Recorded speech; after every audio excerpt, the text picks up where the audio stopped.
Nodders.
Cinemark's Pog.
Hello, chat. Hello. Hello, hello. What's up, everybody? How's it going? Thank you, Cheesy Bread, for the 8 months, tier 3. Emilio Face with another tier 3. Thank you so much. Man on God Hassan, thank you so much for the tier 1. Shavarnal, thank you so much for the tier 1. Appreciate all that support, guys. Virtual Meal, thank you so much for the tier 1. Sorry I yelled at you. Virtual Meal on just Twitter. subscribed. Hey Brett, all love. Welcome in, everybody. Chat, how does my mic sound?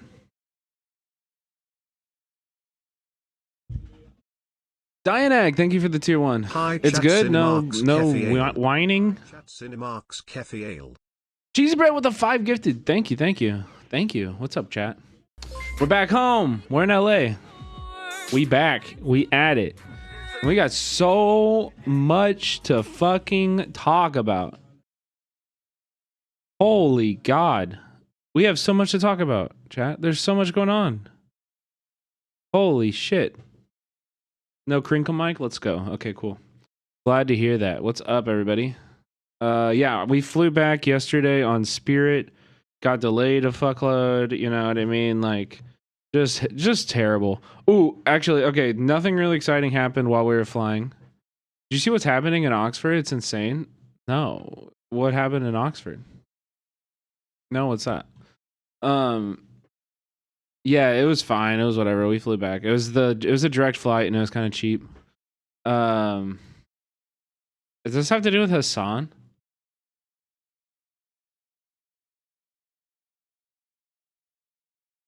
Oh my god.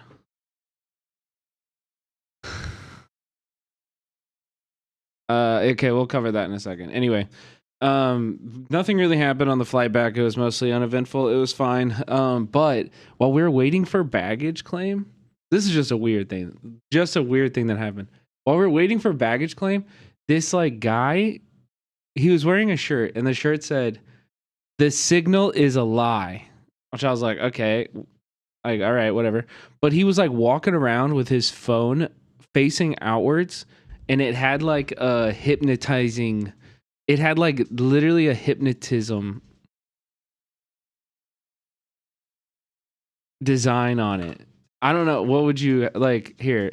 Yeah, like literally something like this. Like he had like this and was just like walking around like like holding it up. Like, did it work on you? Yes, this was at LAX. I was like, what the fuck?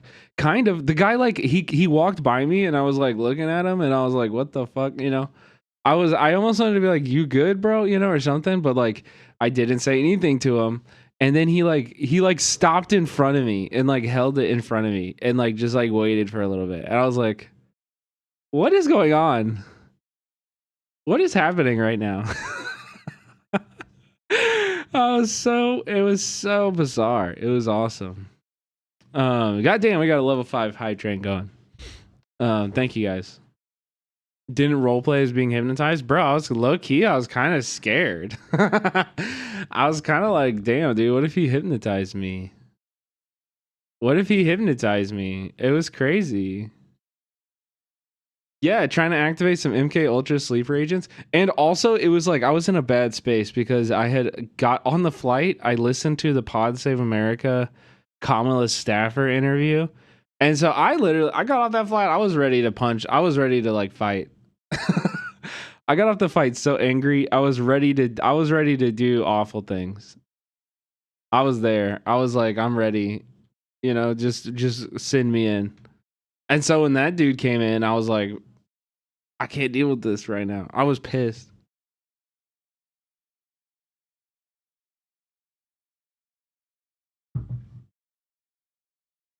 Helping my anarchist buddy in my first mutual aid action in 2 days, feeding people, feeding the people through a community free kitchen. Fuck yeah, Catamount. That sounds awesome. That sounds awesome. I need to sign up for more volunteer spots, with like local homeless groups too. Always rewarding, always stuff you know you don't regret doing. It's awesome. It's awesome. Anyway, we got a bunch of shit to go over. So here's my goals for tonight. Nate King, thank you so much for the tier 1. Keeping the hype train alive, baby. 50 seconds left, chat. Can you get us to level 6? Do we have anybody out there? Can we get us to level 6? Can you keep it going? 40 seconds left. Anyway, my goals tonight are we're going to start off a little bit of local news, and then we're going to go to Virtual Meal. Thank you for the 5 gifted subs. Nori, thank you for the tier 1. Appreciate that, guys. Thank you. Poggers. Thank you for 5 subscribers.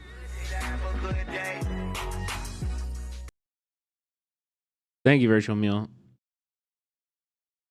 Bro, Virtual Meal came at me hard on Twitter. I was like, where's this energy coming from? What the fuck is this? I don't deserve this shit.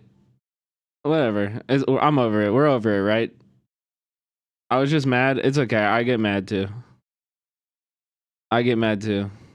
Anyway, thank you for the 5 gifted. Here's my goal. Okay. I want to talk Israel, Hezbollah, Lebanon ceasefire talks. We'll briefly, we're not going to get all the way into that. Obviously, I mean, there's not much to talk about. The same shit that's been going on is still going on. The ceasefire is a sham. We'll go through that. Then I want to also touch on what's happening in Tbilisi, Georgia, where Georgian protesters are doing, giving us some of the most awesome ride porn I've seen in a long ass time. So we're gonna love getting into that. And then yes, we will be getting into South Korea. I got a bunch of videos with regards to what happened in South Korea late last night in Korea and this morning in America. And then I've also got a bunch of like fun reacts because we didn't have like a fun react day last week. I was in Kansas City, couldn't stream as much as I wanted to. So I've got like more new YouTubers bailing random strangers out of jail. I got travel videos on travel videos, including a cannibalism travel video. I got Vietnam travel video. Like there's just like so much. There's like so much. First thought new vid. I haven't even seen it. Probably not tonight. We're pretty full tonight. But if you got Israel is going to implode. Oh yeah, that actually sounds good. I'll put it in there, but not maybe probably not tonight. Anyway, I sent something in the Discord for reacts. Ooh, let me check. Let me check. Oh, actually, wait. Oh, that's Prodigy. Never mind. Wait, where? Ciara, where?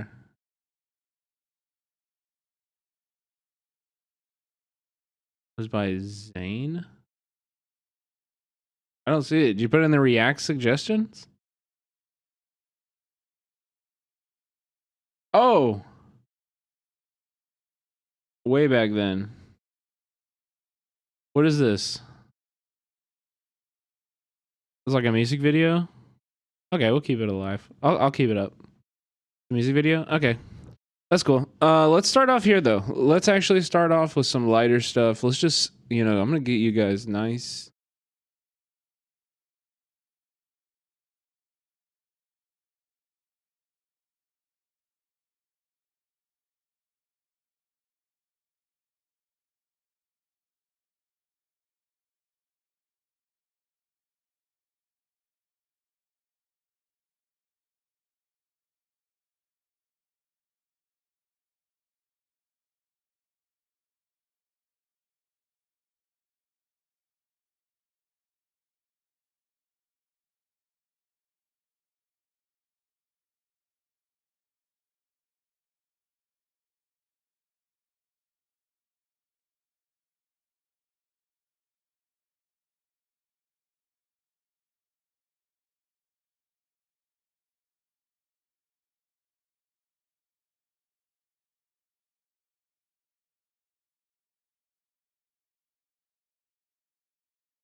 They're cum gutters, as I like to say. Want a hacky? Sure. Hey, cheers, man. Dude, this is so LA. The security guard comes over and he's like, "Yeah, I got a movie coming out." And immediately the guy's like, "Okay, well, what do you need?" The guy's like, "Okay, how can I help? I'm a videographer. Can you hire me? Can I get the fuck out of this security job?" Check out Y2K in theaters. December 6th. What's it about? It's about Y2K. Okay. How tight has this been? Thank you so much for coming back in time to experience a day of my life in 1999. Now, please go check out Y2K in theaters on December 6th. And also share this video. I did. For more people to see it, and it helps the movie. Oh, it's sexy 99 time. You don't need to use that. Okay. Welcome to... Okay. All right. Enough goofing off. Enough goofing around. No more laughing, okay? We're getting serious here, chat. We're getting fucking serious, all right? No, I'm just kidding. But we are going to talk about some more serious stuff. I think let's just start off with democracy now, because there's a lot going on in the world. It's been a few days since I streamed. So let's see if they cover... Maybe they can give us some insight into like the shit that's happening around the world right now. Mostly like Georgia is the one I really want to hear from them about. I haven't seen them publish anything about Georgia yet.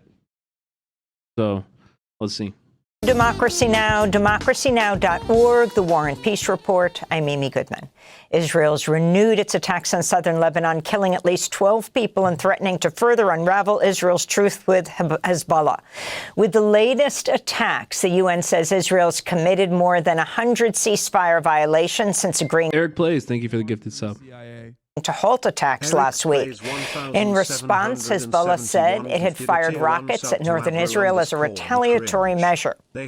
Earlier today, Israel's defense minister, Israel Katz, warned his military would no longer distinguish between Hezbollah and the Lebanese state if the ceasefire collapses. Israel's continued its unrelenting assault on Gaza with attacks on the northern town of Beit Lahia today that killed at least 8 people while leaving 20 others wounded. In Gaza City, dozens of civilians are feared trapped under the rubble of a 4-story building leveled by an Israeli airstrike. On Monday, UN Secretary General Antonio Guterres called the situation in Gaza appalling and apocalyptic and said Israel may be guilty of the gravest international crimes. The UN reports Israel's killed at least 341 humanitarian workers since it began its massive assault on Gaza nearly 14 months ago. More recently, more World Central Food Kitchen aid workers were killed recently. The UN continues to report their aid workers being killed. Meanwhile, Gaza now has the highest number of child amputees in the world per capita, with many children forced to endure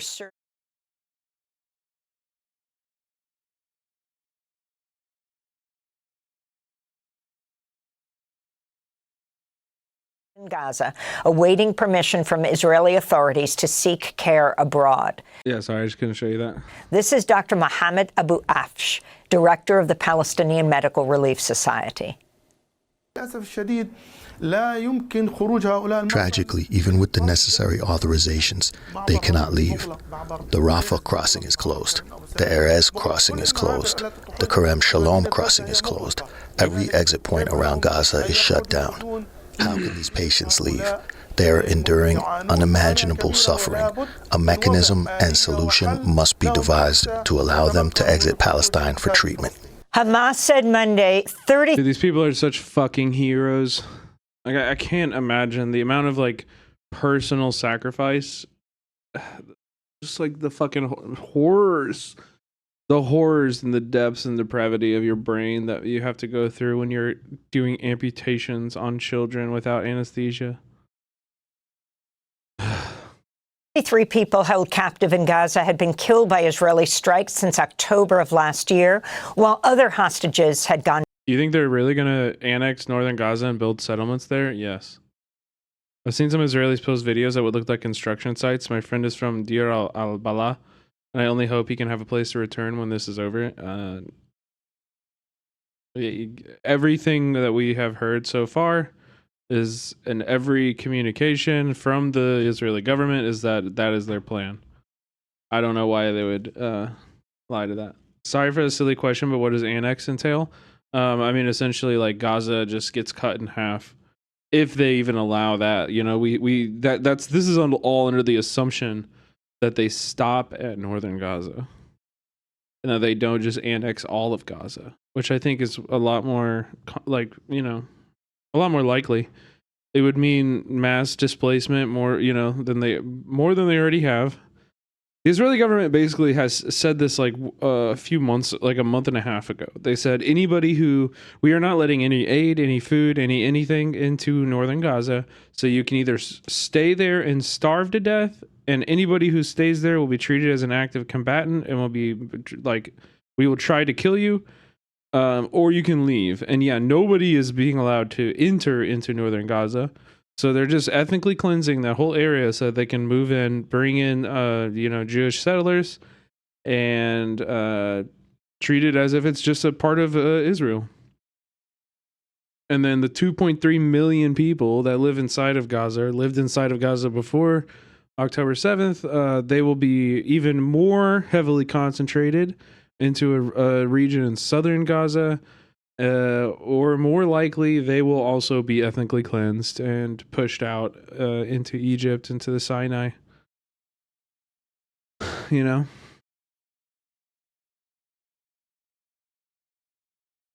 Yeah. Yeah. Unfortunately, that's where we are with Gaza. Missing. Among those said to have been killed was Omer Nutra, a 21-year-old Israeli-American tank commander detained by Hamas after its fighters raided an Israeli army outpost. Hamas also released a video showing Israeli-American Eidan Alexander, a soldier taken captive by Hamas on October 7th, calling on President-elect Trump to negotiate a ceasefire and prisoner exchange. Hamas's announcements drew a threat of renewed violence from Trump, who wrote on his social media site, quote, "There will be all hell to pay in the Middle East. Those responsible will be hit harder than anybody has been hit in the long and storied history of the United States of America." I honestly think this statement from Donald Trump is like, if anything, to me, this just communicates how little he understands what's actually going on there. Like, I genuinely think that Donald Trump doesn't really give a fuck about Palestine. I don't think he's been following what's going on in Palestine. I think he's just like, this is just like words. Yeah, how could you hit them any harder, right? And like, if you really think that this is gonna pressure Hamas, to me, if you think this is gonna pressure Hamas to change anything, then I just genuinely think you just don't know anything about the situation. You don't. Like, they can't be hit harder. There's nowhere else for them to go. There's no other like strategies for them. Like, releasing the hostages wouldn't make a difference anyway. You know what I mean? Like, they've offered to release the hostages over and over and over again. Over and over again for years now. Like, for more than a year. Eminence Grace, thank you so much for the tier 1. Appreciate you. Quote. On Sunday, Trump hosted Sarah Netanyahu, the wife of the Israeli Prime Minister Benjamin Netanyahu, and their son Yair at Trump's Mar-a-Lago resort in Florida. In the occupied West Bank, Israeli forces have arrested at least 18 Palestinians over the past 24 hours. On Sunday, the youngest Palestinian ever to be imprisoned by Israel began a one-year prison sentence. 14-year-old Ayam al-Salaima was convicted of throwing stones at Israeli settlers last year when he was just 12 years old. The Israeli human rights group B'Tselem reports the boy was subjected to violence and humiliating treatment during an interrogation. Meanwhile, B'Tselem has uncovered repeated cases of severe abuse of Palestinians by Israeli soldiers in Hebron. Victims describe being randomly seized by soldiers as they went about their daily affairs. They were then beaten and subjected to severe abuse, sometimes in full view of the public. Again, like, this is not in Gaza. This is in the West Bank. There is no Hamas here. This is in the West Bank. There's just like Palestinians here. There's some small, like, self-defense militias, but they're not anywhere near prepared or able to enact any kind of like attack on Israel. Like, this has nothing to do with self-defense. This is just apartheid. This is just like the daily violence of the occupation. Public and at other times inside military outposts. It's also really important to remember this shit because, like, when we talk about hostages, like, look at this. When we talk about hostages, look at this. Look at this. These are hostages. These are people that are like taken, kidnapped from their homes. It happens daily. It happens daily in the West Bank. It happens daily in Gaza. These people are, they like, Israel holds, like, I can't remember the last count that I read. I feel like it was like 20,000 or some shit like that. Or 3,000. I can't remember. I don't want to say a number. Biden administration said Monday it's sending Ukraine another $725 million in weapons from its stockpiles, including missiles. Yeah, the Hunter Biden shit is so annoying too, man.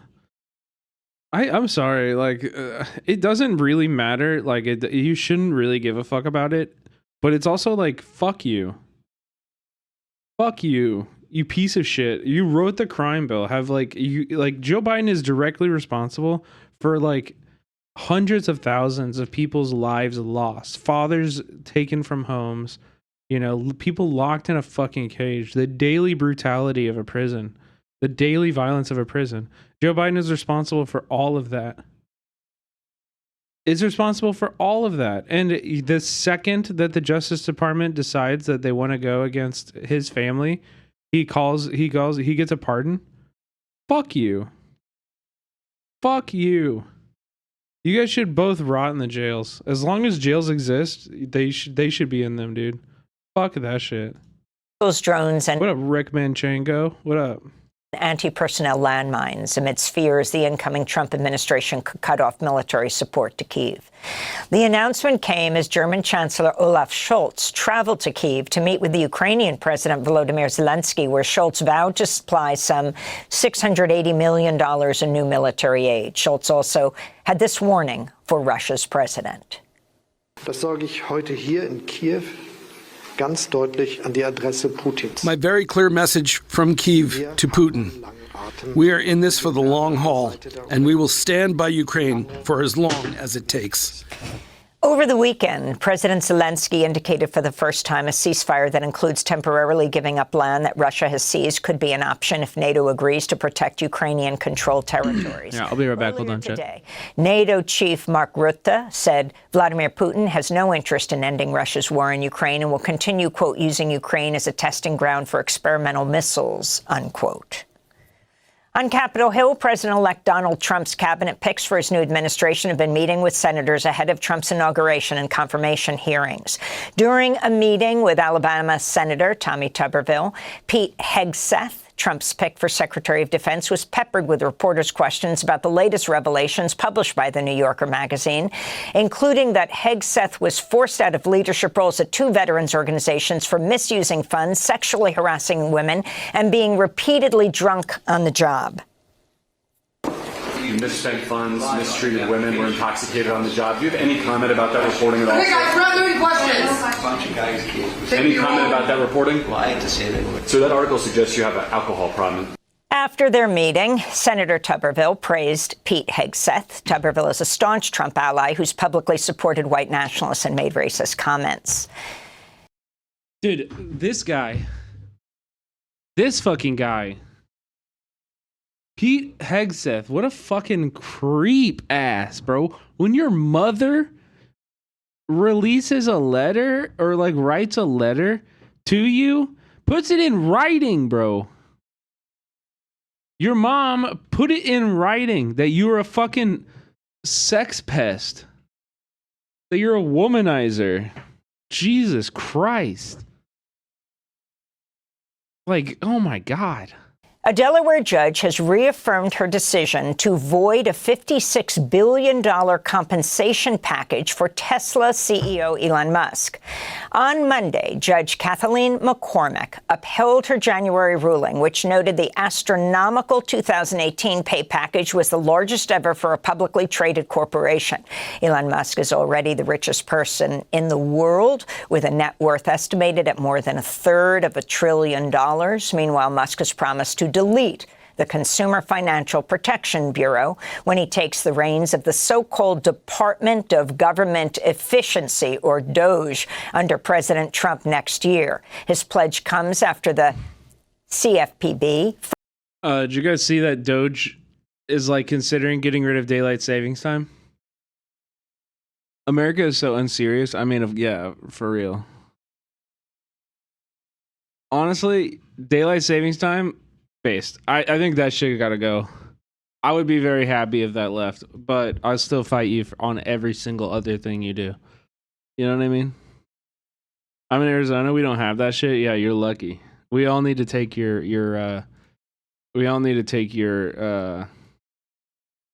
advice. Also, Prodigy came through with the numbers here. Just before the war started, the overall number of Palestinians incarcerated by Israel was about 5,192, with about 1,319 held without trial. With or without trial doesn't matter, because we've looked into these trials, and like it's like a military tribunal that has like a 99% conviction rate. So, you know. In early July 2024, there were 9,623 Palestinians incarcerated in Israeli prisons and detention facilities, 4,781 of whom were detained without trial, without being presented with allegations against them, and without access to the right to defend themselves. I'm Obama. Yeah. Well, right. Thank you so much for the sub. Well, right. Just subscribe. So when we talk about free the hostages, bring them home, every single person needs to remember this. We're talking about 100 fucking Israelis versus 9,600 Palestinians. Finalized a rule to supervise tech companies which offer digital funds transfers and payment wallet apps. Those are features Musk is working to add to his social media site X. At The Hague, Netherlands, a landmark climate case is underway at the International Court of Justice. Over 2 weeks of hearings, the court will consider what countries around the world are legally required to do to combat the climate disaster. The case was brought by low-lying island nations which face an existential crisis caused by wealthier polluting nations. This is Ralph Regenvanu, Special Envoy on Climate Change for Vanuatu, which is leading a coalition of more than 100 countries and organizations in the historic case. Coming to the International Court of Justice, we are trying to find another way to get climate action that we need, that the IPCC says we need, that science says we need, but which so many countries, through political convenience and the power of fossil fuel lobby, refuse to take action on. Australia has passed legislation banning social media use for children under 16 years old. Prime Minister Anthony Albanese touted R.I.P. Carter's audience. I feel bad for the guy. This is Carter's like whole audience now. Now that he moved to Australia, he's playing Fortnite every night. Now this happens, dude. Can't catch a break, bro. He can't catch a break. What's he gonna do now? The first of its kind law as he spoke from Canberra on Friday. World-leading action to make sure social media companies meet their social responsibility. Social media is doing harm to our children.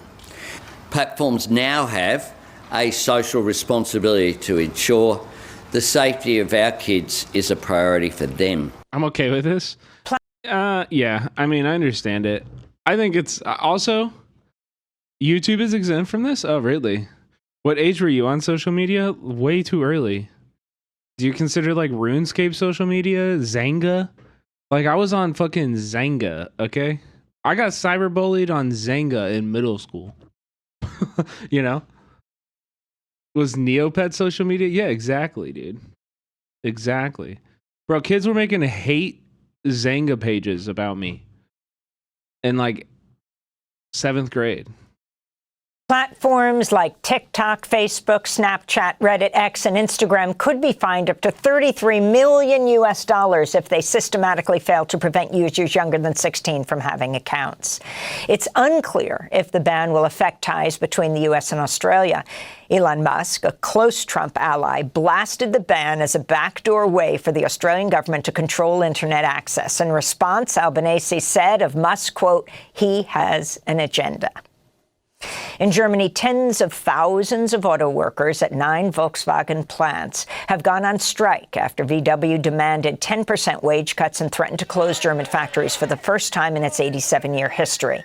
Members of IG Metall union staged 2-hour work stoppages and threatened to begin an open-ended strike unless VW managers drop their demands for plant closures. This is Daniela. 10% pay cut? Yeah, eat shit, dude. That's not how this works. The pay goes up, not down. One of about 14,000 striking the fuck are you thinking? VW's Hanover plant. What the fuck are they thinking? We are totally ready to go on strike. The mood is obviously subdued since they show absolutely no goodwill. We are all scared. Many of those who are nearing retirement are really scared that they could lose their job now. I am a mother of 2 children. I commute over an hour every day to come to work here. I love my job. I don't want to lose it. Volkswagen is the largest private employer in Germany. And a judge in Wisconsin has struck down parts of Act 10, restoring collective bargaining powers for public workers. On Monday, Dane County Circuit Court Judge Jacob Frost ruled the law signed by Republican Governor Scott Walker in 2011 violated the Wisconsin Constitution's Equal Protection Clause since it exempted police and firefighter unions from a ban on public sector work. Yep. Okay, chat, listen to this, okay? And I've talked about this on stream many times. A lot of states already have laws like this in order where public unions are illegal. Teachers can't unionize, like food workers, staff, like nobody who works for the state can unionize. But cops can. Well. If it isn't the cops can. Job, brothers. Steez, thank you so much. And also, Will Wright, thank you for the sub. I'm sorry I missed that. Republican Governor Scott Walker in 2011 violated the Wisconsin Constitution's Equal Protection Clause since it exempted police and firefighter unions from a ban on public sector workers' right to negotiate labor contracts with the state. Act 10 drew massive protests in 2011 when it was proposed, including a rally of over 100,000 workers and a weeks-long occupation of the Capitol building in Madison. You can see our coverage of the Wisconsin uprising at democracynow.org. And those are some of the headlines. This is Democracy Now!, democracynow.org. War Peace. Okay, thank you, Amy Goodman. All right, let's go to BBC now, and we're going to talk about the Israel-Hezbollah ceasefire, or lack thereof. But actually, before we get to that, let's just touch on two other news stories that I've been following today. This is breaking news, just came out at 6 p.m. an hour ago. New district attorney targets 2 black men in Los Angeles. Nathan Hochman, DA's swearing-in ceremony. LAPD targeted and detained 2 black organizers, Pastor Q and Jason Reedy, who, if you guys were here for the bird dogging 101, or bird dogging, I don't know what we call it. The stream we did where we did the bird dogging presentation. You guys already have a new DA? Yes. Nathan Hochman, who's he's a Trumper, he's super far right wing. It's gonna fucking suck. But today at his swearing in ceremony, 2 activists were detained and they were released shortly after, I guess. No charges even, for just standing on the sidewalk. Watch, you can clearly see LAPD escalating on Jason while he's with his son. So Jason has a young son, a young kid. Hey, what the hell? What the hell? Let him go! And the police just jump him here. What are you arresting him for? You guys are his son is in this stroller. Take care of him. Back up. That's bullshit. You're the commanding officer here, Boyle? Lieutenant? Boyle, can I get your serial number? I know you gave it earlier. I know you gave it. 35469. Thank you. That's all I'm asking for. Look, this is what's going on right here. All these are people on the back up. Over here. Guys, come on. This is bullshit, guys. Let's go to the sidewalk, everyone. Let's go. Bro, on the side, what is he doing wrong? He didn't get charged with anything. They can just grab you and remove you from your child. Cross the street. Everyone, Let's go, man. Everyone, cross the street. Cross the street. Bullshit, bro. Bullshit. Protecting Zion. Let's go. That's bullshit, guys. Let's go. Can I go that way then? I'm going that way. I'm going across over there. Oh, man. This way. I'm just everybody. Hey. It's a fucking public sidewalk, chat. On his very first day, DA Nathan Hochman shows us what his vision for Los Angeles is: a continuation of anti-blackness and suppression of political activity. Here's the video of Pastor Q being detained for using a bullhorn on the sidewalk. No, what the hell's your problem? What the fuck? That's bullshit. That's bullshit. Yeah. Why are you guys protecting? That's fucking bullshit, guys. That's fucking bullshit.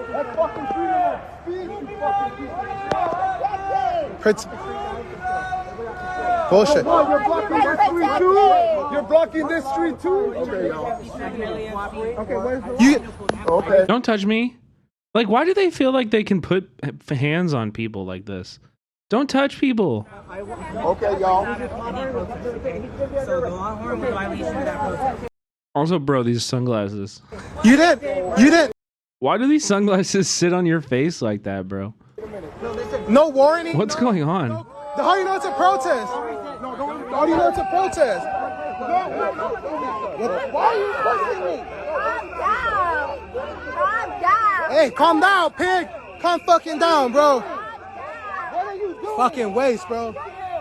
They're racing this on me around. Give him a ticket. I have to identify him. If I cannot identify him, then you guys take Bullshit. Put your baton away, Lobo. I don't want anyone pushed. You're the one pushing.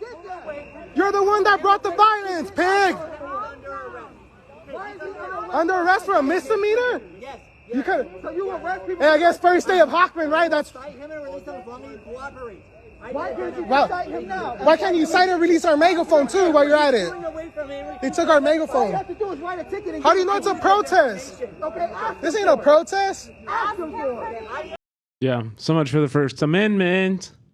Okay, but also, as that was happening, also 100 of us, Jewish Canadians and allies, including IJV members, Independent Jewish Voices, have occupied a parliamentary building in Ottawa to demand Canada stop arming and participating in Israel's genocide against Palestinians. W for the Canucks. W for the Canadians. Rare maple syrup W.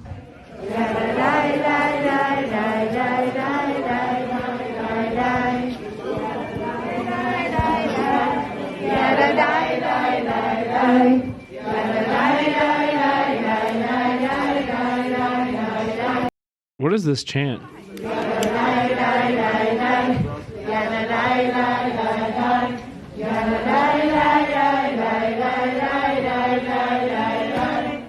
It's a Jewish thing? Oh, I've never heard that before. It's kind of peaceful.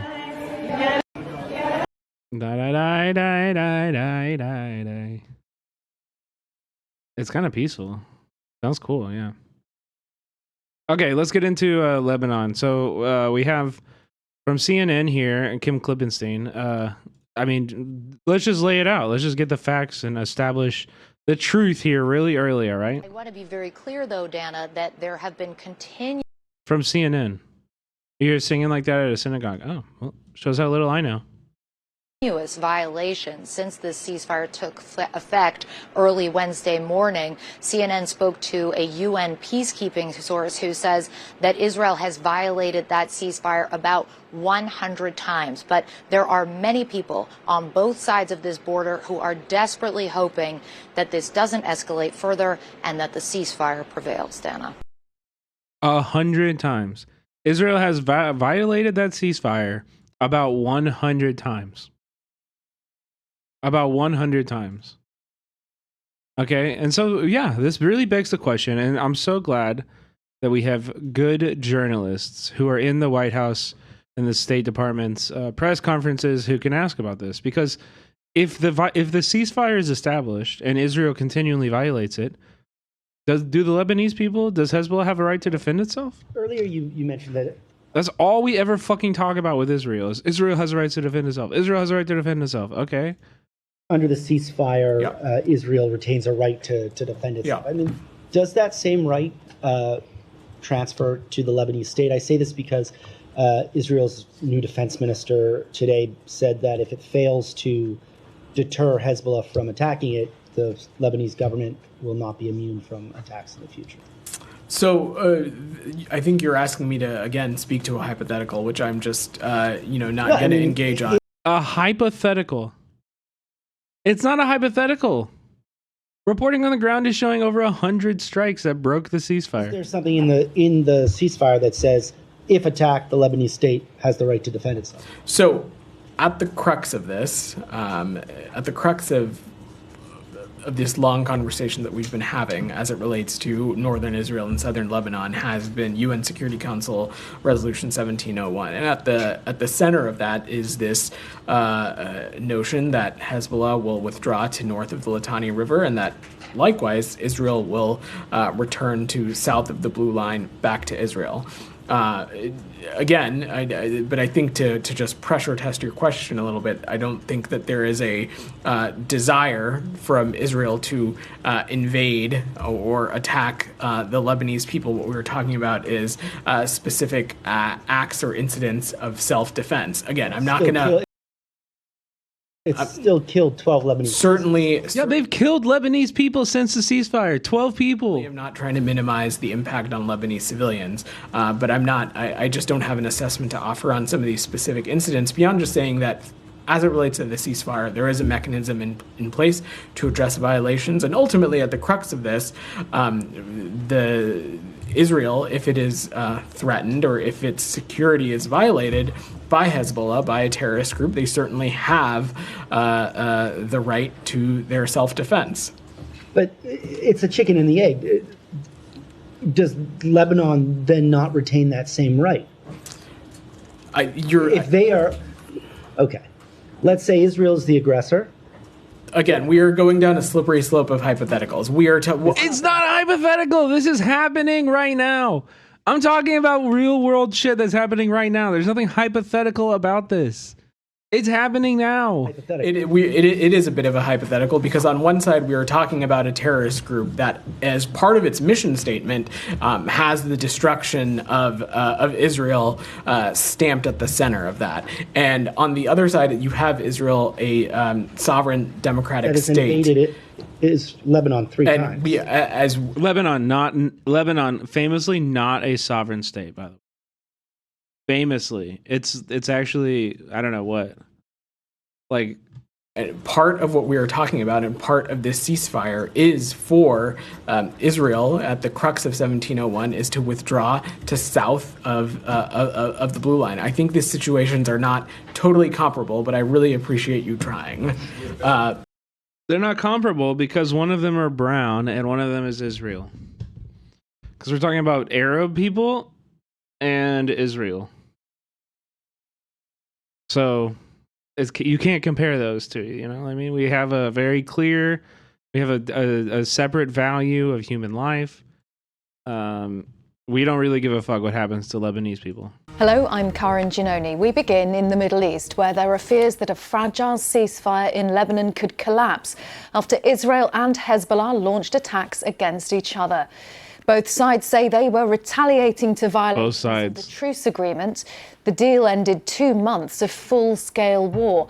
The Lebanese health... Like, dude, this coverage is already so ass as well. Both sides are saying it. Like, it's the age-old adage, right? Your job is not to tell me what the Israeli government is saying. Your job is not, like, it's like somebody saying, oh, well, it's raining outside. And your job is not to say... Reports are that it's raining outside. Your job is to fucking stick your head out the window and tell me if it's raining or not. What are we doing? Who broke the ceasefire?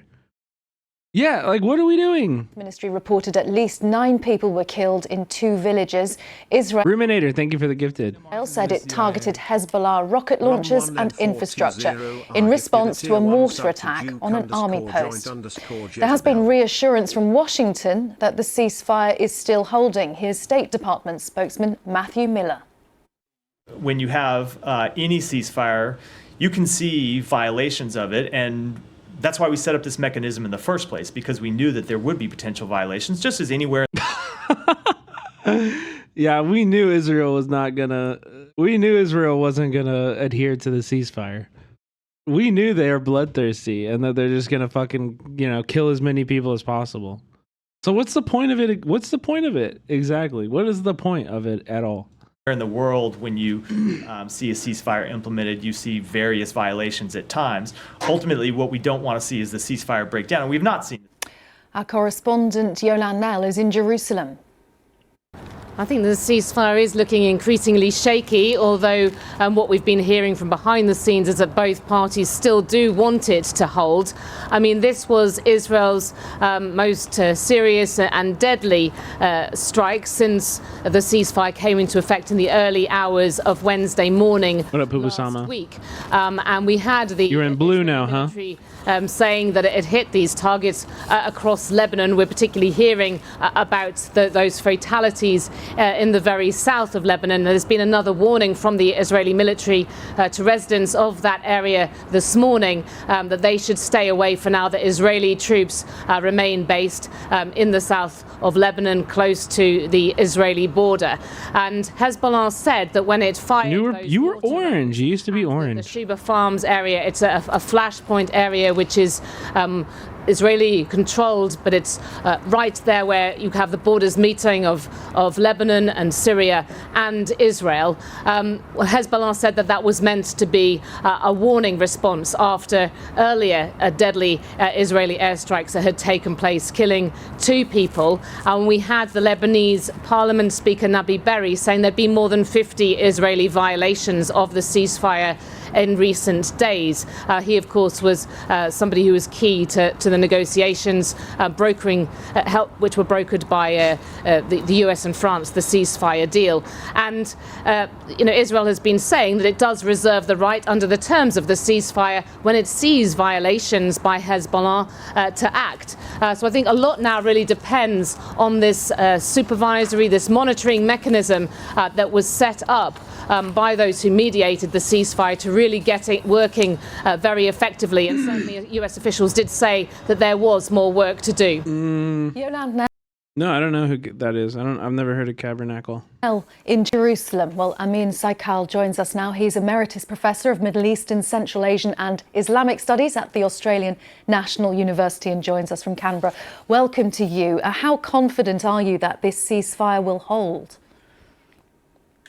I'm not very confident, but at the same time, I think both sides would like to see this ceasefire holding, although Israel has...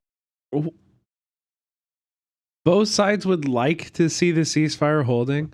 I love that we just act like this is just like a fucking... Like, we just literally... There's no agency here. Nobody's making these decisions. The bombs are just being dropped, The bombs just fall, and there's nobody we can hold accountable for it. There's nobody making these decisions. There's nobody breaking the ceasefire. It's just bombs. That's just what happens there, I guess.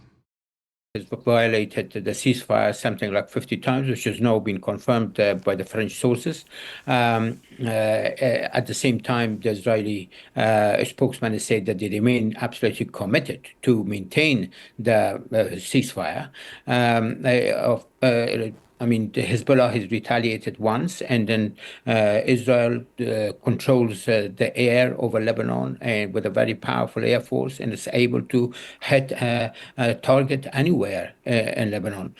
So it all really depends on the Israeli side whether they would like to really make sure that this ceasefire holds for the next 60 days and will lead to a permanent, something permanent, which the Americans have said that this is what they want to see, but that remains to be seen. Well, interestingly, yes, because the Israelis say that the Hezbollah attack was the severe violation of the ceasefire, that Israel would respond. But what needs to happen to consolidate the fragile situation that we have there on the ground? They launched 2 mortars.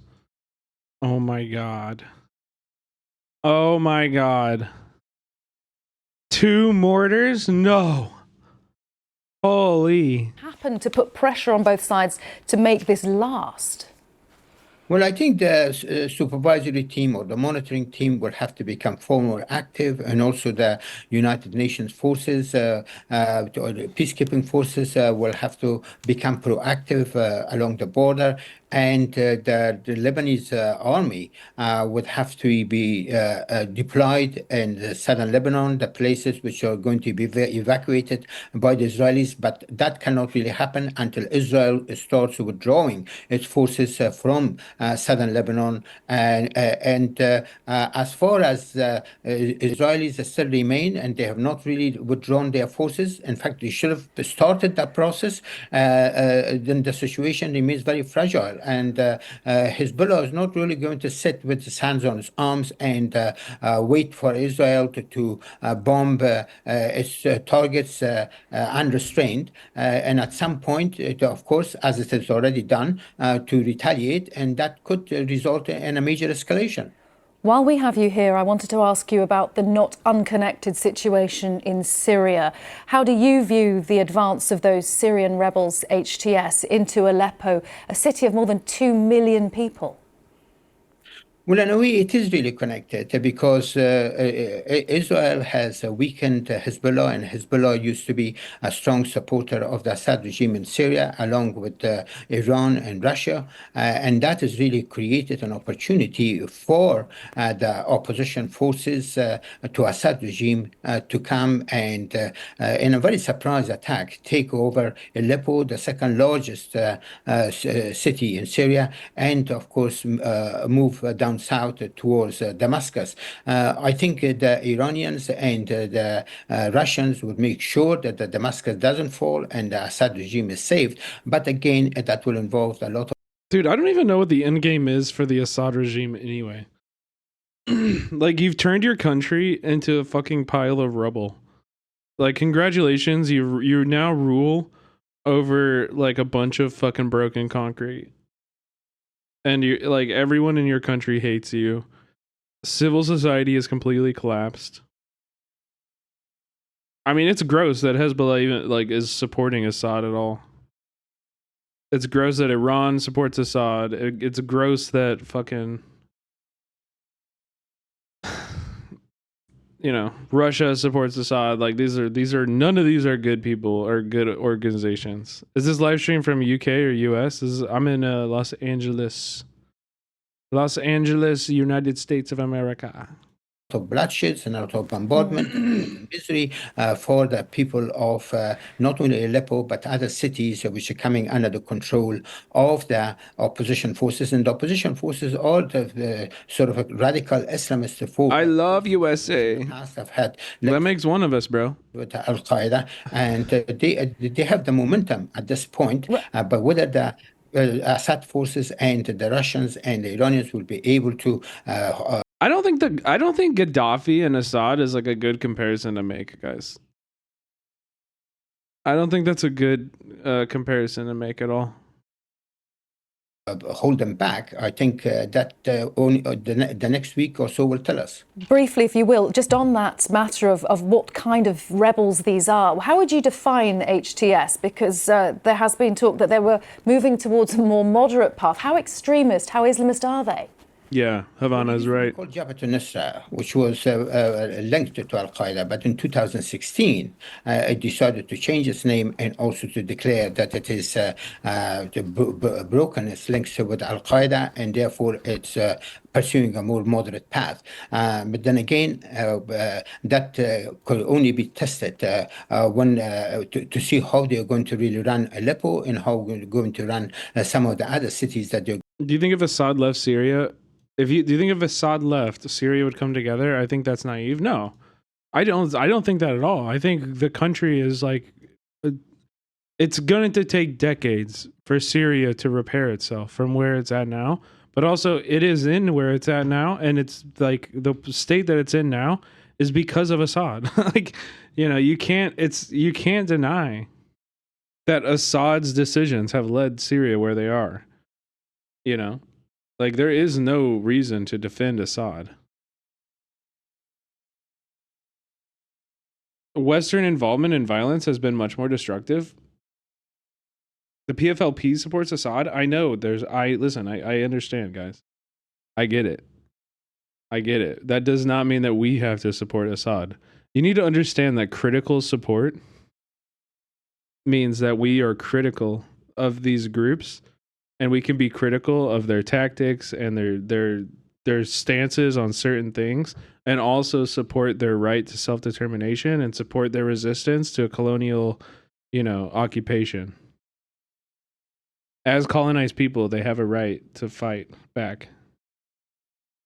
He needs to be deposed, but not by the West or rebels. Well, I mean, it depends on who the rebels are.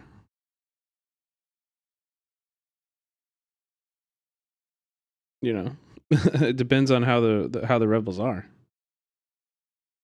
Yeah, the fake. Yeah, of course. If it's ISIS and a bunch of fucking shit ass, theocratic, that's not going to put Syria in a good spot either. But yeah, or Western backed forces either. Those are not going to be good either. But if it's the Kurds or a legitimate, Syrian People's Party, then I'm all for it. Unfortunately, that doesn't seem to be likely. Going to occupy, or they have already occupied. And so from what we really hear, that in Idlib, which is another border town along the border with Syria. Richard, you're right. You are right. All right, let's hear what John Kirby has to say about the ceasefire. Commitment to the continent. Limited amount of time that you have left in office at this point. Can you give an assessment of the likelihood of a... Wait, there's no video of this? The fuck? Brother, Steve Jobs didn't die putting giving every person in America a fucking 4K camera for you to record with audio only. What is this shit? What is this shit? In Gaza and Israel. Working on it every single day. And I wish I could give you odds. I can't do that. But I can tell you, without doubt, 100% of our energy and effort is being put to try to get in this. And it's really the main stumbling block continues to be Hamas. We believe that as they look at the world right now, they ought to see just how isolated and weakened they are. Iran's no longer there for them. Hezbollah is no longer there for them. Okay, but bro, I'm not saying Assad is bad. Assad bombed his own fucking people, bro. He used chemical weapons on his own people. We're not reducing Assad as bad. We're talking about the fucking details of it. And we're looking at documentaries of the people who are fighting back. Yeah, it's not fucking controversial to say that Assad is not a good fucking person and that he should be deposed. He has lost and forfeited any right that he has to fucking, did I say he is? No, but you're out here acting like saying Assad is bad is not good, is not the right take. It's very clearly the right take. He's a war criminal, yeah. The Houthis aren't doing anything materially to support what they're trying to do. They've lost their leader, Mr. Sinwar. And of course, I will always stand... Guys, literally in fucking 2014 when this shit started, I was in the streets of Chicago demanding the U.S. keep their fucking dirty hands off of Syria. As much as I stand against the Assad regime, I also stand against the United States and their imperialism in the region. This is not a hard stance to hold. Time for Hamas to come to the table, and we're going to keep doing that. We're working with Qatar, Egypt, Turkey, even as we speak. There are active conversations that our team's having with them to see if we can get this on the table. There's no reason why we can't do it. We just have to bring it home. John, on Lebanon, is it concerning to you that Israel has continued to strike Lebanon even after the ceasefire deal was agreed to? Does that raise any concerns about the deal coming to fruition? Yeah, so we are seeing some sporadic strikes in the last few days. This was expected. This is why. I mean, you're talking about... This was expected? Do you think Hezbollah expected it when they signed the ceasefire? What the fuck is this? Yeah. We'll sign the ceasefire, but you're allowed to drop bombs on us at least 100 more times. What the fuck is this? What is this? A war that's been raging now for actually years, if you think about it, certainly since October 7th. we went from hundreds of rocket attacks to basically zero by Hezbollah, and dozens of airstrikes by Israel to 1 or 2 per day. So there's been a dramatic reduction. That's a lie. We did put in place a mechanism to actually work out and deconflict and to try to stop these attacks. That mechanism is in full force and is working. There's a U.S. Army general who is basing himself out of the embassy in Beirut as part of this mechanism process, as we announced that we would do, and that's ongoing. What is that mechanism? Can you expand on what that is? In Amos, we have a civilian, and in the military, I thought Hezbollah wasn't a signatory. Is that true? Are sort of operating as our connective tissue to the parties. I mean, who else would be the signatory then? They honored it. Oh. Keep the ceasefire implemented, and that deconfliction process, that system is in place. So again, largely speaking, though, the ceasefire is holding. I'll continue on Lebanon. So as far other than the fact that Hezbollah is severely weakened, now what makes this ceasefire different in terms of the chances of succeeding compared to all the other previous Lebanon ceasefires?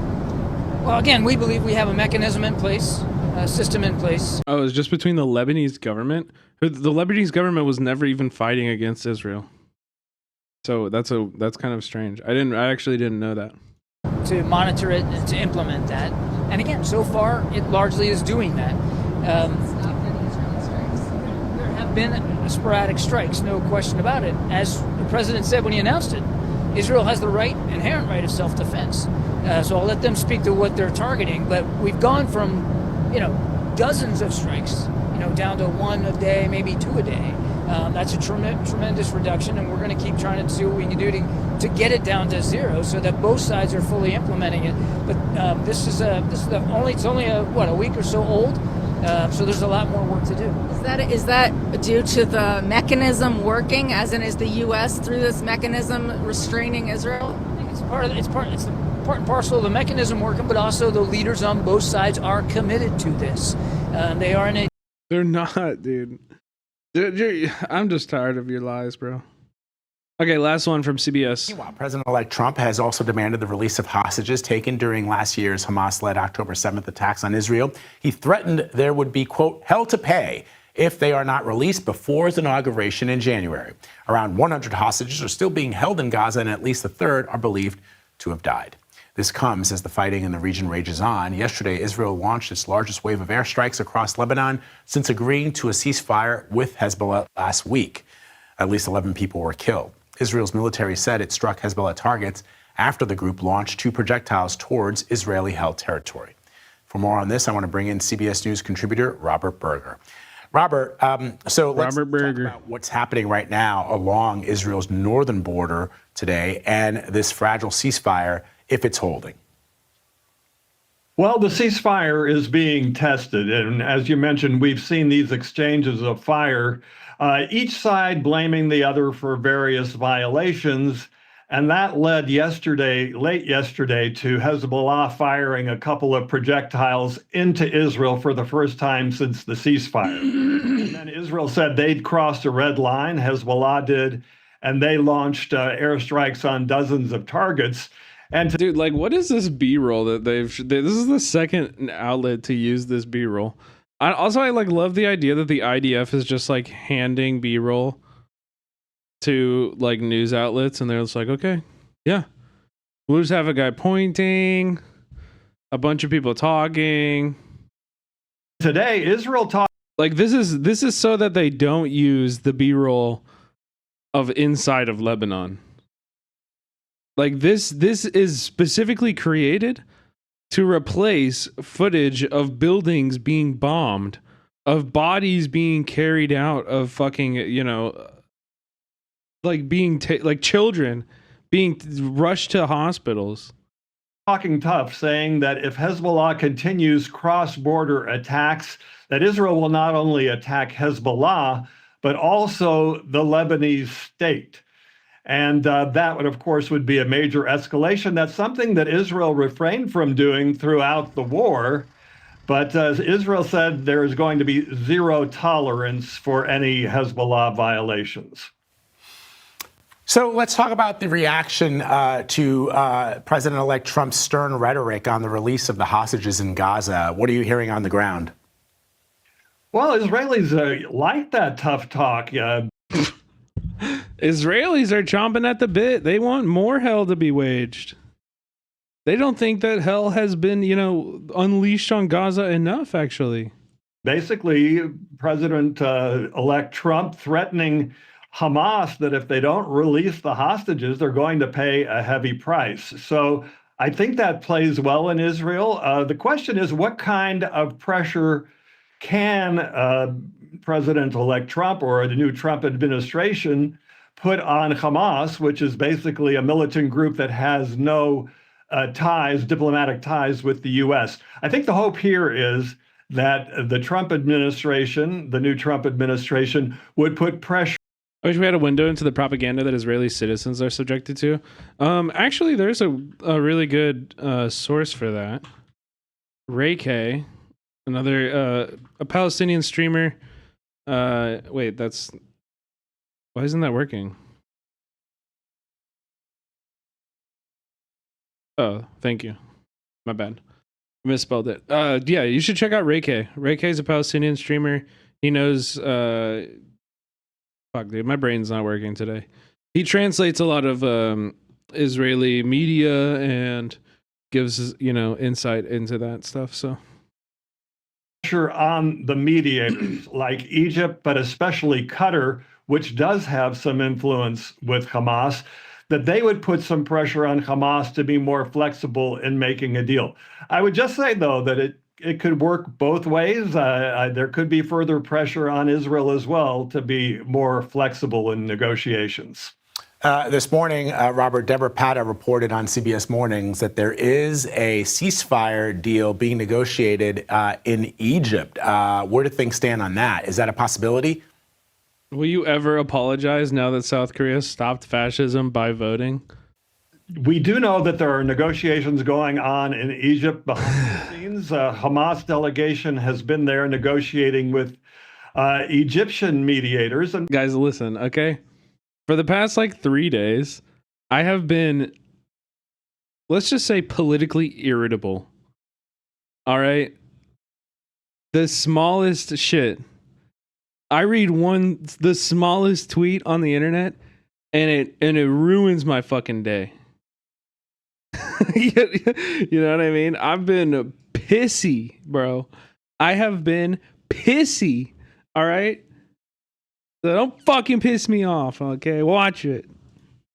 Basically, they're trying to revive an old proposal, the Egyptians are, which is something like a 6-week ceasefire in exchange for some hostages and Palestinian prisoners. The hope would be that then they could build on that and get a permanent ceasefire and the release of all the hostages. But, that proposal has been on the table really for a long time, most of this year, and it's been deadlocked. So, but still, with the Lebanon ceasefire and a new administration coming in, the hope is that maybe conditions are ripening for a deal.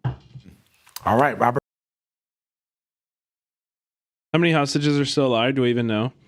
The short answer is no. We don't really know.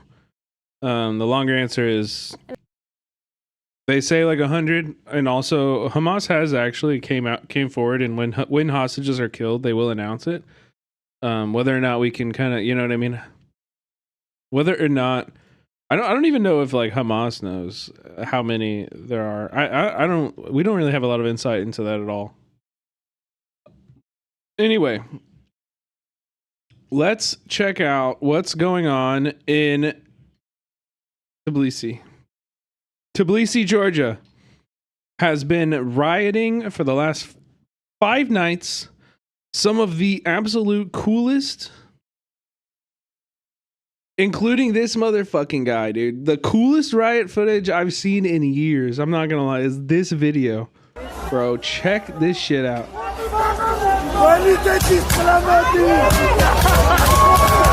Look at this fucking guy.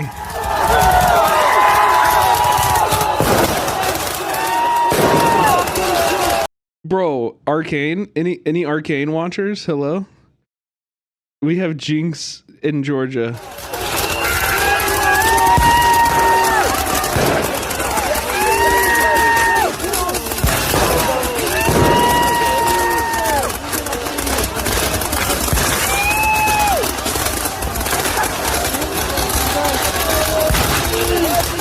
This is not Georgia, America. This is Georgia and Eastern Europe.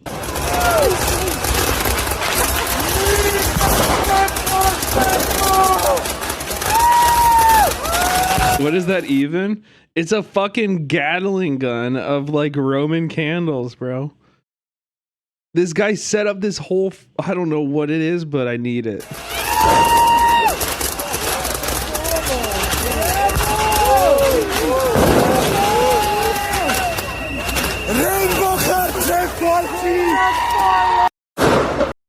Fuck yeah, dude. Okay, so we've had those. We've also got fireworks launched towards the Parliament building, police spraying protesters.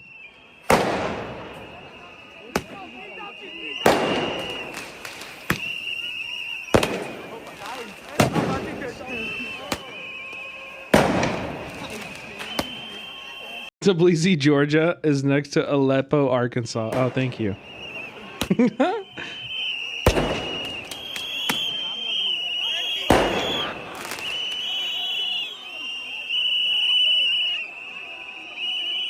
The lasers are crazy.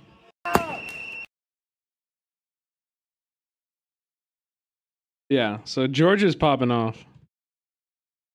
It's popping off in Georgia. And out of protests continuing in the country. And let's find out why. From what I understand about this, essentially, like the government is kind of like deciding right now whether or not to try to join the EU. I'm not really sure. Has the EU like invited them? Has the EU like asked them to join? I don't know. Well, let's find out. Country of Georgia.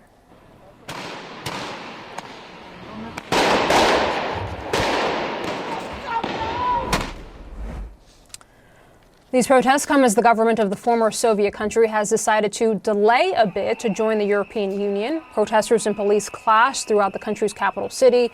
Now, polls show that a majority of citizens actually support joining the EU. CNN's Linda Kincaid has this report on the ongoing unrest. Facing down a row of riot police, a protester in Georgia defiantly waves a European Union flag. Georgia is going nowhere near Europe. Yeah, I think that mostly what this is like the Georgian people like taking a stand and saying we don't want to be we don't want Russia to be like our main ally. They want to face towards Europe, and yeah, it's like anti-Russia, anti-Russification, like they don't want to be the next Ukraine. And they feel like, they're looking at what's happening in Ukraine and they're like, well, fuck that. We don't want to be like that. You know what I mean? Thousands of protesters in Tbilisi to rally nightly since Thursday, when the government said it was suspending talks to join the EU for 4 years. Night after night, demonstrators have set off fireworks near Parliament. So the government said we're not talking about joining the EU for another 4 years, and that's why people are protesting. Clashing with police who've responded with tear gas and water cannons. Protesters say the future of the country is at stake. Polls show more than 80% of Georgians support joining the EU. A long time. Like, I don't know. I'm learning with you guys. So if you have better explanations, please let me know. I've seen this footage. I've read like one article, but I still don't have a very clear idea of like why people are protesting. And goal of the country that's enshrined in its constitution. It's just the fact that my country deserves to be free from the Russian regime that has haunted us for many centuries. And I believe that we Bro, her English is perfect. Need to get into Europe. It's truly what we've wanted for Russia has been eroding the northern Georgian border and trying to infiltrate in with the Georgian government. many centuries. But that path has become... She must have spent a lot of time in Langley. God damn it. Calm like a Tom. Thank you for the 10 gifted. Appreciate that. less clear lately. Critics say the country's ruling Georgian Dream Party has become increasingly authoritarian and in recent years has moved away from the West, deepening ties with Russia, which the party denies. In parliamentary elections in October, which were widely seen as a referendum on whether to align with Russia or the West, the Georgian Dream Party claimed victory in a vote the opposition says was rigged. The European Parliament called it neither free nor fair. Opposition MPs are boycotting the new parliament. The country's outgoing president... Oh, so they were in the process of applying to join the EU, but suspended their bid for at least 4 more years due to this election that just happened. Who supports joining the EU says she won't step down until new elections are held. There is no legitimate parliament, and therefore an illegitimate parliament cannot elect a new president. So what did it have to do with Russia? Well, I think for countries like this, right? Like a country like Georgia is not large enough economically or anything like that to like really stand on their own. They're much more reliant on their foreign like trade and foreign policy than a country like the US or something, right? And so basically they have 2 options. They can either turn towards the EU and make those inroads with the European Union, or they can turn towards Russia and be like, do it like more like Russian. It's all ass. Join Western fascists or Eastern fascists. Yeah, I mean, essentially, right? Essentially.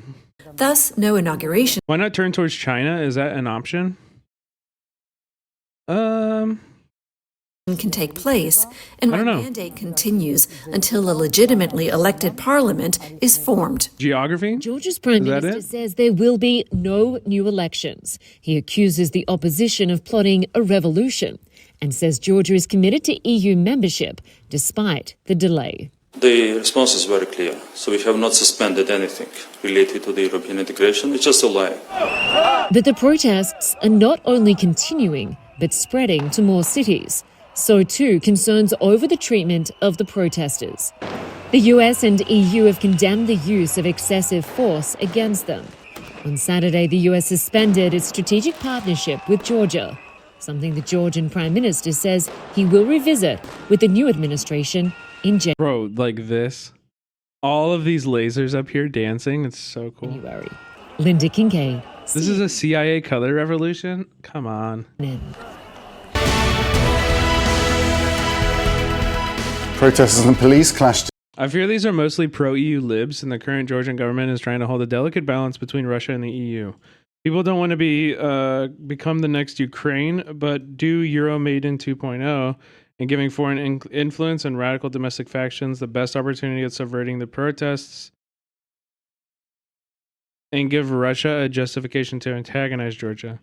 There's a conflict with a pro-Russia region in the north. I think it's called Abkhazia, which sparked the last Russian-Georgia war. Who's doing the lasers? The protests are. In Georgia's capital, Tbilisi, in the early hours of Monday morning.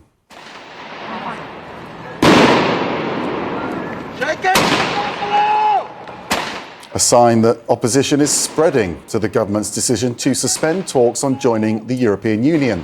Well, tensions remain high between the ruling Georgia Dream Party and its opponents who accuse it of pursuing authoritarian... I don't understand the lasers. They blind the cops.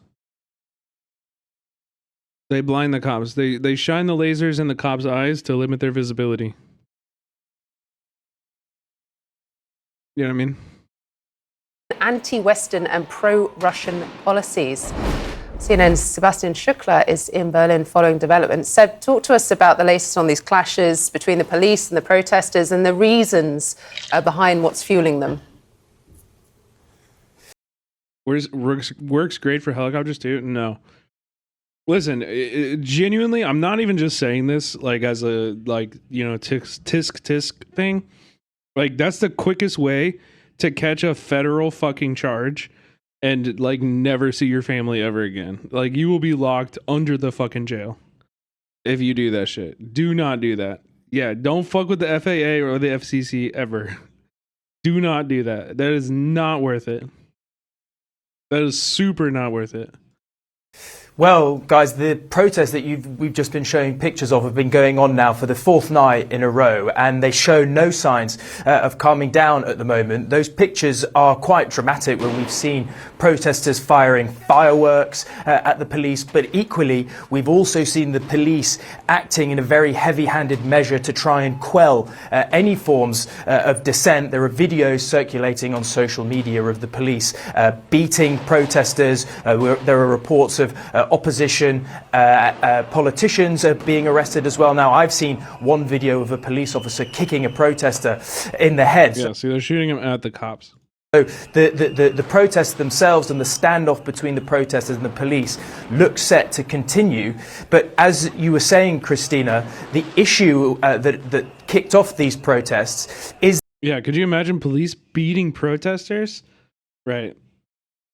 I mean, even the way that they're framing this, like, yes, the protesters used fireworks, but the government was so heavy-handed. It's like, wait, that's not how you talk about American protests. You never talk about American protests like that. I mean, I'm not saying he's lying. It's probably true. It's probably true, but I do notice the double standard here in the way that they talk about each group. You know what I mean? Is the decision by the Georgian Dream, the government of Georgia, to suspend talks with the EU on Georgia's ascension to becoming a member of the bloc. Now that is a very, very controversial decision for Georgians, because for a long time Georgia has, and its Georgian people, have maintained that they want to become a member, a fully integrated member of those Western institutions, including the EU. Yeah, the Western media supporting anti-Russian protests, yeah. I mean, pro-Western protests as well. But also NATO as well. This will... But, I mean, at the same time, like, I don't know. Like we've all said over and over again, they're stuck between two bad options. I don't know. I think I trust the Georgian people to make that decision, genuinely. I don't think I know better than them. You know what I mean? If they don't want to be a part of like the Russian bloc, then like they should fucking fight for it, and I support their ability to fight for it. Mark a major departure in that policy for Georgia, and what many people are saying in the US and the EU is that this will take Georgia down into a path more akin to its northern neighbor of Russia. So we've seen the protests continue out onto the streets and clashes with the police, but there is also now discussions and heated debate ongoing within the political realm as well. The president of Georgia is due to step down from her position, a ceremonial one, at the end of the year, but she has said she's not going anywhere now. She views these elections which took place in October as illegitimate.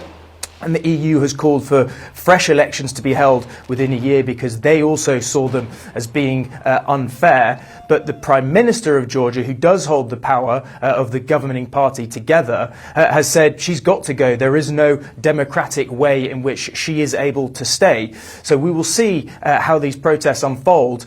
But it's not something that is new to Georgia. Over the last few months, we've seen protests like this and clashes. Bro, is this their president? This is their president? Bro, your president got this haircut, man. You got to turn it in. Bro, if my president had a haircut like this, I would be loading the firework Gatling gun too. Holy shit. On the streets outside Parliament over a variety of different the Georgian Dream. Oh no, the woman was the president? Oh, okay. Party has tried to pass in Georgia, which included a foreign agents bill and a more restrictive bill on LGBTQ plus rights as well. Both of those, Georgians say, look like they're coming less in line with the EU and more in line with a Kremlin-style authoritarian regime. Guys, yeah, as you say, so these.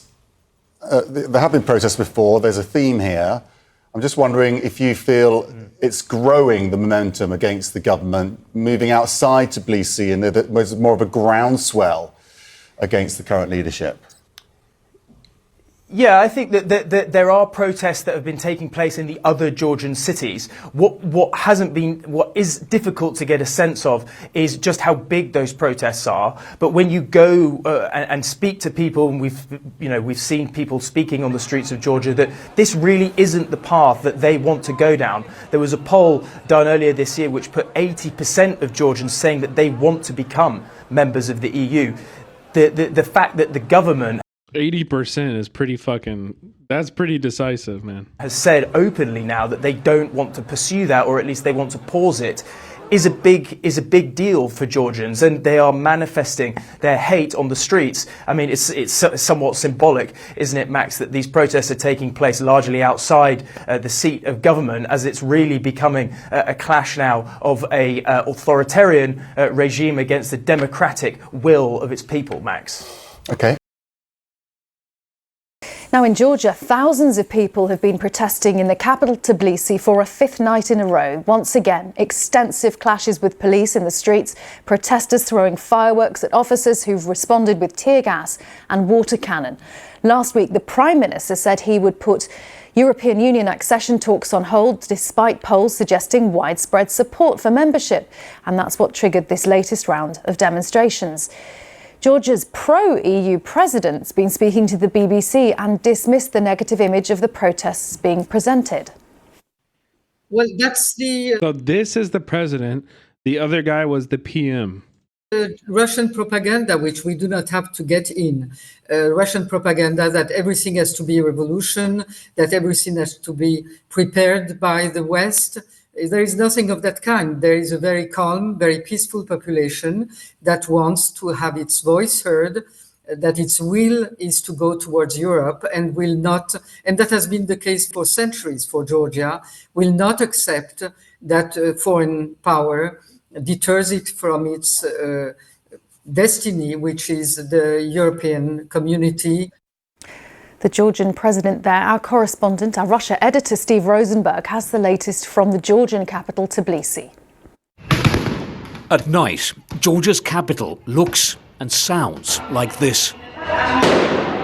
A standoff between the security forces and anti-government protesters. This is happening night after night now in Tbilisi. Protesters firing fireworks and the riot police responding with tear gas. Once again, Georgian police dispersed thousands of protesters.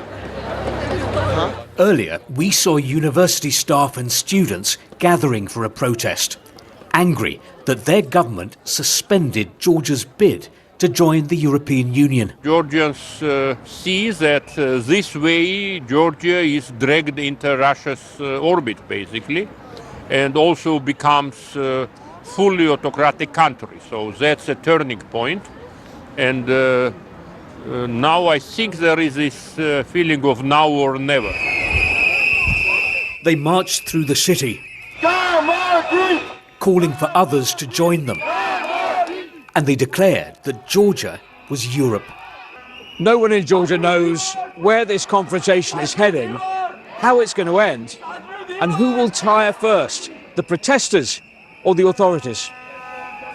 Georgia's Prime Minister suggested that what was happening on the streets was a foreign-funded revolution that had failed.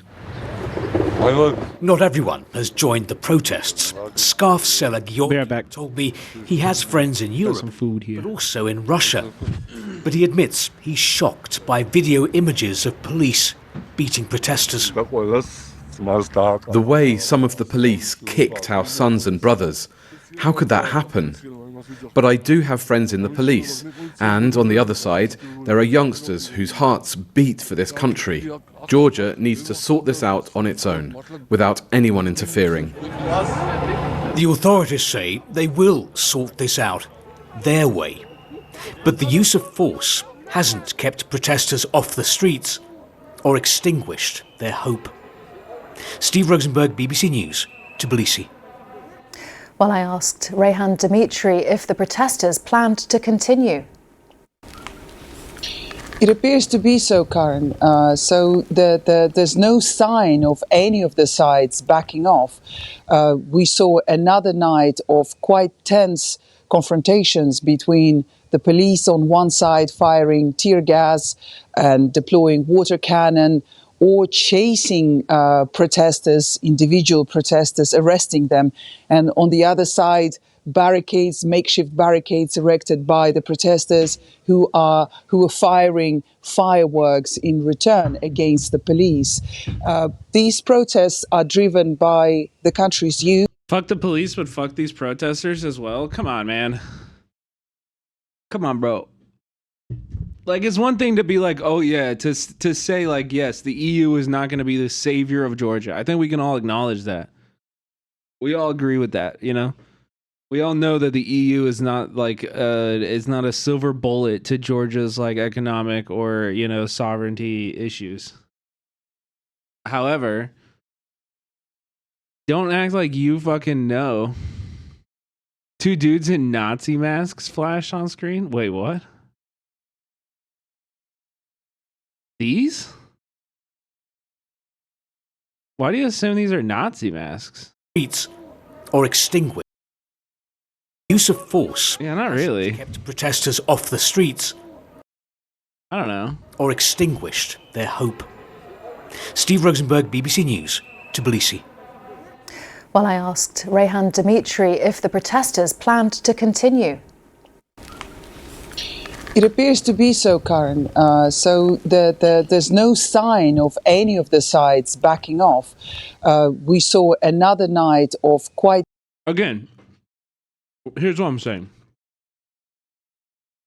Okay, there are no good options, right? Georgia is in a spot where they can't be sustaining. They can't just be like an independent state that doesn't interact with the rest of the world. And they're faced with two choices: Russia or Europe. You know? And so I think the only people that should be making that decision for the country of Georgia are the Georgian people. I would prefer Russia over the EU. Yeah, I mean, I don't know. I don't know. Tense. I would probably say not, but confrontations between the police on one side firing tear gas, you fucking sucks. Yeah, they do. Water cannon, or chasing protesters, individual protesters, arresting them, and on the other side, barricades, makeshift barricades erected by the protesters who are firing fireworks in return against the police. These protests are driven by the country's youth. It appears that they are, in a way, kind of self-organized. There's no protest leader, and there are no opposition leaders who are addressing the crowd or telling them what to do. They appear to be self-organized. Quite a lot of anger in the streets, and I was there yesterday, so when police started pushing quite kind of roughly the protesters away from the main point of the protest, which is outside the parliament, people just move to nearby streets, then they block traffic, they create more kind of trouble in other parts of the town. But one thing is clear: they're not afraid of the use that is being used by the police, and they are determined to make their voices heard. And their demand is for the government to hold fresh elections because October 26 parliamentary elections are being disputed by the country's opposition, which is boycotting the parliament. The opposition, protesters, and the country's pro-Western president are saying that the elections were rigged. So they want new elections, and they want a very clear Baseman, we talked about that too. Message that this country is going back on its path to Europe. Briefly, Reyhan, you mentioned a pro-European, pro-Western president on the side of the protesters, a pro-Russian prime minister on the other side. How much is this a push between those two different spheres of influence? Well, the Prime Minister and the Georgian Dream government, they deny that they're being pro-Russian. They never say it publicly, but I think them turning their back on Europe and putting the EU accession talks on hold for 4 years is what reinforced the belief that protesters and pro-Western part of Georgian society had all along that this government is acting in Russia's interest and not in the interest of the people who want to see their country as part of the European Union. Yeah. Yeah, and I mean, like, bro, this is how Russia operates. Like, the level of corruption, being non-aligned doesn't seem to be an option. Yeah, this is what I've been trying to say. This is what I've been trying to say. There aren't good options here. Water versus fire. And also, yes, like you can look at the United States and the EU and Russia and, like debate yourself till you're fucking blue in the face about which one is worse or which one is better. But the truth is that they're all fucking like capitalist oligarchies. And like they don't exist for the working class. Neither one do. Period. And the way that Russia functions is different than the EU and the US. Fuck. I'm just a cynical guy on the sidelines of this new Cold War bullshit. Hey, bro, I feel the same way. I'm just over here watching some dope ass riot footage. I'm just over here enjoying this footage of these cops taking fireworks to the face. You know what I mean? Fucking firework Gatling guns. This shit's dope. Clash of the elements in Tbilisi. Protesters shooting fireworks. Police responding with water cannon, as well as tear gas. Demonstrators washing their eyes out away from the fray. Some tried to hide in churches. Others erected improvised penis graffiti. What? I missed it. Also, what's up, Tofu? How are you, babe? Good to see you. As well as tear gas. Demonstrators washing. Everybody, please go follow Tofu Ghost. Their eyes out away. When are we getting a stream, Tofu? I'm excited. I miss your stream so much. Some tried to hide in churches. Others erected improvised barricades. Tension has been rising in Georgia for months. The opposition has accused the country of moving away from the path to join the EU and becoming closer to Moscow in its policies. Can they join China? Everybody keeps saying, go to China, go to China. Like, is China offering that? I've been attending protests for quite a long time now, and quite frankly, it's been very tiring to see that our government does not hear what the people desire. I'm here for a very simple reason, to defend my European future and the democracy of my country. My country deserves to be free from the Russian regime that has haunted us for many centuries. And I believe that we need to get into Europe. That's why we are standing here. And we are risking our lives, we are risking our health, but it's worth. The ruling Georgian Dream Party won a disputed election in October and says it will freeze EU accession talks for 4 years. President Salome Zurabishvili says the election was rigged and called for more protests. The president's role in Georgia has been reduced over the years to be mostly ceremonial. She said she wouldn't step down. Yeah, I mean, the EU's stance on this and Europe's stance on this is going to be, like any political development that leads them more towards Russia, they're going to be against, obviously. But also at the same time, like, I don't think that the EU is really chomping at the bit to let Georgia into the EU. Okay, like, you know what I mean? Like, they would take an application and it would be like 5 years. But as long as Georgia is not positioning itself towards Russia, then it's all good. You know what I mean? Like, they don't really give a fuck about Russia or about Georgia. They just want to minimize Russia's influence in the region. Down when her term. Yeah, the same thing as with Ukraine, yeah. Ends this month, adding to the political rift in the country. The government says that's out of the question. The president has 4 Fridays left and she cannot get used to it. I understand her emotional state, but of course on December 29 she'll have to leave her residence and surrender this building to a legitimately elected president. As police dispersed crowds in the early hours of the morning, acts of protest and arrests continued across the city. Inspired by this video of a young boy throwing a bottle at police, oh my gosh, hundreds of students refused to attend classes on Monday in a sign that the opposition is not backing down. What are they cooking? What are they cooking there? On Monday in a sign. What y'all cooking? I bet this is like a plov. Like a big ass, hearty thing of plov. Just like rice and fatty meats. That the opposition is not backing down. Oh, yeah. Dmitry Medvedenko, Al Jazeera. Waiting for NFKRZ, Georgian YouTuber, to make a video on this. Oh, yeah. I would love to see more from like Georgian YouTubers and stuff. Same with Korea. I want to hear from more like on the ground news stuff.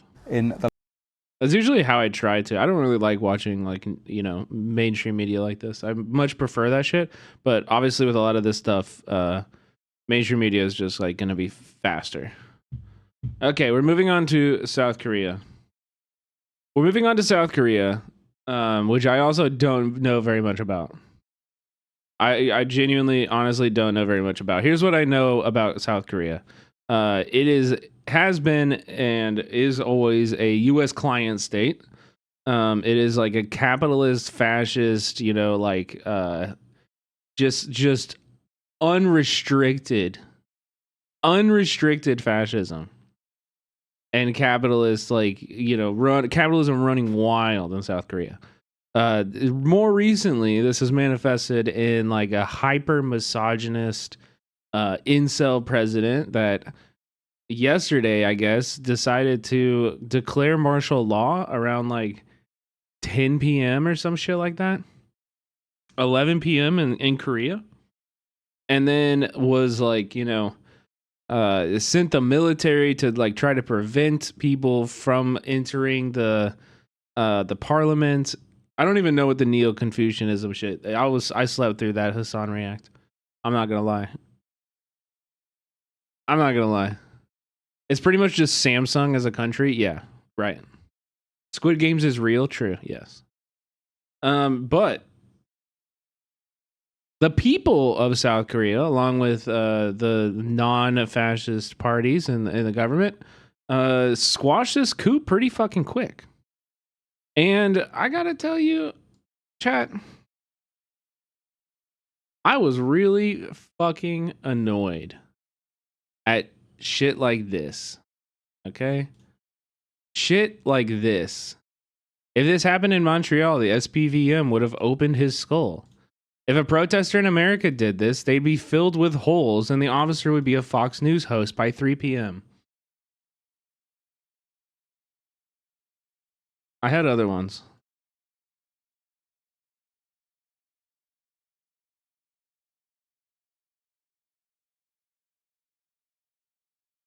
Well, look at all this stuff.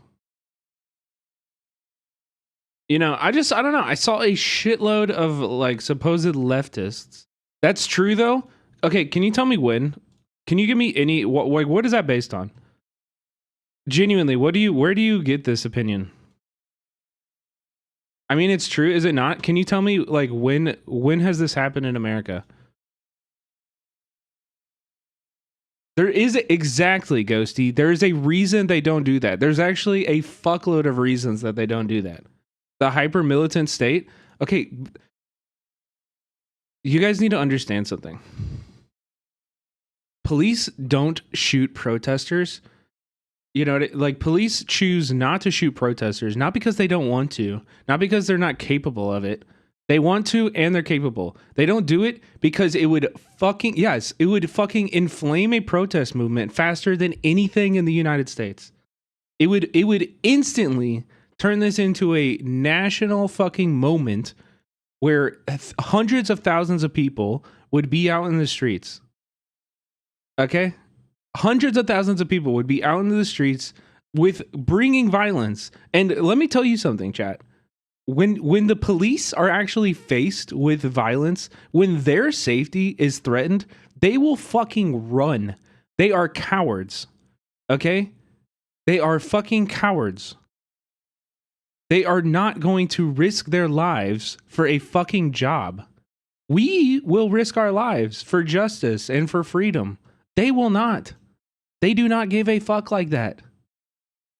They do not give a fuck. They don't. And if you don't believe me, well then look. Chat, look. We have examples. Kent State? Okay, so you had to go back 60 years. You had to go back 60 years. I don't know why everybody is just like y'all. I don't know why we act like there's like not any protest movements in the United States that we can reflect on. People burnt a fucking police station to the ground in Minneapolis. Like not even 5 years ago. What are we doing? Like, look at this. This was not even, this was like less than a year ago. This is less than a year ago. A lot more commotion now within the cops entered the encampment at UCLA. They got fucking surrounded. The second that their safety was threatened, what did they do? Did they start opening fire at the protesters? No, they fucking turned tail and they ran. They ran away because they're fucking cowards. They are cowards. LAPD now scuffling with these protests. I don't know why we act like these are like some unstoppable force that can never be defeated. I just in general, the level of defeatism as we're watching, like, I have so many questions, okay? And if you're really on the side of this could never happen in America, this could never happen in America, we would just be like shot in the street dead. If that is really your opinion, I have a few questions for you, okay? What is unique about South Korea? Like, what does South Korea have that America does not have? What is South Korea's like protest history? What does South Korea's protest history have that America's protest history does not have, that allowed the protesters in South Korea to directly challenge the military as a coup happened?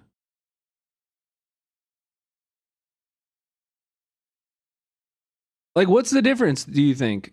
I'm genuinely asking. Do you think anybody in South Korea woke up this morning and was like, oh yeah, I could stop a coup if it happened?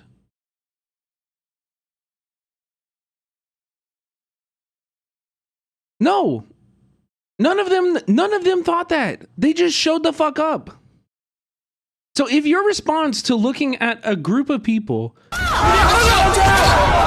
fighting against the military and protecting democracy in their nation, if your response to this is to say this could never happen in America, I don't know what to tell you. Like, if you look at this and your response is defeatism, is to throw up your hands and say, oh, well, if that happened here, we would really be fucked. Instead of being inspired by this, instead of learning from it,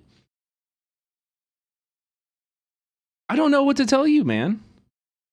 Why are we so fucking defeated? Why do we act like this is over? Like the fight is done. There's nothing else we can do. I'll tell you why.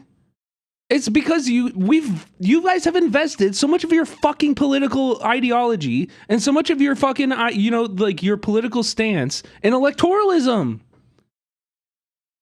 And now that you lost the election, everything's over. The fight is over. We're done. We're fucked. We're done. Throw in the towel. We're defeated and everything's done. 20 million deportations is inevitable. All we got to do is kick our feet back and watch.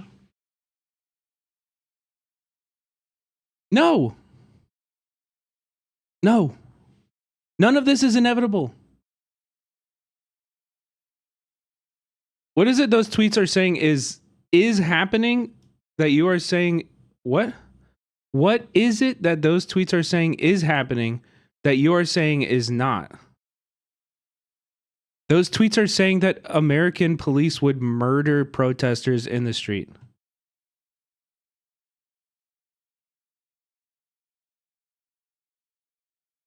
I don't think that's going to happen. If it did, it would delegitimize the government instantly. It would take I don't like, that's not going to work out for the government like you think it's going to work out. I'm telling you right now. That is not how this shit works. That is not how this shit works. I'm so confused by this take of yours, bro. Like, you're the one telling us time and time again that the cops are pigs and overly violent. They are. And showing us example after example, then telling us, nah, bro, y'all can take on the cops if you really wanted to, but y'all just don't. It's collective action. Guys, look at the videos of this. Like, how many people do you think were at this?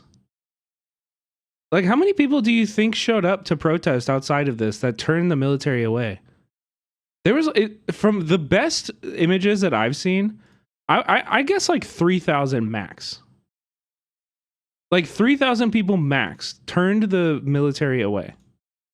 How many people do you think were there at UCLA when the police were turned away? Cops will kill us is a different argument than it's all over, though. I mean, I've seen people saying it's all over and that this could never happen in America, too. I've seen that also. And yes, that is my frustration. I don't know why everybody's like, oh, well, this will never happen. Like, people will never rise up to prevent a fascist, a takeover of democracy in America. Like, I hate to break it to you, but it's happening now. It's going to happen continually. Like, we are going to rise up. And if you don't believe me, just watch. Like, I don't know what to tell you. I don't know what to tell you.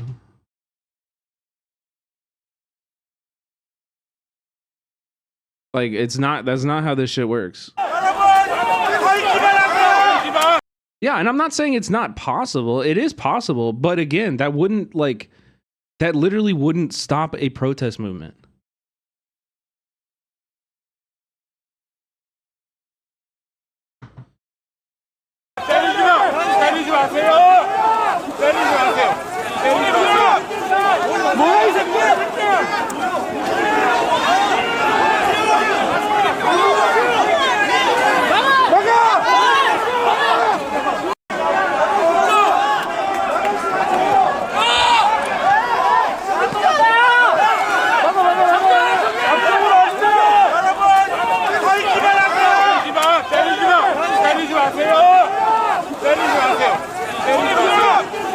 Both can be true at once, though? What do you mean both?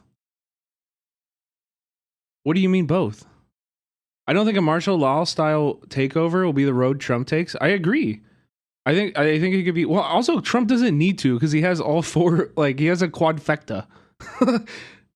You know what I mean? So he doesn't need to do martial law. The entire government apparatus is going to line up to do whatever he wants. All right. And so it's on us. It's going to look like us standing in front of, mobilizing hundreds even, not even thousands, hundreds of people who can stand in front of a fucking ICE van and demand that they release the people that they have captured inside of there. I just don't get it. I don't understand it. And it's also like, oh, well, if the cops are violent, then like, I guess I just won't come to protests anymore. Like, oh, geez. Like, what the fuck are you here for? What the fuck are you here for? Or is this really it? Are we just throwing up our hands? We're just going to allow fascism to take over? It's just inevitable. And y'all are just going to stand on the sideline while this happens? Like, we're not going to fight back? Is this really what we're doing? That's what it felt like to me reading all this shit today. Was like, everybody's just going to sit back and like let this happen. Because we lost the election and now we have no other way to participate in politics. That's what I felt like I read from like 50% of the left on my Twitter feed today. Was a bunch of people in America saying, oh my goodness, this kind of direct confrontation with the police and with the military is, oh, it's so spooky, could never happen in America. Fuck you. It needs to happen in America. And if you're not ready for it, then fucking get ready for it. Stop acting like we're defeated already. Stop acting like we're defeated. Stop. You need to believe that we can win. And I feel like today I saw everybody on the left absolutely reject the belief that we can win. And that fucking hurt, dude. That fucking hurt. It sucks. Genuinely, it fucking sucks. Because it tells me that you guys won't be there. That's what it tells me.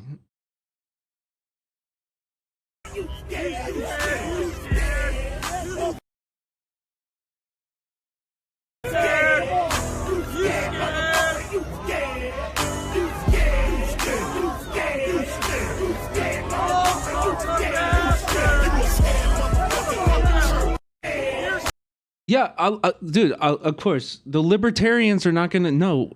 If you're counting on liberals or libertarians, no, we're not going to be doing that. I agree with those tweets and I will be there. Why would you be there if you think we're already defeated or that we're going to be murdered and like squashed instantly in the streets? I'm genuine question. If you don't believe that we can win, why are you fucking out there?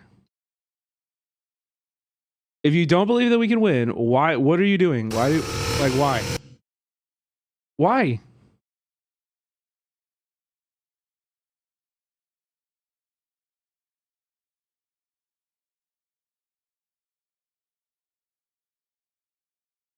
I think the point I took for those bigger tweets is that the cops would respond differently than the SK videos we saw. But not that it's pointless to show up. Yeah, except for, here's my point. It doesn't fucking matter how the cops respond. It doesn't matter how they respond. If there's 10,000 people in the streets, the cops can't do shit. They can't do anything about that. They are powerless. They are literally not a fucking factor in this. Exactly, sorry. Why do we care about if the cops if we show up? Exactly. Exactly.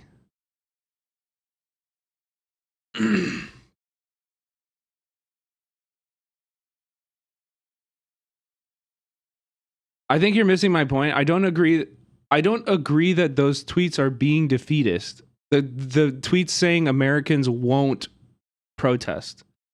The tweets that literally are saying Americans won't resist a fascist takeover in America. And that Americans won't protest. That's not defeatist. I agree with those tweets that cops look for an excuse to kill us. That's why I will be there.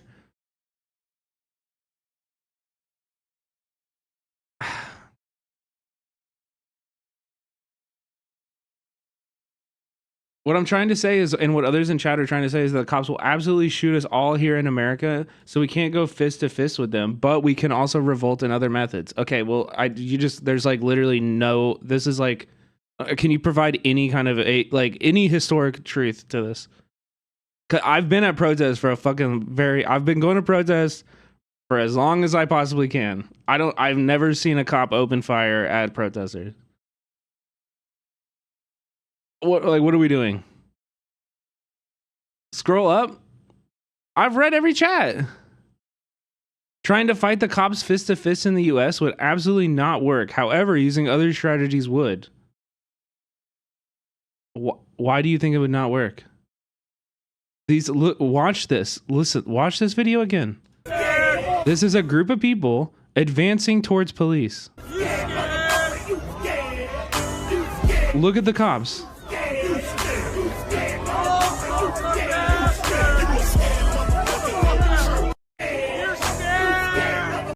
Bro, I've been shot at with rubber bullets. I understand this. And I'm here for it. I'm here for this. Let's have the conversation about how we defend ourselves at protests. Okay, let's have that conversation. That's not the conversation anybody's having. That's not the conversation anybody is having. The conversation that people are having on Twitter about this is that America is fucked and that Americans would never be doing this. The fact is, Americans are doing this. We have been doing this. There is a long history of routine challenging of police activity from fucking 80 years ago until now. And it's consistent. And we've built on it to the encampments. The most recent one in the encampments.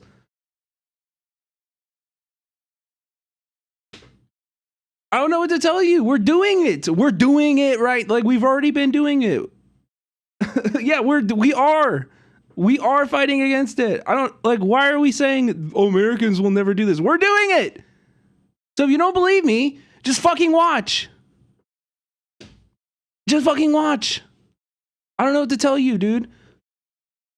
You can sit there and be defeatist until we shock you, until you're, until you're watching my stream and you watch us do it.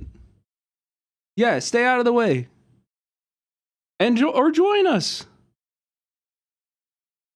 I think this kind of defeatism is gross and it's disgusting, and it just makes me feel fucking pissed, man. It makes me fucking feel pissed.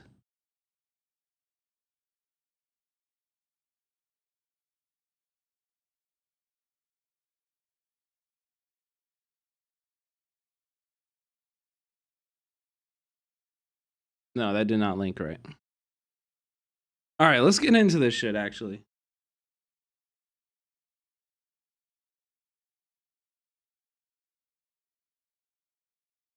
We just don't see those tweets as saying we won't be there. I mean, genuinely, almost all of the people that I saw tweet that, I know will not fucking be there. I don't know what to tell you.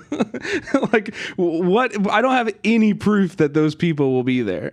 Those people are not there normally. They're saying it because they weren't there previously. So why would I assume that they're gonna be there now? You know what I mean? Like, that doesn't make any fucking sense. It doesn't make any sense, actually.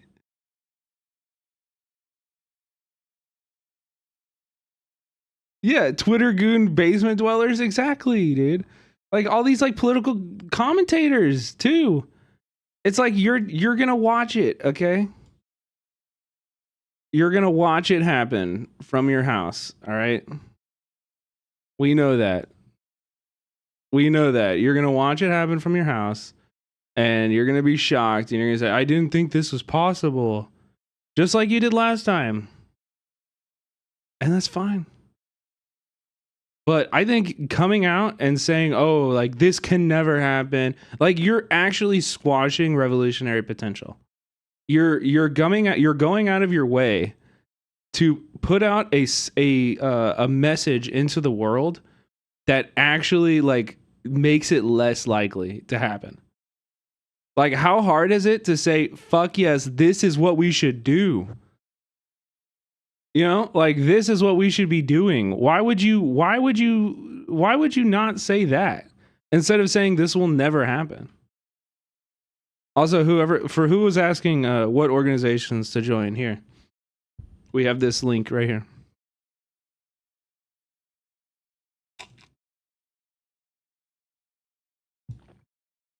They're doing tricks on it to stifle the revolution, and they're doing it for free. I know.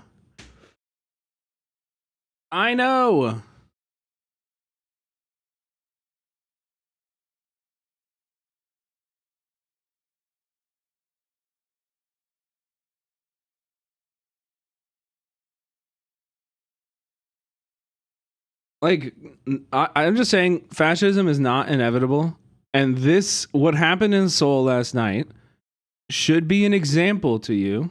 Do you have one of those lists for Florida? No, but there probably are some national organizations on there. I mean, if you're in Florida, maybe like check out PSL. Maybe your DSA branch is decent. I don't recommend people join DSA LA. But you can check out PSL or, one of the other larger socialist orgs. I mean, also like mutual aid organizations, Food Not Bombs. Finding just like any organization that's working with your local like unhoused population or immigrant populations. Did you ever join PSL? I'm in the process of that now. I was in Kansas City for the last week. I haven't been able to go to their events or anything yet.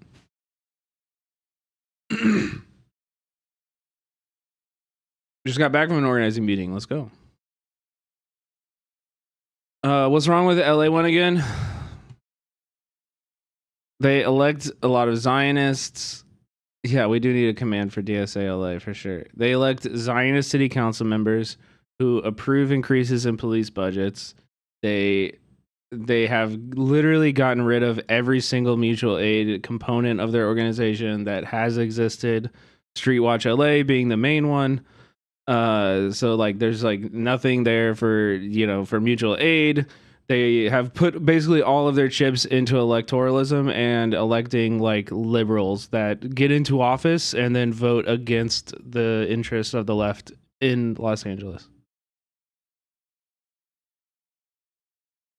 Like approving LAPD budgets, approving literally just last week, a DSA LA council person voted to approve the use of military and of military equipment by the LAPD. Like that literally just happened. Here, let me see if I can find the tweet.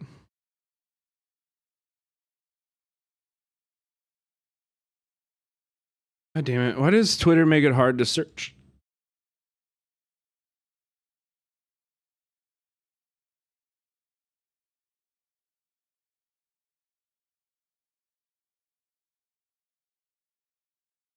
Yeah, here. So there's this one. This was a vote from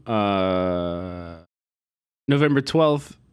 DSA Nithya Raman voted to improve an LAPD chief who was previously the LA sheriff, and while he was LA sheriff under Trump's first term, fought really hard so that he could report people imprisoned in his jails to ICE to deport them. And the city had to like really duke it out with him. A bunch of protesters were explicitly like fighting against him with that shit. Yeah, and this is also like, she's been doing this for a very long time. Nithya Raman was one of the first people endorsed by DSA and the first people that they got into the LA City Council. And they re-endorsed her after she had put forward a shitload of like Zionist, explicitly Zionist, votes.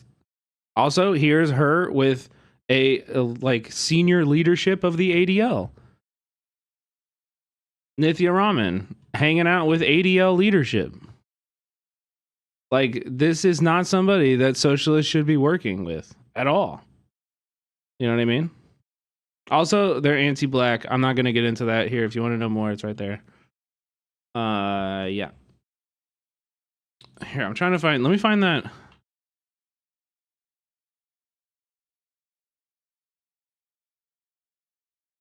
Oh, yeah, here.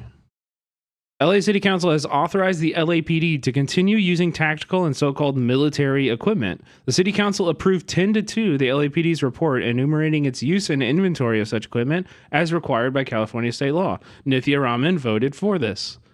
There is no reason that should have happened. There's absolutely no reason you would approve the use of military equipment. Like, why the fuck would you vote yes on that?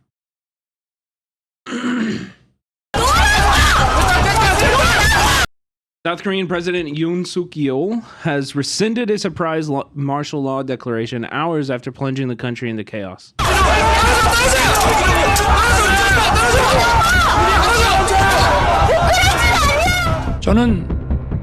I will use this emergency martial law to rebuild and defend the Free Republic of Korea, which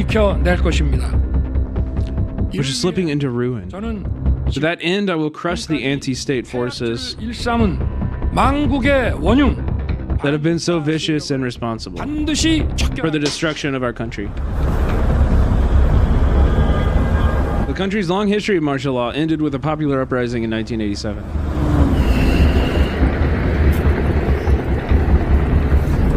Yeah, granola, you're right.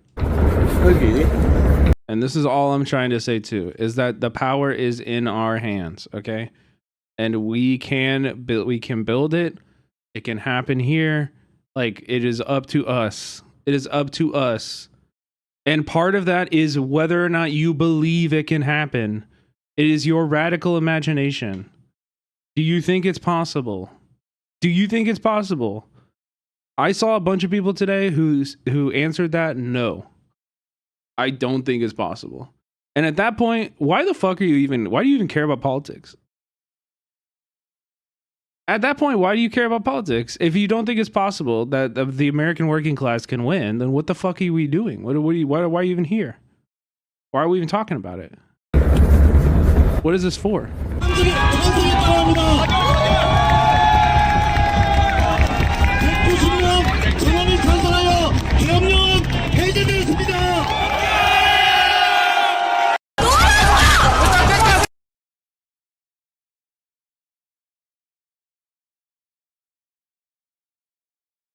The Constitution.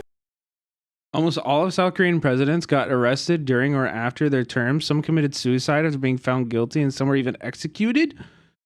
I didn't know that. Is that true?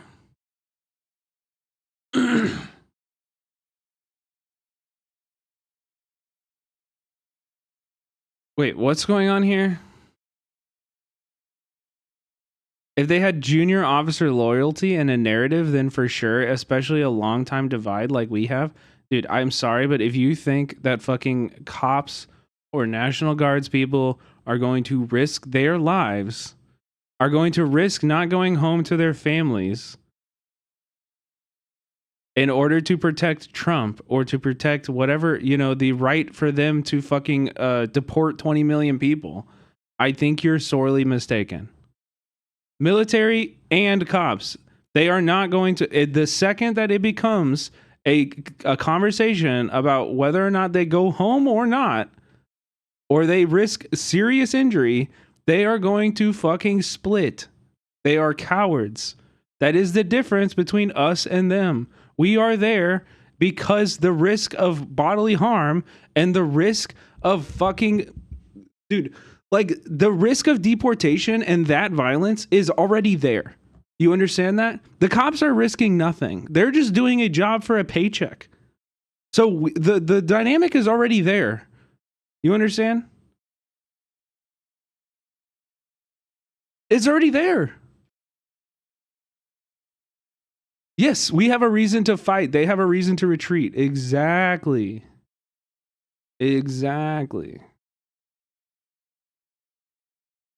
What is this? Presidents of South Korea. 1948 to 1960, overthrown. 1960 to 1962, overthrown. 1962 to 1979, assassinated. Removed by military coups. Sentenced to death after his presidency. Sentenced to 22 years in prison after his presidency. Imprisoned during the term of president.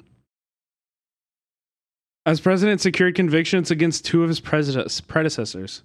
Imprisoned after president number 3 and sentenced to death under president number 5. Nobel Peace Prize laureate. Impeached. Investigated for corruption after his term and committed suicide. Arrested for corruption after his presidency. Impeached and arrested for corruption. Recent president, no imprisonment. Impeachment likely. So this makes them seem based. This makes South Korea seem based, because if America had a functioning justice system, this is what we would do with our presidents too. You know what I mean? Like that is actually justice. 저희가 외신이 방송이 필요할 것 같아서 불가피하게 간단한 입장을 영문으로 할 테니까 좀 이해해 주시기 바랍니다. 크게. Yeah, we don't. There's the American prisons. They can't fit rich people. Only poor people go to American prisons. On December 3rd, 2024, at 10:27 p.m., President Yoon Suk-yeol declared martial law. This declaration is illegal and constitutes a criminal act directly violating the Constitution and other laws. It is essentially a coup d'etat. The current political and social situation does not meet the criteria of a time when it is necessary to respond to military needs or maintain public order in wartime or a similar national emergency as outlined in Article 77 of the Constitution. Therefore, the emergency martial law is invalid and illegal, and the President should be held accountable. Additionally, martial law is procedurally invalid as there was no cabinet meeting, which is required by Article 2.5 of the Martial Law Act. This martial law is null and void. It is illegal for martial law forces to enter the National Assembly. We demand the immediate lifting of martial law. 이상입니다. 참고해주세요. Paul Wall, thank you for the tier 1. Paul_Wall just subscribed. Cinemarxel. Soldiers block opposition politicians from entering the parliament in Seoul, Republic of Korea, after President Yoon Suk-yeol declared emergency martial law, accusing the left-leaning bloc that controls the National Assembly of DPRK sympathies.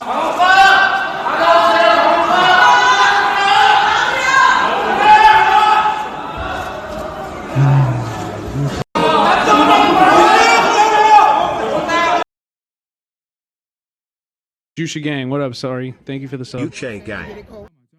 Uche Gang. I emailed my local DSA today. Thank you for the tier 1, Tactera. Appreciate you. Play. We are gonna move. Tactera just subscribed. I emailed my local DSA today. South Korean soldiers and police seen leaving the National Assembly building in Seoul after the parliament voted to end the martial law declared by President Yoon Suk-yeol.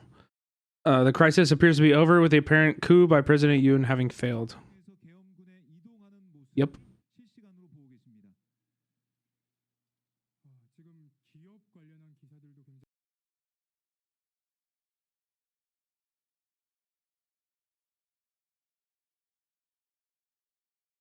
Yes, I understand this. I said this earlier too. Trump has a quadfecta. We're never going to get, like, if you're waiting for the institutions to save us from fascism, it's never going to happen. It's never going to come. It is on us and solely on us. It is on the people to rise up and to make it unviable. To make it unviable for them to do the things they want to do. We have to fucking put gunk in the system at every single opportunity possible. We have to make it impossibly expensive, you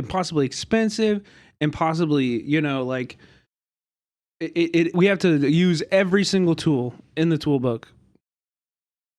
And yeah, you're right. Like the state is going to do everything they can to stop us too. Melty Metal, thank you for the tier 1. Melty Metal gifted a tier 1 sub to Frank. 공간 진입했다고. YTN 에너지.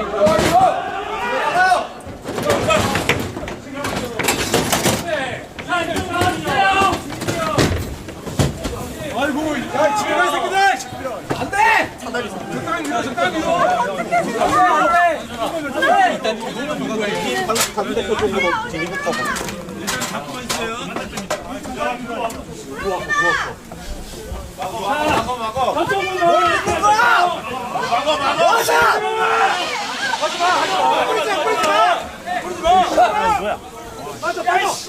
Like, it's crazy that people are like, this would never happen in America. This looks exactly like the encampments. The encampments were using fire extinguishers like this too. They had choke points. They made barricades. Like, I don't know what this looks exactly like that. It looks exactly like America not even a year ago. If anything, there's like more people. Like, there were more people at the encampments. There were more, and they were better prepared. And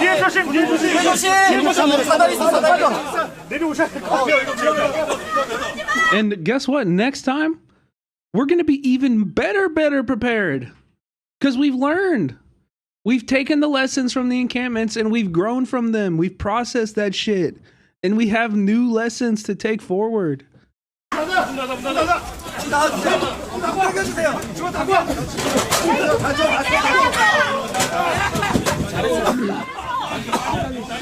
No, this is in the South Korean National Assembly. Vefar, thank you so much for the prime.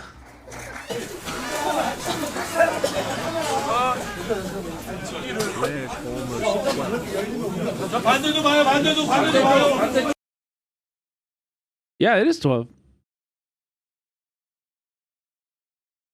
No Marvel rivals. South Korean special forces are breaking the parliament windows to get into the building. This is crazy. 현재 원내대표 역시 국회 안에 도착한 상태고요. 더불어민주당 의원들도 현재 국회 본회의장에 모여 있고 도착하고 있는 상황입니다. Dude, why isn't he thinking? Melty Metal, thank you so much for this 5 subs. Have a good day. Yeah, all windows matter, bro. Think about the family of that window. Think about that window's family, okay? 대표는 국회에서 계엄 해제를 결의하고 윤 대통령의 불법 행위에 대해 엄중한 책임을 물어야 한다고 강조했습니다. 조 대표는 국회 앞에서 기자들과 만났는데요. 윤 대통령의 비상계엄으로 국민 여러분께 사죄를 말했습니다.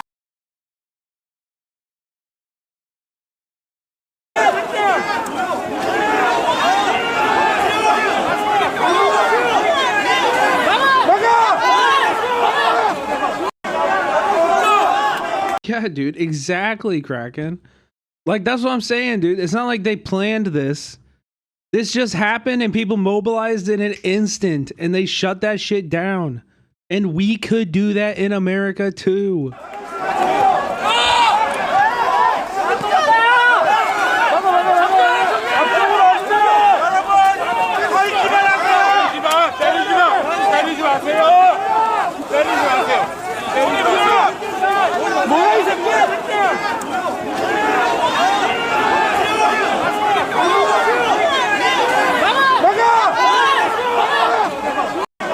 Yeah, back to lurking. Thank you, Melty. We appreciate the love. Appreciate you. Level 3 hype train chat. Jump on. You can. Oh, dude, this one was so funny.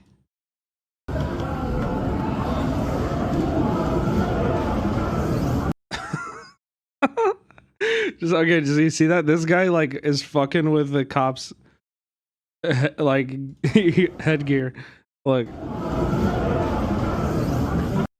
He pulls it and the cop looks back. He's like, "Hey, who did that?" 네, 좀 찍고 갈게요. 좀 똑똑히 보세요. Who? Who? Who did that? That's funny. Yeah, I wanted to talk a little about this woman. Miss An Gui Ryong is the one who grabbed the soldier's rifle and demanded to know if he had no shame in marching on civilians while so armed. So this video has gone like hella viral, and it's great. She's saying, "Do you have no shame?"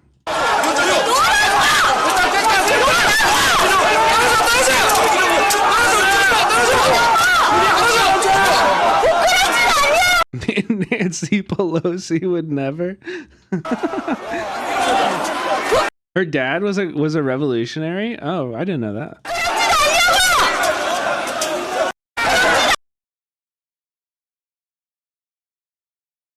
The special forces isn't even the enemy, so what is she doing? Shut the fuck up.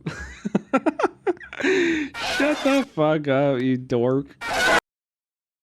Here's her Twitter page. I guess she's like a TV personality turned politicians. Yeah, like a Korean bootlicker. Which is dope. I hope she stays safe, you know. I think like, you know, obviously unless the president like resigns and is arrested tomorrow, I think that these elements in society that want to go after the left are not gonna just like stop. They obviously were defeated today, but they're gonna rear their ugly head again. And they're going to have to be smacked the fuck down again. All right, let's read this. Korea's, also, I don't know what this website, is this like a good website or no? I'm not familiar with the biases of Korean media. Hanky Oreo? Is this a good one or no? Yeah, me neither. Korea's top opposition party prepares to impeach president if he doesn't step down. The Democrats made plans to introduce a motion for Yoon Suk-yeol, Suk-yeol's impeachment as early as Wednesday, following a 6-hour period of martial law declared and then lifted by the president. The Democratic Party resolved Wednesday to immediately begin impeachment procedures if South Korean President Yoon Suk-yeol does not step down at once following his declaration of emergency martial law the night before, which he lifted just 6 hours later. The party made plans to introduce a motion for Yoon's impeachment as early as Wednesday to be reported at the National Assembly's plenary session on Thursday. The resolution came at a closed-door general meeting of lawmakers held an hour and a half after Yoon announced his intent to lift the martial law order. His announcement came after a National Assembly plenary session that approved a motion to demand the lifting of the emergency martial law order in the early hours of Wednesday. The lawmakers condemned Yoon's proclamation as inherently null and void, a clear violation of the Constitution, and a serious act of insurrection and perfect grounds for impeachment. Die Happy music gifted. Die Happy, thank you for the tier 1.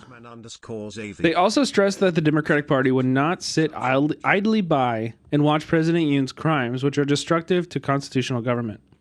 Demanding that Yoon step down immediately, the lawmakers pledged to honor their public's wishes and immediately begin impeachment procedures if he does not.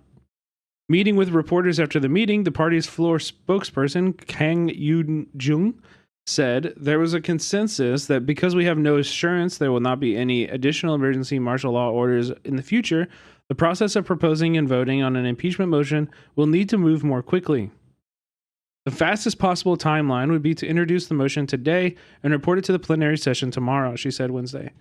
An impeachment motion must be voted on between 24 hours and 72 hours after being reported to the plenary session, which means the motion for Yoon's impeachment could be voted on as early as Friday.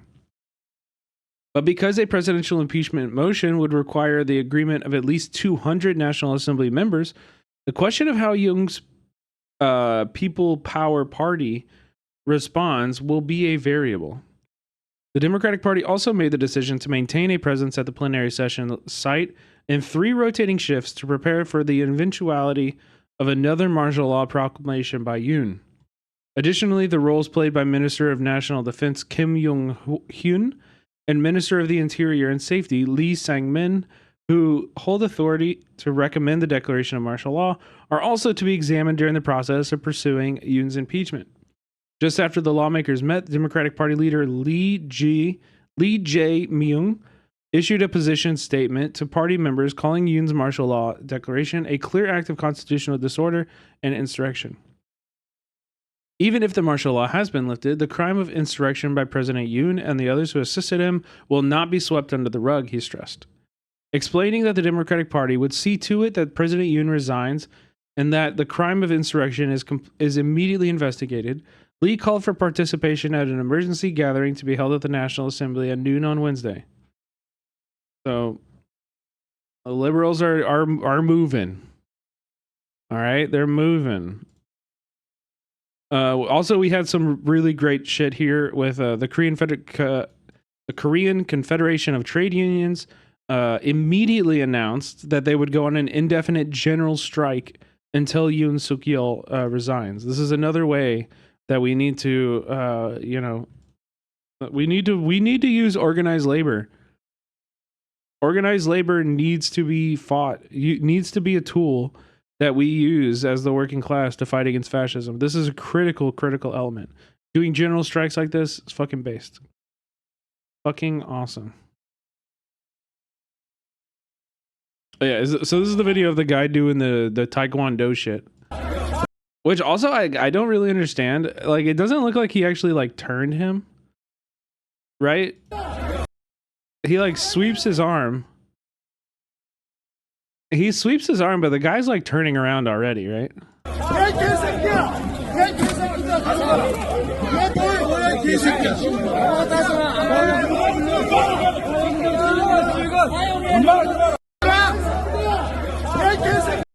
Still, pretty slick move with the phone in your hand.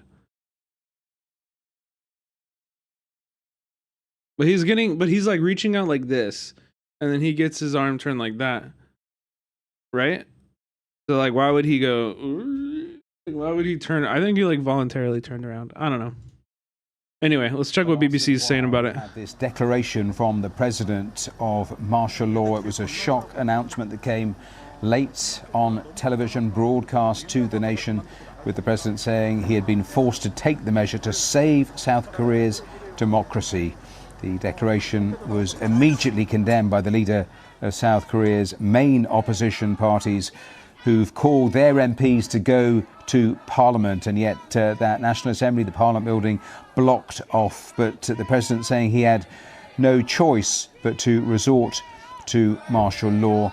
I declare martial law to protect the Free Republic of Korea from the threat of North Korean communist forces. Well, I just want to play the moment that South Korea's president announced.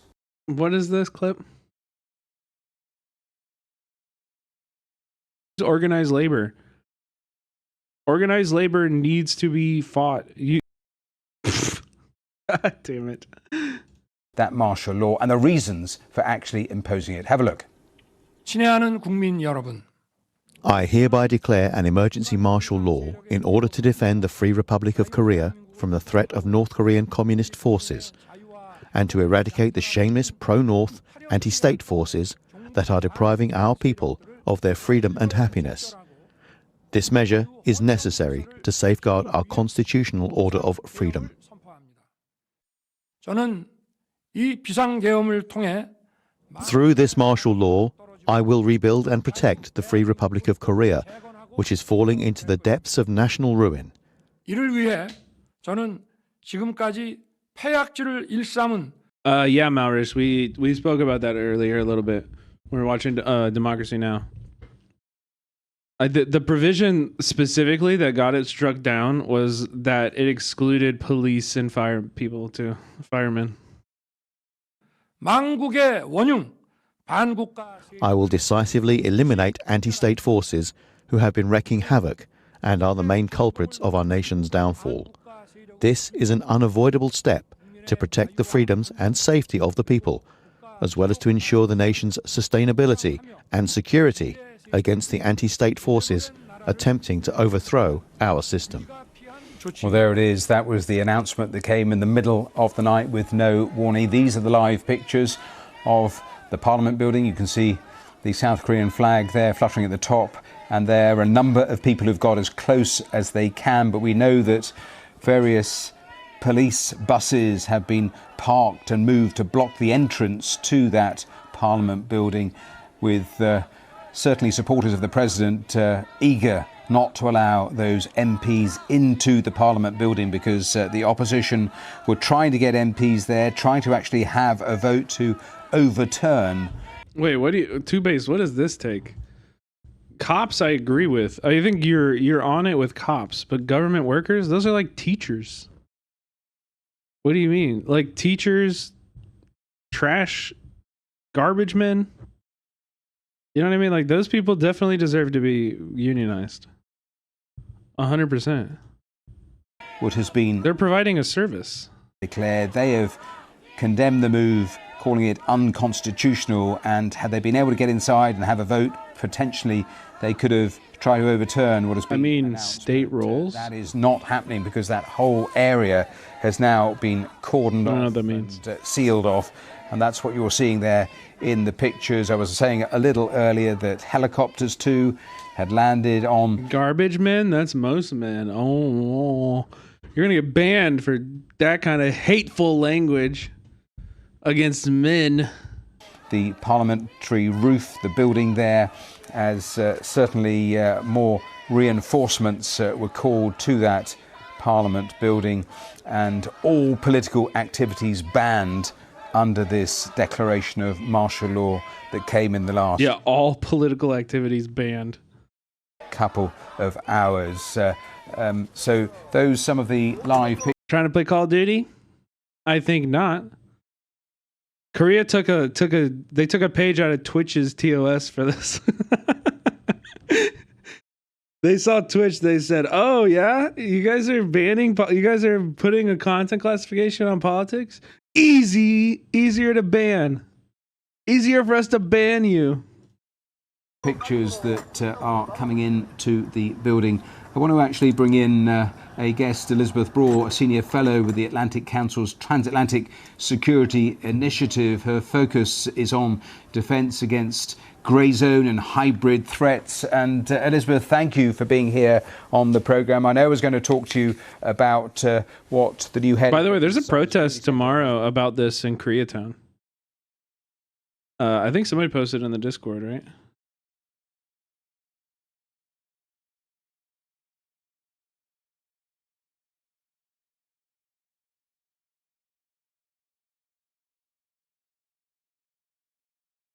Where did it get posted?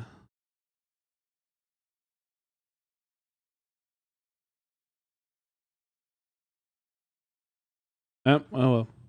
I'll find it. Been warning a little earlier in the day, but you join us as we watch these really fluid and certainly surprising developments in South Korea. What are you making of what you're seeing? Yeah, two-based.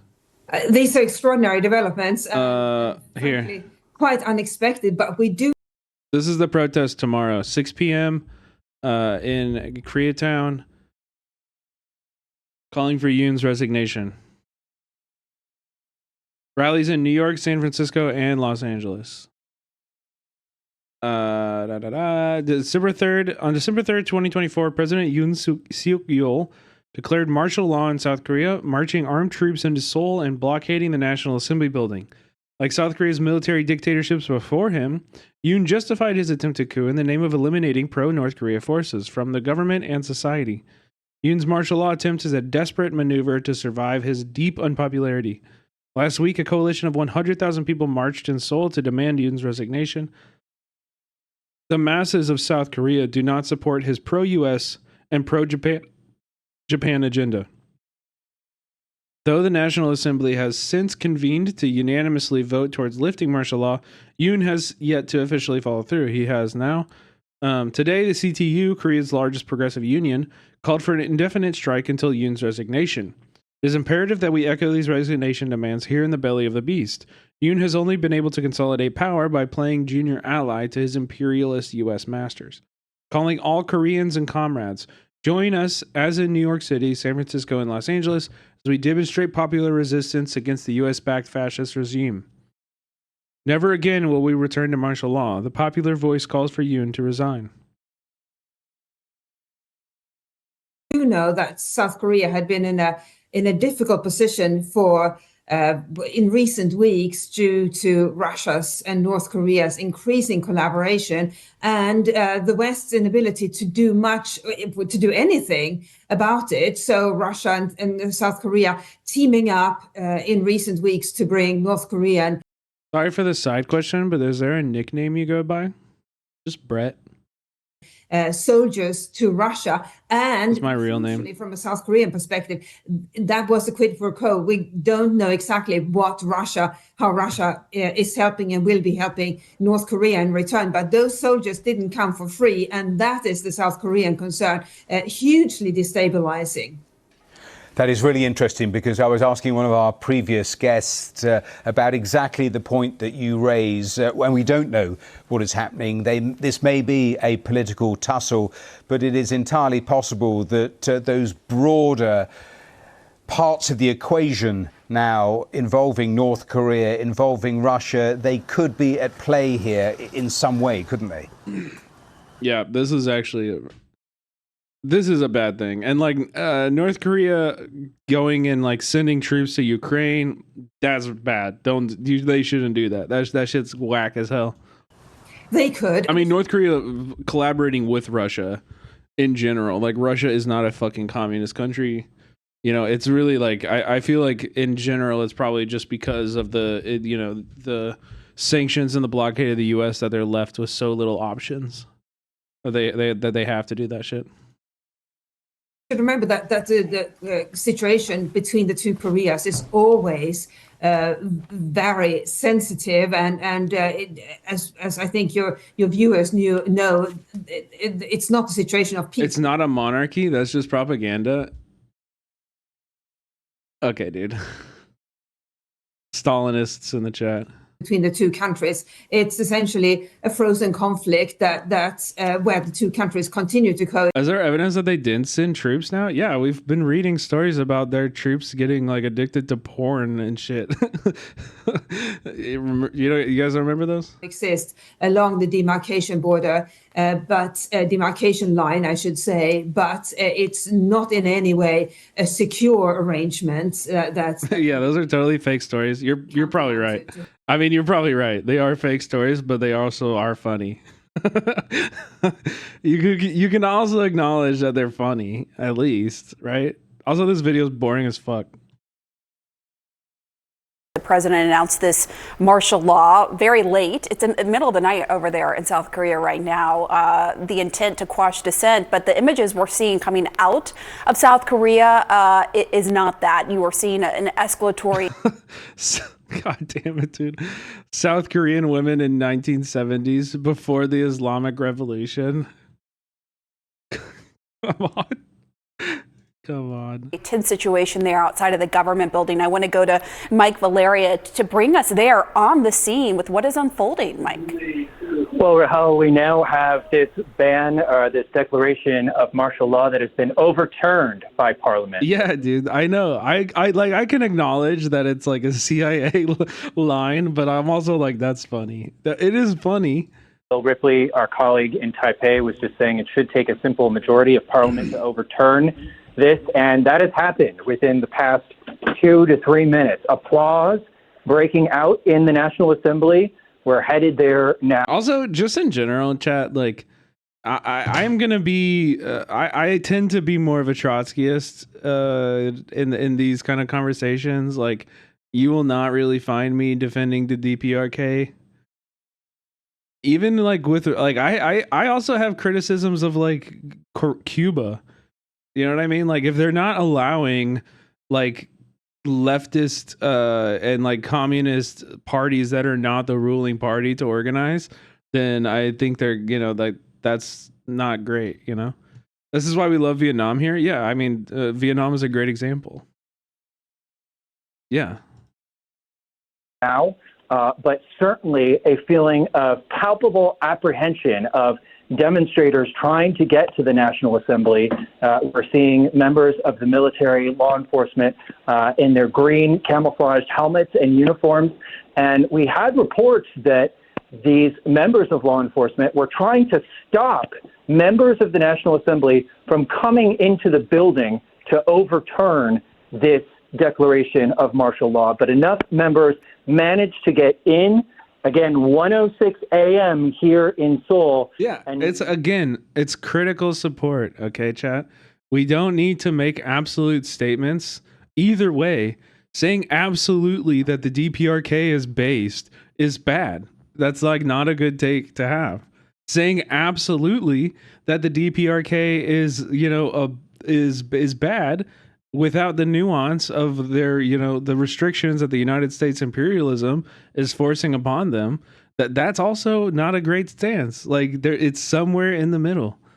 We can support them we can support them in their opposition to US imperialism. We can support them in their efforts for, you know, to create a working class vanguard party, you know, that is communist, but also you can fucking criticize them too. I do that. That's fine. I thought Vietnamese hate communism with their support of the US or nah? No. The US is Vietnam is communist, but they are looking more towards foreign investment in the United States, mostly out of like fear of China. Vietnam fucking hates China. Your position is Eurocentric, I have to point out. What the fuck? We're talking about Cuba and Korea. What are we talking? Like, I'm talking about Vietnam and Korea and Cuba. How is that Eurocentric? Members of the National Assembly have over. I mean, I think you're a Stalinist, so you're just gonna, like, you know, full, like, there's no critical in your critical support. It's just support, which I understand. I get it. You're fighting against a lot of you know, like, super fucking Red Scare, like, anti-communist bullshit. I'm telling you in here, we're not anti-communists, okay? Your qualified support of a it's racist now. Okay, yeah. All right, okay. Turned martial law in South Korea minutes ago. So now the question is, what does South Korea's president do now that lawmakers you got me, dude. overturned martial law you got me, bro. in South Korea across the country? He did this as a way to reclaim power. He is a very weak president. His approval ratings hovering in the upper 20%. Conservative. Found the Kyle the Communist known in this country for decades as a strong prosecutor, as somebody who has taken a strong stance against North Korea and aggression coming from north of the DMZ. And he did this, as far as we can tell, because there have been unending calls to impeach him, to remove him from office. And he said in an address to the nation a few hours ago that this was his way of strengthening control of government, which he said has been paralyzed by these calls for his impeachment and calls to impeach other members of the government, heads of ministries that he installed as well. So the question is, how does the president respond? How does law enforcement and members of the military respond? I can tell you that we have early reports of law enforcement starting to pull back from the building, and you can see on the screen more and more people. I think in general, though, like I'm a fan of democracy. Okay, I think that the people should decide what the fuck happens to them. Okay, this is why I like Vietnam as an actually existing socialist state that has a very like robust system of democracy where people are voting and there's a robust debate happening into how to create their fucking, socialist state, okay? There is not a lot of dissent and a lot of other... That's why you should not be reactionary about the DPRK. Okay, well, can you provide me examples of there being, like, dissenting opinions inside the DPRK? I don't see those. I don't see those.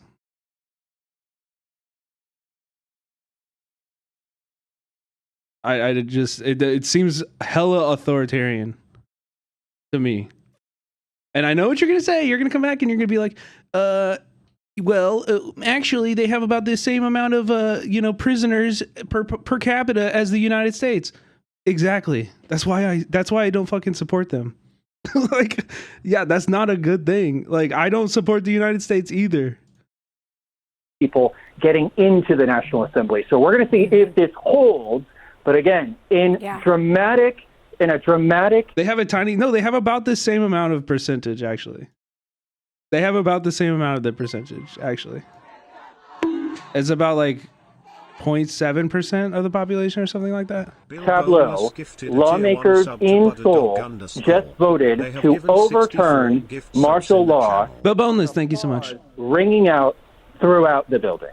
Really remarkable how quickly all of this is unfolding. Yeah, I know. Mike, my understanding is you were there, you're on the phone with us. Just help us understand what's happening there right now outside of that building. Sure. Obviously, we see the video, but you're able to see the full picture. So bring us there.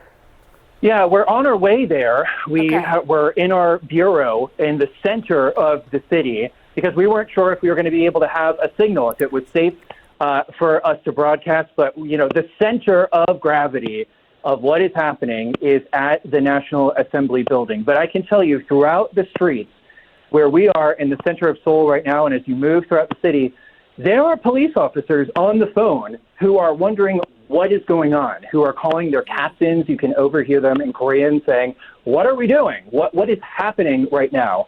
There are people who are leaving bars, who are leaving restaurants, calling their moms, calling their dads, calling their children, saying, I'm coming home right now. This has not happened within the 21st century, a declaration of martial law, something that remains in memories of people from the 1980s when South Korea was still under a military dictatorship. So people are bracing for what the president, Yoon Suk-yeol, could do now and what orders he will give the military and law enforcement, and will they be heeded? Will those orders be heeded now that the government, the parliament, the National Assembly has voted to overturn the president's declaration that he is in charge. Martial law reigns. Anybody can be arrested without a warrant. That has just been overturned minutes ago. The question. It's also so funny that we were having this conversation about the DPRK because I have this documentary that I wanted to watch. That's probably gonna be like, I haven't seen it, but it was recommended to me today, and I think it's like a very pro DPRK documentary. The president announced this. So like, just chill. It's critical support, dude. It's critical support. You know. All right, let's check this one out. South Korea, where President Yoon Suk-yeol has used a surprise late-night TV address to declare martial law. He said it was necessary to protect the country from what he called communist forces. Crowds have gathered outside. Okay, but Frank, I think a lot of my problem with Stalinists or like a lot of people who are super uncritical in their support of AES is that to me it just reads as you want there to be socialism. But more than that, you just want to hold the keys to the prison. You want to hold the keys to the prison. I want to abolish prisons. Okay? I want to abolish prisons. You want to hold the keys to them. And I think that's a big difference.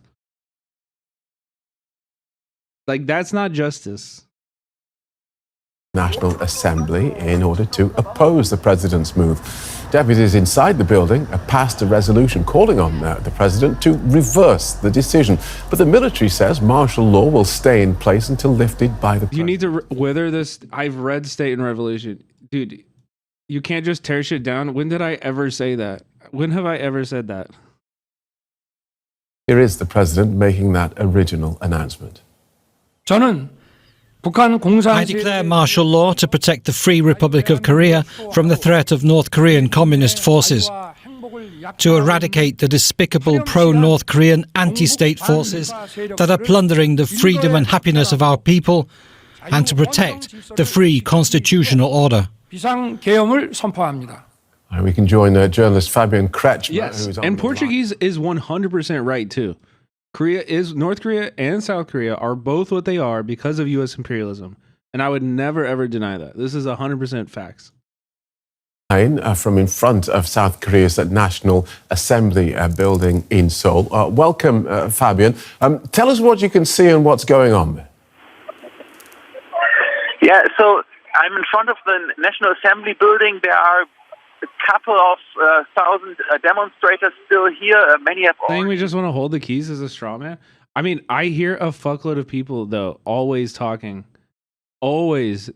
about how there is like, you know, people are just giddy to fucking to get into power so that they can use the power of the state.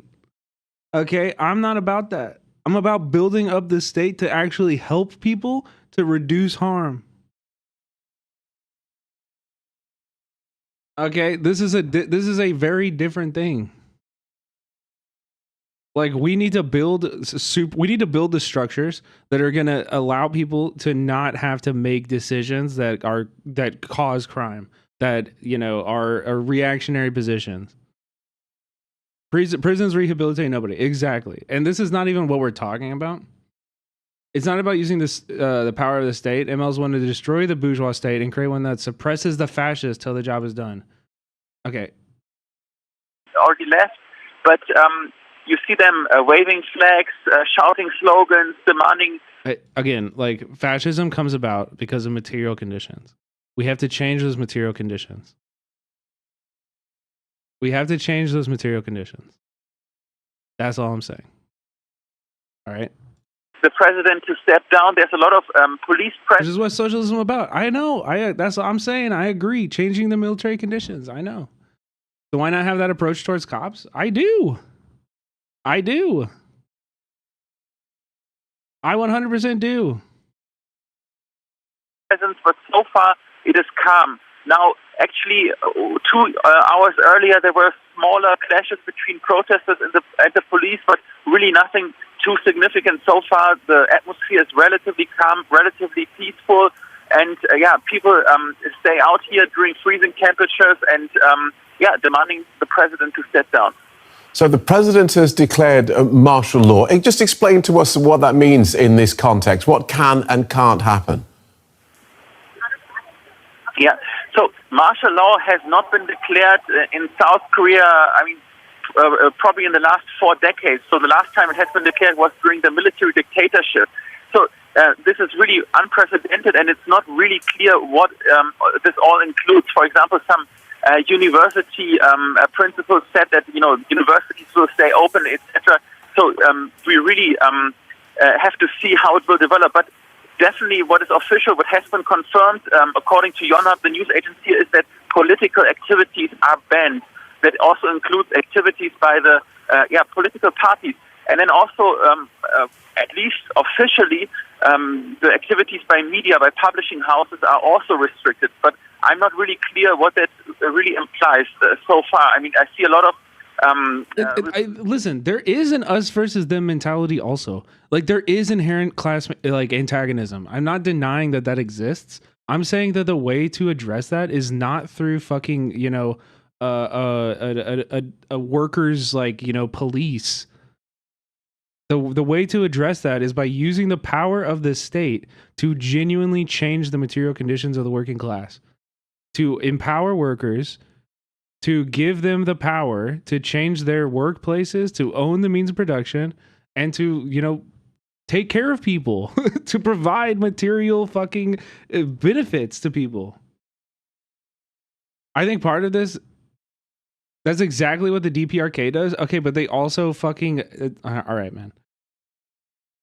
Like I said, I have never heard of any opposition to the, you don't want to call it a monarchy, but I've never heard of any opposition to that existed that wasn't immediately suppressed. Personally, I think part of this is also that you can't fathom citizens actually supporting and having respect for their leaders, because in the West they don't work for people, so you orientalize the DPRK and call it a cult of personality. What, did I ever say that? I'm genuinely suggesting you just take this comment off stream and reflect on it. You don't have to argue it here. Reporters here on site who are reporting, who are doing live hits, and I don't see any restrictions on their activities yet, but we have to see also tomorrow what the next day will bring. So what are the communist forces?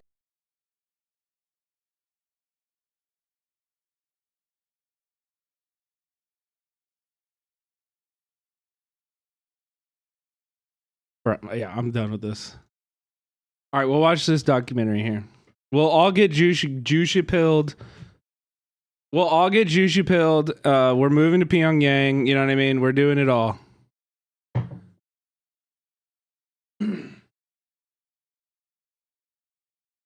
I'm here. I'm the Red Guard. I'm the leader of the Red Guard now. From North Korea. When I saw the president of South Korea hugging Kim Jong-un, I asked myself, would he do the same with Hitler? Okay. Youngmi Park, let's go. North Korea. Starting off strong. The nation where its leader is compared to a modern-day Hitler. The nation where the government enslaves its own people and violates every human right imaginable. There's not a single other nation in the world that is accused of so many atrocities against humanity as North Korea. But these accusations are not actually based off video or photo evidence. They come from only one source: North Korean defector testimonies.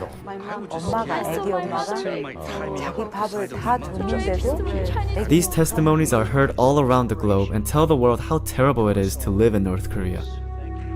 And their shocking stories not only shape public opinion, but make way for actual policies that punish North Korea. But questioning anything defectors say... Yes, Richard. I don't think anybody's debating this. ...reasonable, because these are actual people from North Korea. Who else would we listen to if not them?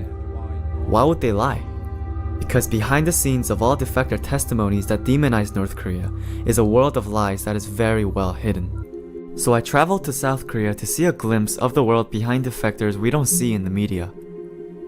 I first talked to attorney Chan Kyung-uk, who has extensive experience dealing with South Korean intelligence and North Korean defectors. 저는 이제 민변에 2000년도에 가입한 이후로 시국 사건이라 해서 국가보안법이라든가 집시법 위반, 뭐 여러 가지 이 집회 시위 과정에서 발생하는 또 You had to eat rats every day. I've eaten rats. Rats aren't that bad, dude. I don't know why people are. What's wrong with rats? I'll eat a rat. Yeah, me too, dude. I've eaten rat many times. Many times. To understand South Korean politics, we must first understand the National Security Act. The National Security Act was first enacted in 1948 under the Ri regime to legalize the oppression and killing. Yeah, the people don't eat. Nowhere in the world are people eating like city rats that are like eating garbage. They eat like rats from the jungles and like fields and shit. One who spoke out against the American occupation or the right-wing government it propped up. Yeah. This law enabled the South Korean government to arrest anyone and everyone who spoke out against the government under the charge of being a communist. Today, this same law is used to suppress any truthful dialogues about North Korea and to red bait anyone or any organizations that are pro-reunification. 2013년도에 서울시 공무원이었던 탈북자 그 유우성 씨 사건을 하면서 유우성 씨를 간첩이라 한 사람이 바로 유우성의 여동생, 그 당시에 한국으로 오빠가 오히려 한국에서 같이 살기 위해서 이렇게 들어오라 해서 합동신문센터에 있는 국정원 직원에게 잘 부탁한다고까지 했던 여동생을 오히려 고문에 의해서 허위 자백을 받아서 오빠하고 같이 간첩 임무를 받았다, 이렇게 허위 자백을 한 사건에서 조사받으면서 그 선생님이 도와준다고, 오빠 같이 살게 하고 도와준다고 살게 해준다니까 난 그거 믿고 오빠 이따 잘 된다니까, 오빠 이따 잘 되고 한국에서 같이 살 수 있고 오빠 도와주는 길이라니까, 지금 힘들어도 이따 다 오빠 도와주는 길이라니까 그걸 믿고 잘 될 거라니까 그걸 믿고 소리 거짓 진술도 하고 그랬죠. 근데 지금 알고 보니까 그게 제가 그 당시에 허위 자백이라는 것들을 밝힐 결정적 증거를 그 이사를 연변으로 이미 북을 나와서 연변에 있었던 그 유우성 씨의 집 연변을 찾아가서, 이게 회령 집에서 벌어진 일이 아니라 다 연변에서, 그러니까 연변에 있었던 당시를 회령에서 있었던 일로 허위 자백한 걸 다 밝혀버렸습니다. 그래서 Dude, Frank, can I just ask you a question? Like, yeah, like, are you white? Are you white? I just gotta know. You are. Okay. So, like, so you studied a bunch of, like, I don't understand this. You got a PhD in political theory, and you think, like, I just don't understand this, like, framing. Like, why are you keep, like, saying everybody here is, like, Eurocentric or racist? Like, you know what I mean? Like, you're talking to a Saudi, like an Arab person in the chat right now. Like, can you? I don't know. I just feel like you need a little bit of like awareness, a little bit. You know what I mean? I think you're hiding behind that criticism a little bit. 증거들이 아이폰 같은데. And like, yes, it's true. We are a product of the environment that we were raised in. So yes, most people in America are gonna be racist. They're gonna have some Orientalist opinions that they need to unlearn. Okay, but like, you're not actually addressing the thing that Two Base is saying here. And listen, Two Base, he's a fucking arguer in the chat, man. I gotta slap this guy's wrist like all the fucking time for adding other people and, like, you know, shitting on everybody else in the chat. All right, I get it, dude. But like, what is going on, man? What is going on?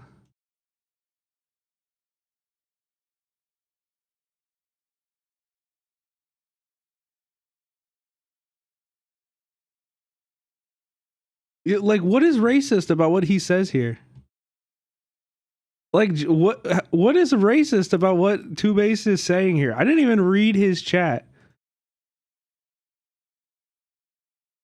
But what is the racist part of this?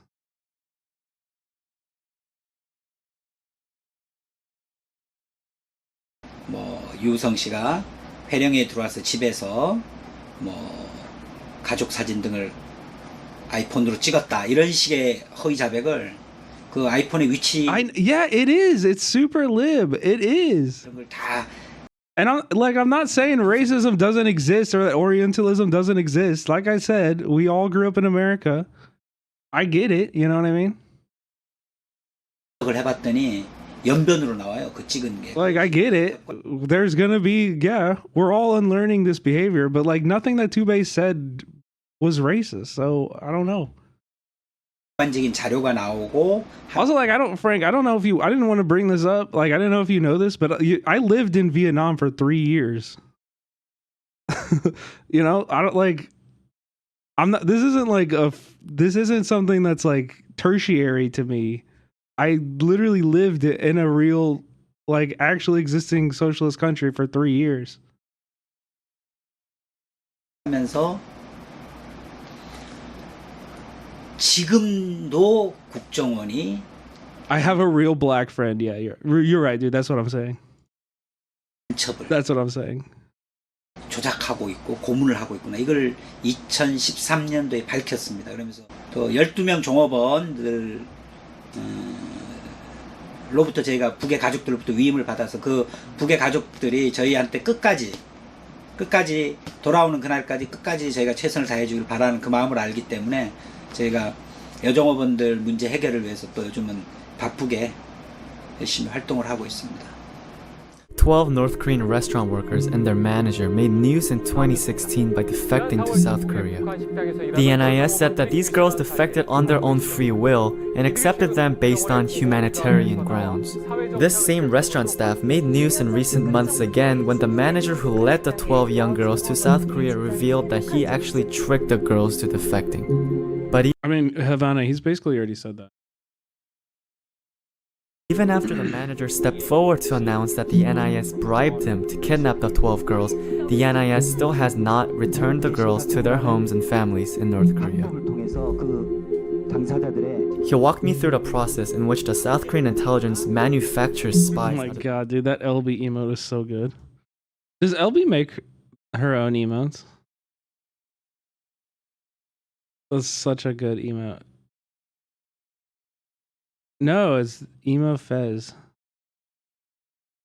Alright, I'm gonna check it out. So good. The defectors. These spies are then used as propaganda tools to justify the constant fear-mongering and the National Security Act.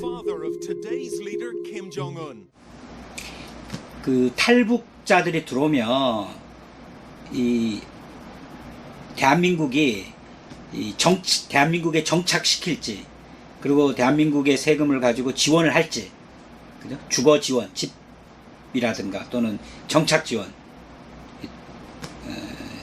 돈을 정착 처음에 없으니까 아무것도 없으니까 지원할지 이런 것들을 조사를 합니다. 조사를 하는 게 지금 합동신문센터고 이 합동신문센터가 지금은 조금 바뀌어졌다더라고요. 지금은 조사하는 기간 동안에 낮에 조사할 때는 조사실에서 혼자서 조사를 받지만은 저녁에 이제 2인 1실로 생활한답니다. 그러니까 지금은 그런 면에서는 좋아졌는데 예전에는 누구나 조사동에 가서 조사받는 기간 짧게는 일주일 길게는 6개월 뭐 한 3개월 이상 됐다 그러면 전부 다 가짜 간첩이에요. 간첩이 되는 거예요. 거기서 무슨 혐의가 있다 이래서 톡방에 가둬놓고 3개월 이상 길어지고 하다 보면 사람이 거의 뭐 수사관들이 하자는 대로 다. Yeah, I don't agree with feudal either.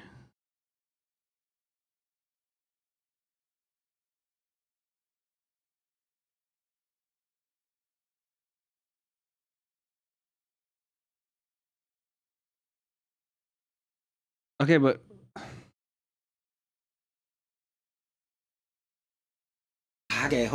like, dude, Frank, I said that I lived in Vietnam, so I have an understanding of like Vietnamese culture and like Vietnamese, you know, like social structures and a little bit of the politics even through that experience.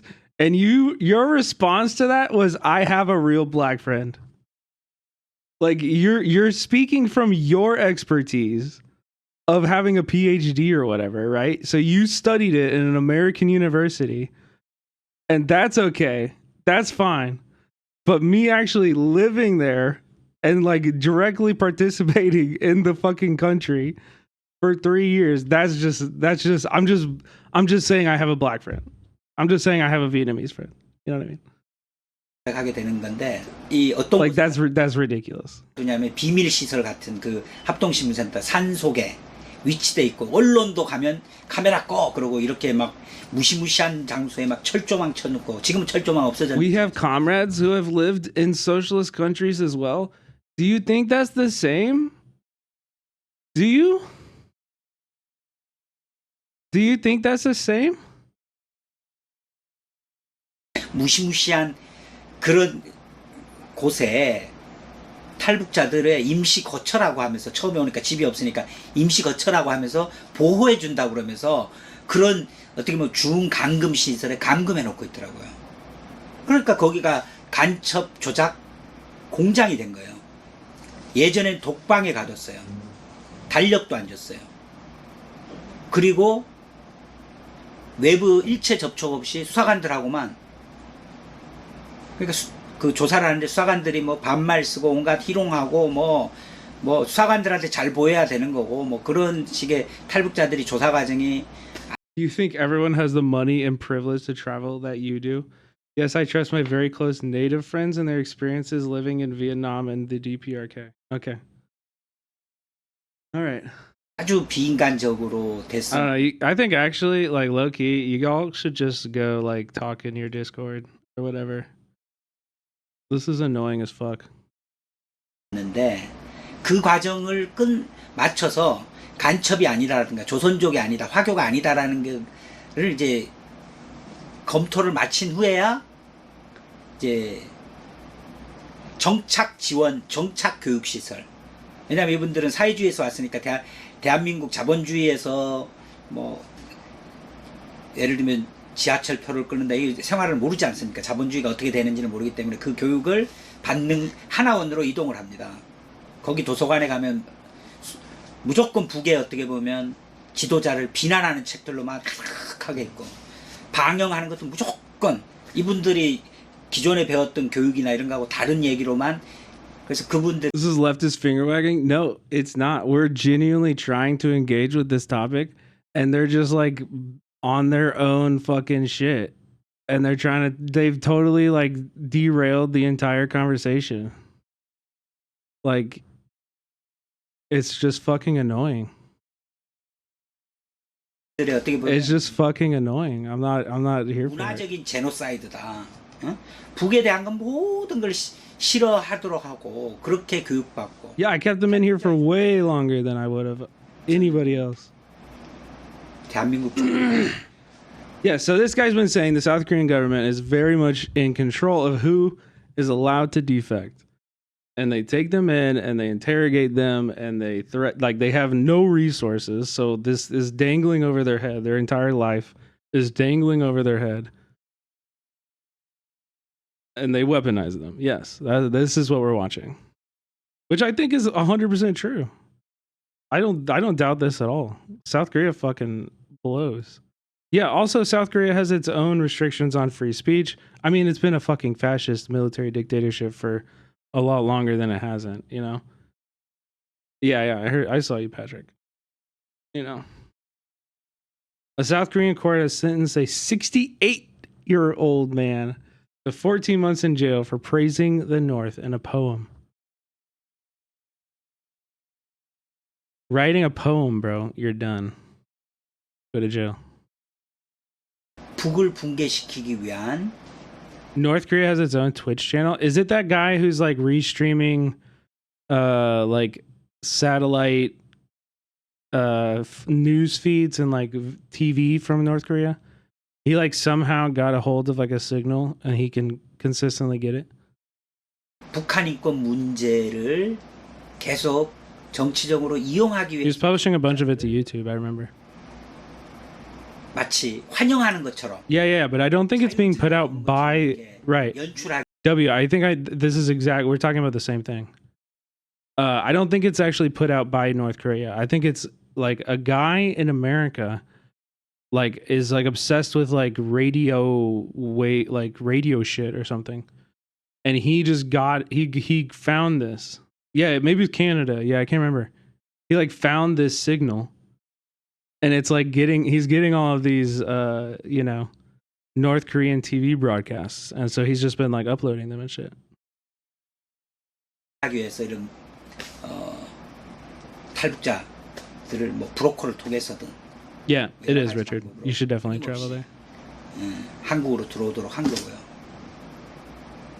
그리고 그 들어온 탈북자들을 통해서 또 북의 휴멘트 정보라 해서 진실되지도 않아요. 탈북자들 중에 얼마나 또 We have Avril. 많이 제공했습니다. It's actually not that good. 프로 이용하는 거죠 또. It's like not that interesting. 탈북자들을. 그리고 또 간첩으로 만들어서 또 이용하는 거죠. 북에 대한 반북 활동에 탈북자를 이용하고 북의 휴멘트 정보를 입수한 그 정보 대상으로 이용하고 간첩 조작 대상으로 이용하고. After learning about the dark process for all defectors once they arrive in South Korea, I wanted to hear from some defectors of their stories. One thing I need to point out is that these defectors had nothing to gain from what they told me on camera. They simply took time out of their busy schedules to tell the truth about their home country. Mr. Choi and Mrs. Kim Leon-hee have very different stories. They came to the South in different times, and they came for different reasons. 저는 평양 사람이고요. 69년도에 태어나서 지금 현재 국적 나이로 49살이고요. 북에는 아버지, 엄마, 남편, 딸 이렇게 제 가족이 있고요. 내가 여기 2002년도인가 그때 왔어요. 뭐 어떤 한 15년 되지. 그래갖고 지금까지 여기서 그냥 살고 있어요. 북에서 와가지고. 2011년도에 해외 여행을 나옵니다. 각 나라 사람들은 해외 여행을 나갈 때면 자기 나라 여권을 받아가지고 여행을 가는 거죠. 저도 조선민주주의 인민공화국 여권 받아가지고 중국에 해외 여행을 나가게 돼요. 중국에 저희 사촌 언니, 조선족으로 살고 있는 언니가 있어요. 그래서 해외 여행할 겸 언니네 집에 친척 방문도 할 겸 그래서 갔다가 전문 인신매매를 하는 브로커들이 있습니다. 이 사람한테 속아서 북의 여권을 빼앗기고 번이 아니게 남쪽으로 끌려오게 돼요. 2002년도에 왔고, 내가 온 계기는 그냥 그래요. 그냥 그쪽에서 생활을 잘 못했으니까. 그래 가니까 사람이란 게 대부분 뭐 여기 탈북자들이 온 사람들 중에서 뭐 배고파서 넘어온 사람들도 있고, 뭐 내 자신 같은 거는 뭐 구태 배고프다기보다도 물론 그때는 다 어려웠으니까 다 그런데 근데 뭐 내가 그래서 생활을 잘 못하고 이러다 나니까 뭐 그쪽 주변에서 듣는 소리도 있고 해서 한번 중국이나 가보자 돈이나 좀 벌어보자고 소리. Wait, what the fuck? What does that mean? I wasn't a good member of society? How so?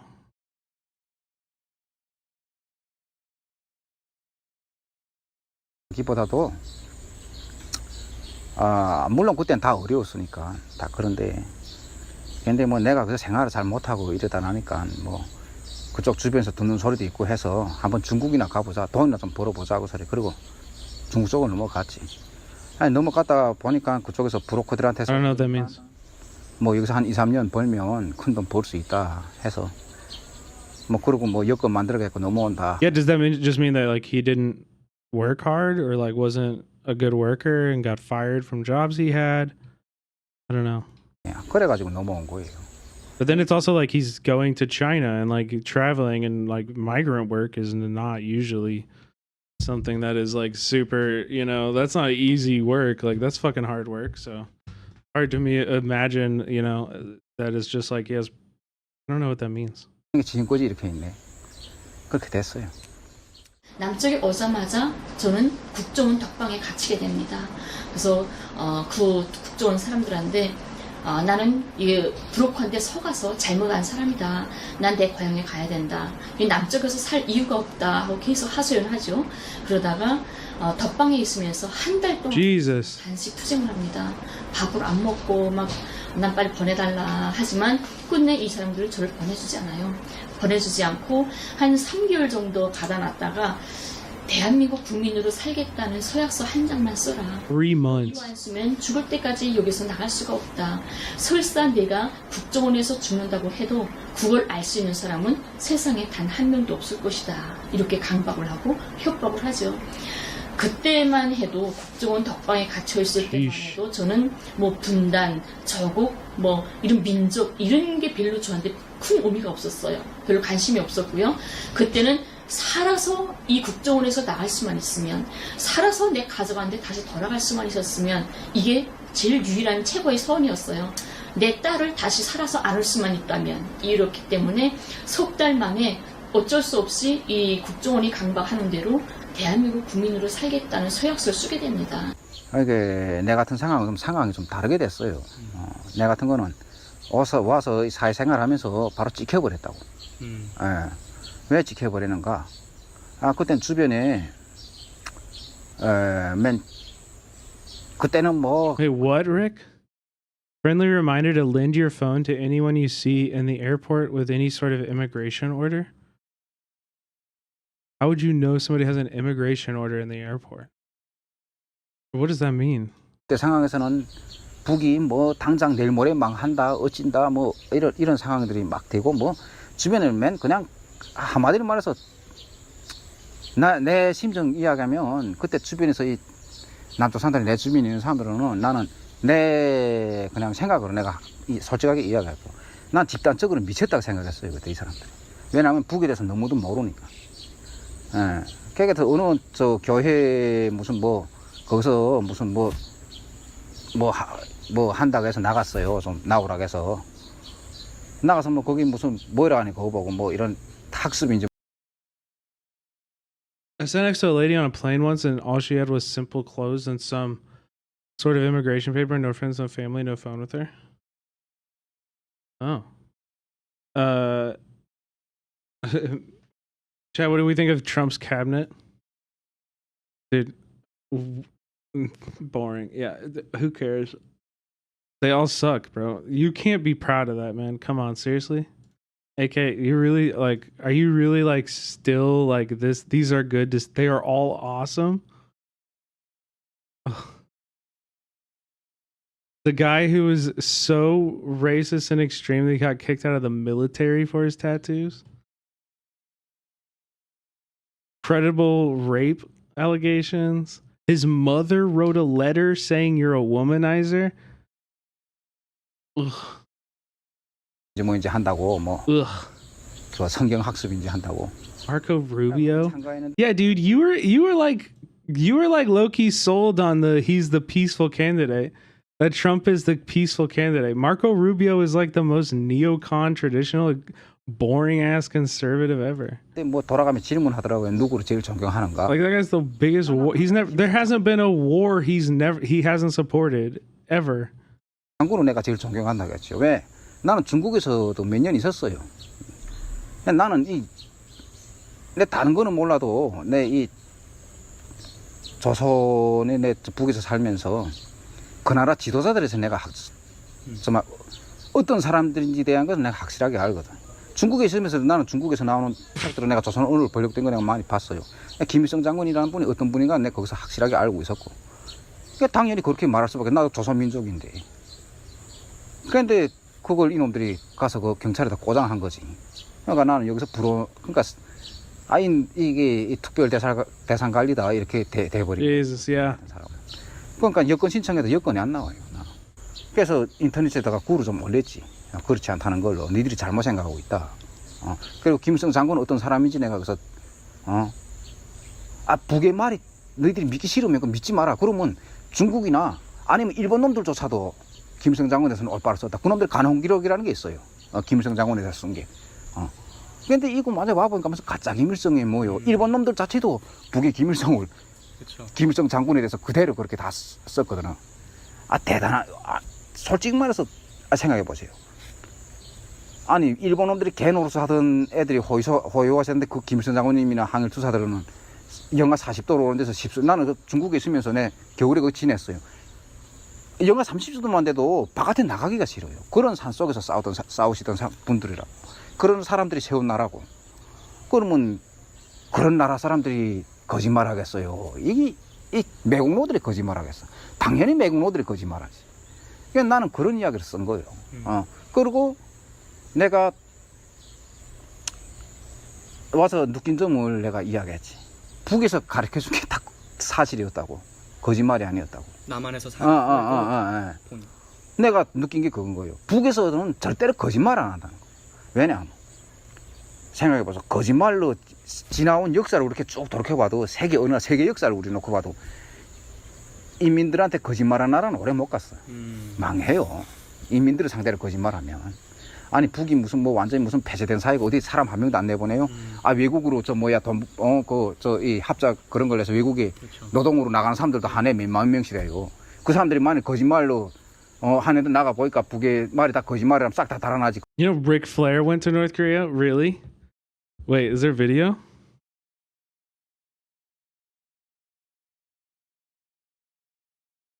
No, he didn't. AK's pissed about that.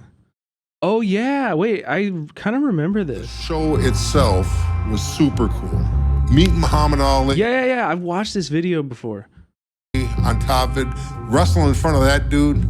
I mean, I remember after my first match, he told me, he says, "Oh, you're really good. You're very good." I just think, I mean, this is Muhammad Ali, brother. So being a part of that was absolutely awesome. And it's Too Cold Scorpio up and over, but again. 2 nights in a row. Yeah, they'll wrestle for anyone. True. 189. Dude, I mean, wrestling was fucking huge in Vietnam too. It was everywhere. You would see it on every TV. It was like so ubiquitous. 9,000 people. I've never seen that many people together ever. That's the only thing that I could ever brag about to Hogan, that I've done something that he had. That's when I realized how much content they're putting out, because it would be like WWF, but like totally different.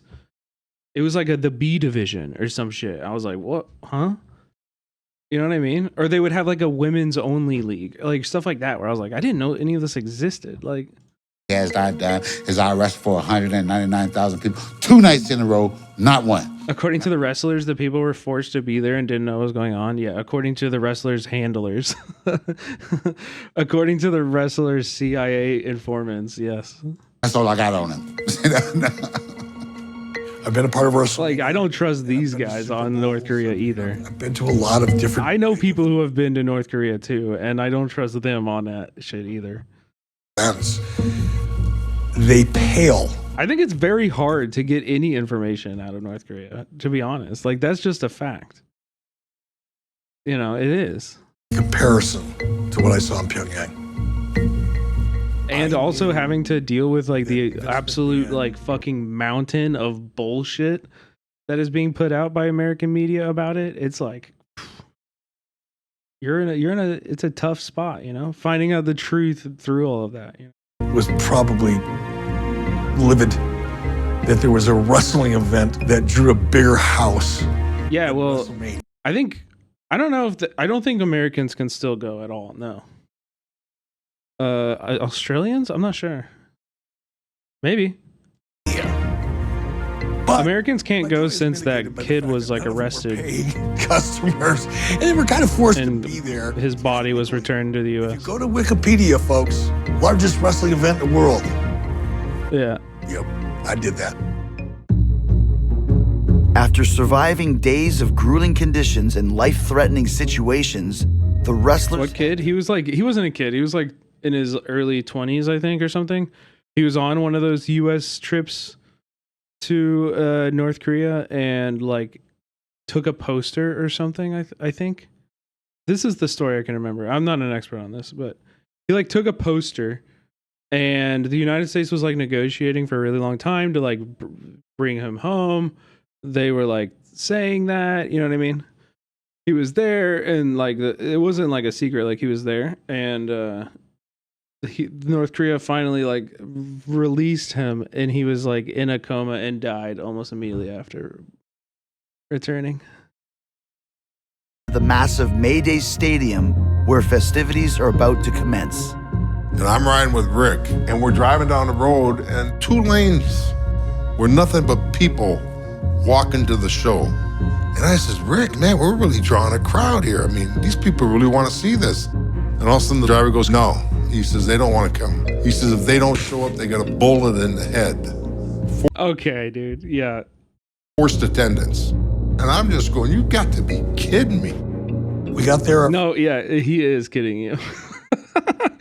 If it's unbelievable like that, then yeah, it's, I mean, also, isn't that insulting? Like, if you're going to a show and you're excited about people lining up for your show, wouldn't you be kind of low-key insulted? I'd be like, no, fuck you, dude. They want to see me. I'm Ric Flair.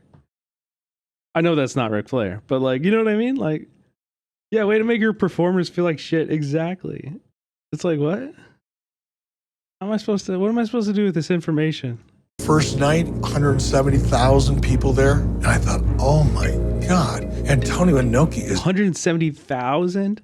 Genius. This is amazing. We're leaving WrestleMania in the dirt. 我々が思ってる以上にはるかに、なんていうのかね、私なりの生涯の中でもいくつか大きなイベントはあるけど、これはやはり、すごい私なりってまあ私なりの勲章だと思います。The way that you had over 100 and some thousand people working and moving together and flashing all at the same time, it was mind-blowing. You didn't even have to be high to trip off that. I mean, it was straight up mind-blowing. Their show made the halftime of the Super Bowl look like a high school gig. I'm not kidding you. It was just unbelievable. Before the matches started, we were all jacked, and we thought this could be awesome. They're all just like, oh man, this culture is so fucking cool. Like, holy fuck, they're playing, like, they're really talented musicians. They built this giant ass stadium. And I realized that none of these people have a clue what they're watching, why they're watching it. It makes no sense to them.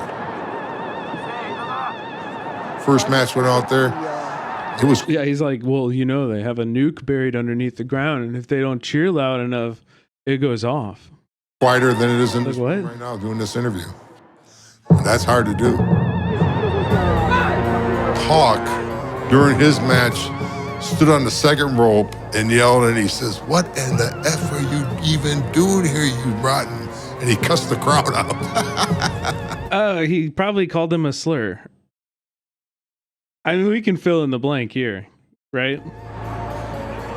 This is a society where this kind of extravagant display of people throwing themselves around, especially, for example, the female wrestlers, must have been utterly alien to the North Koreans.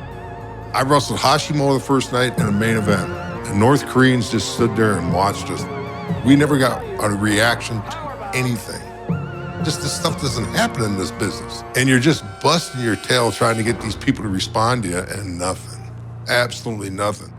The challenge to engage the crowd would now fall on the shoulders of promoter Antonio Inoki, whose connection... Wrestling is whack? Whoa, hold on now. Okay, cool it, man. Cool it, bro. Okay, cool it, dude.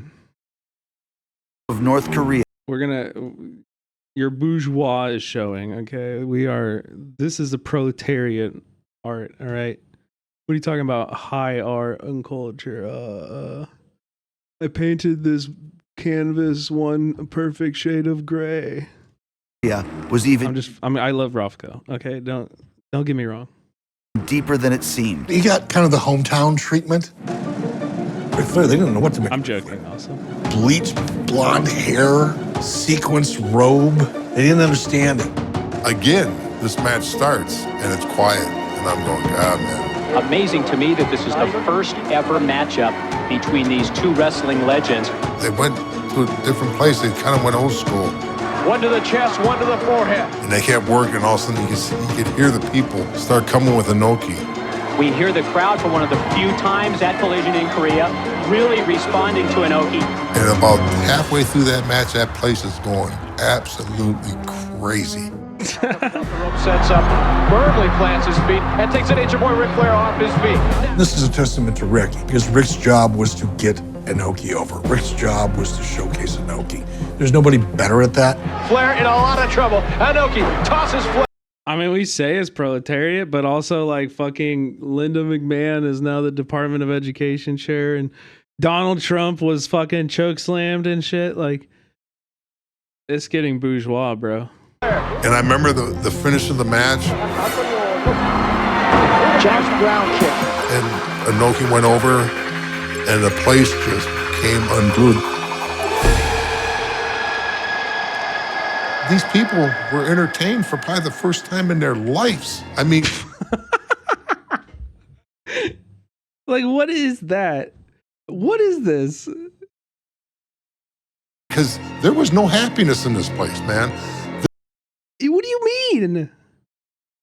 You must have really sucked. What about all the people playing instruments that you, at the beginning of this, you just said how incredible it was. Like, you were all high on the feeling of the show. You were enjoying the show and you're in it. You don't think that people were around you also enjoying it? Like, this was like going to hell and living. They had a little fun that night, you know? And dude, I love that guy. I mean, listen, look at him, bro. He was like, he's like working private security or something now. You know, like, this dude loves cops. He, a cop, like a security guy in North Korea, told him, and he was like, yep. Hey, well, you know what, bro? You're the man, so I'll take you. I'll take your word for it. Man, this was like going to hell and living. They had a little fun that night, you know? And I guess that forced attendance, they're glad they're forced there, you know, for that one anyways. That was the greatest match that's ever happened in this business, ever. Yeah, the music is great too. Yeah. Okay, let's get back to this. 거기 남아있을 사람 누구 있어?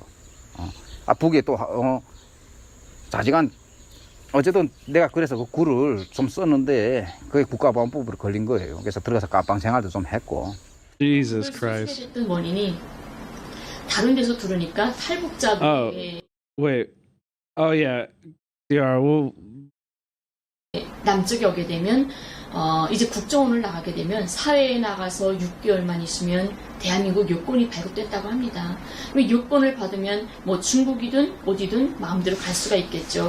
우선 그 요건을 받아서 나는 중국으로 해서 다시 내 고향에 돌아가야 되겠다. 그게 유일한 방법이었어요. 국정원에서 저를 안 보내주니까 이제는 요건 받아서 멀리 가는 방법밖에 없겠구나. 그래서 그때 서약서를 쓸 때 그 심정이었죠. 내가 살아서 내 엄마 아빠 내 딸한테 다시 돌아갈 수만 있으면 그 서약서 100장 1000장이라도 써주면 내가 써줄 수 있겠다. 살아서만 갈 수 있으면. 그래서 써주게 됐던 거죠. Yeah, dude, this is not. Can I have a link to the vid, please? Yeah. I 100% believe this is true. And it's super horrific. These, like, this kind of, I don't know, this kind of disregard for human rights and these coercive conditions, like they're just breaking people, doing whatever they want them to do. 그래서 밖에 나와가지고 6개월을 기다립니다. Yeah, super fascist, right? 나오기를 6개월 된 다음에 구청에다가 여권을 신청을 해요. 여권이 안 나와요. 왜지? 하고 한 1년 정도 다시 기다리고 또 신청을 합니다. 했는데 여권이 안 나와요, 또.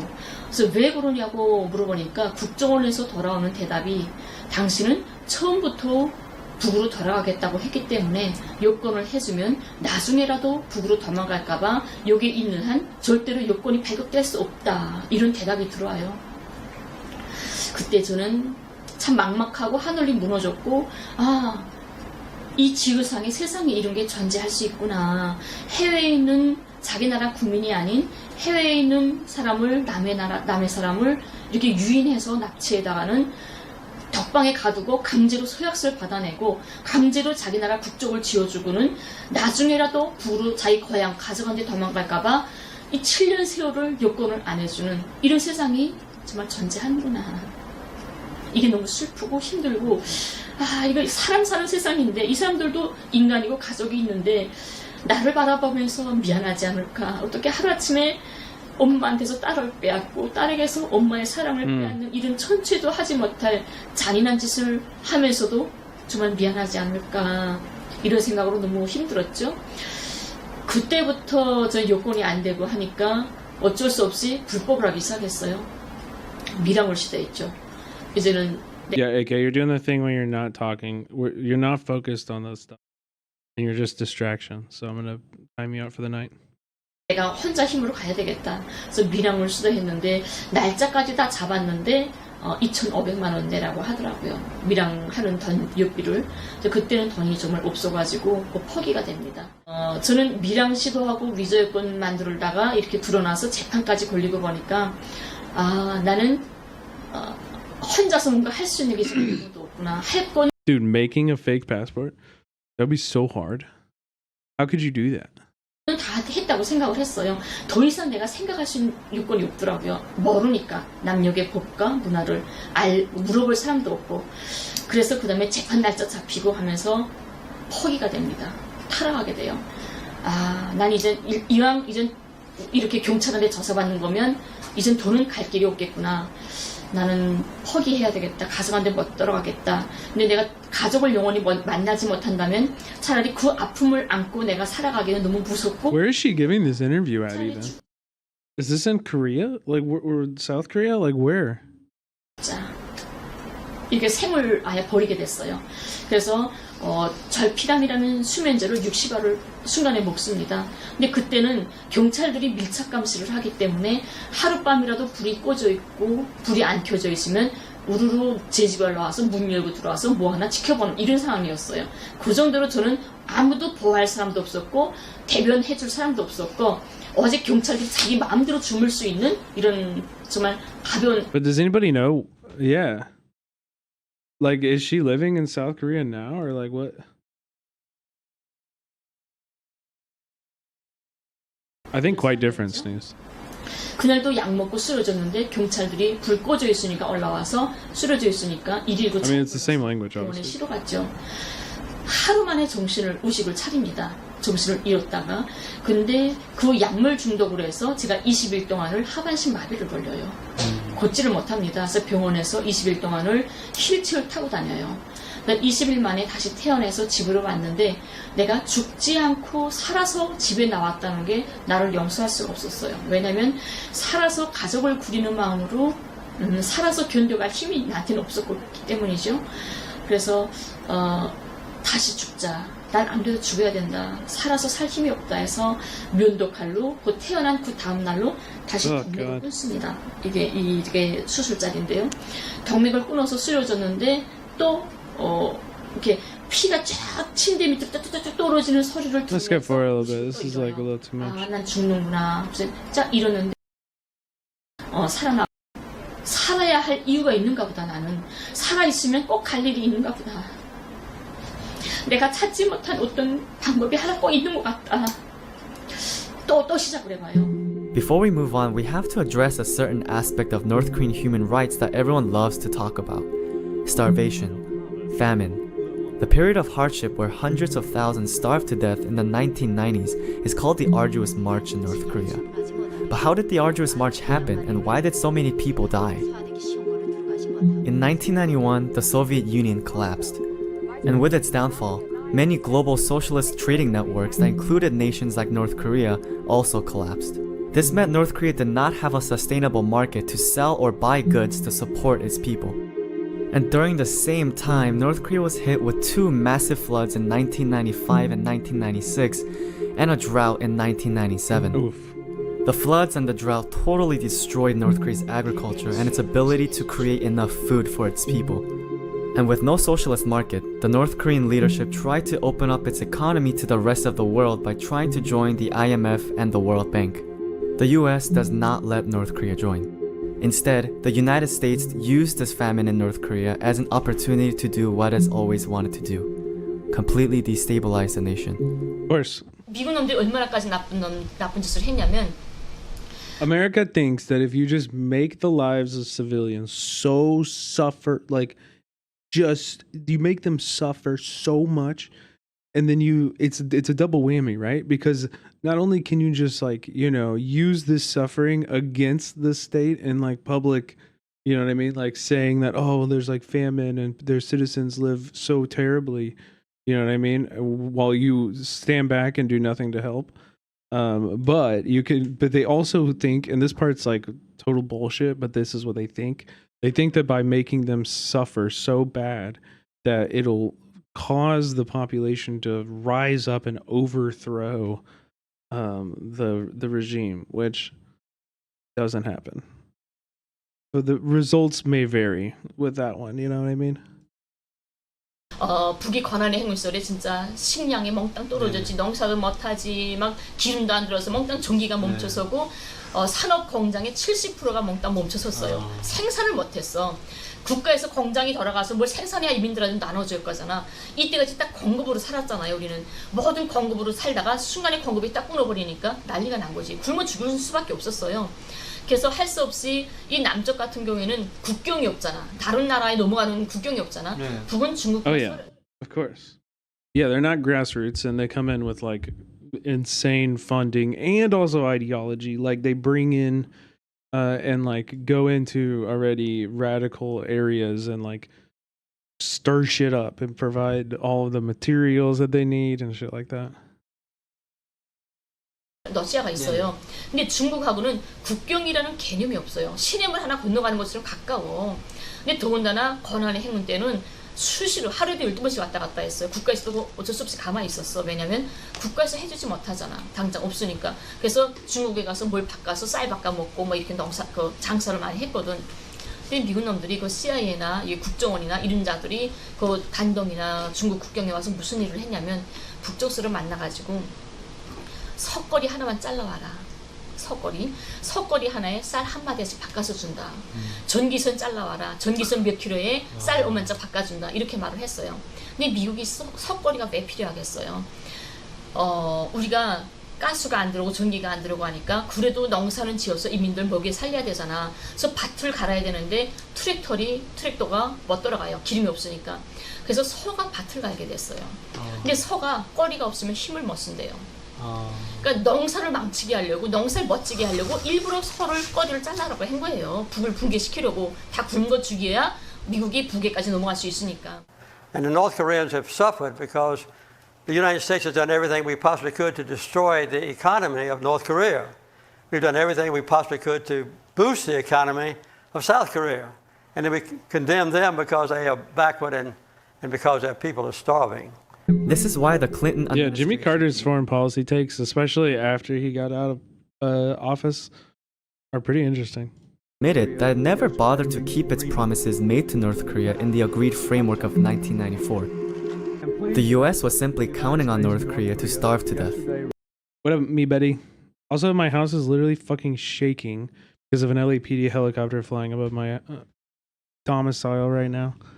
But the United States using starvation as a tactic is nothing new. During the Korean War, the US Air Force purposely destroyed dams, farms, and irrigation systems in North Korea to starve out the civilians. Stop with the laser pointer shit. It's such a bad idea, dude. The Korean War spells it out. There are no innocent civilians. It is their government, and you are fighting a people. You are not trying to fight an armed force anymore. So it doesn't bother me so much to be killing the so-called innocent bystanders. For the United States to even talk about human rights in Korea, it first had to recognize Koreans as human beings, which was never the case. Of course.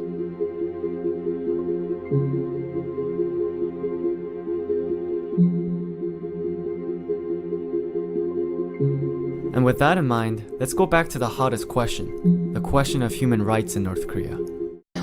근데 탈북자들이 그런 주목을 합니다. 진짜 북에서 인권 유린이 있다고. 근데 탈북자를 좀 자세히 들여다볼 필요가 있어요. 우리가 이제 만나러 갑니다라는 채널이 있습니다. 남쪽에. 그건 탈북자들이 전문 나와서 출연하는 거예요. 남쪽 분들도 북에 못 갔다 왔죠. 하지만 저보다 평양에 살은 저보다도 북을 더 잘 압니다. 어떻게? 이 탈북자들이 나와서 말하는 이제 만나러 갑니다. 이 영화를 보다 나면 정말 막 눈물을 줄줄 흘리면서 봐요. 북은 빨리 붕괴돼야 돼. 북쪽 사람들 빨리 해방시켜서 자유를 줘야 돼. 이렇게 말을 하죠. 근데 이제 만나러에 갑니다에 나오는 출연진을 보게 되면 대체로 20대, 30대 어린애들이에요. 제가 95년도에 관할에 행군을 했다고 했죠. 지금으로부터 23년 전에 벌어진 일입니다. 23. Wait, what? Two based? Huh?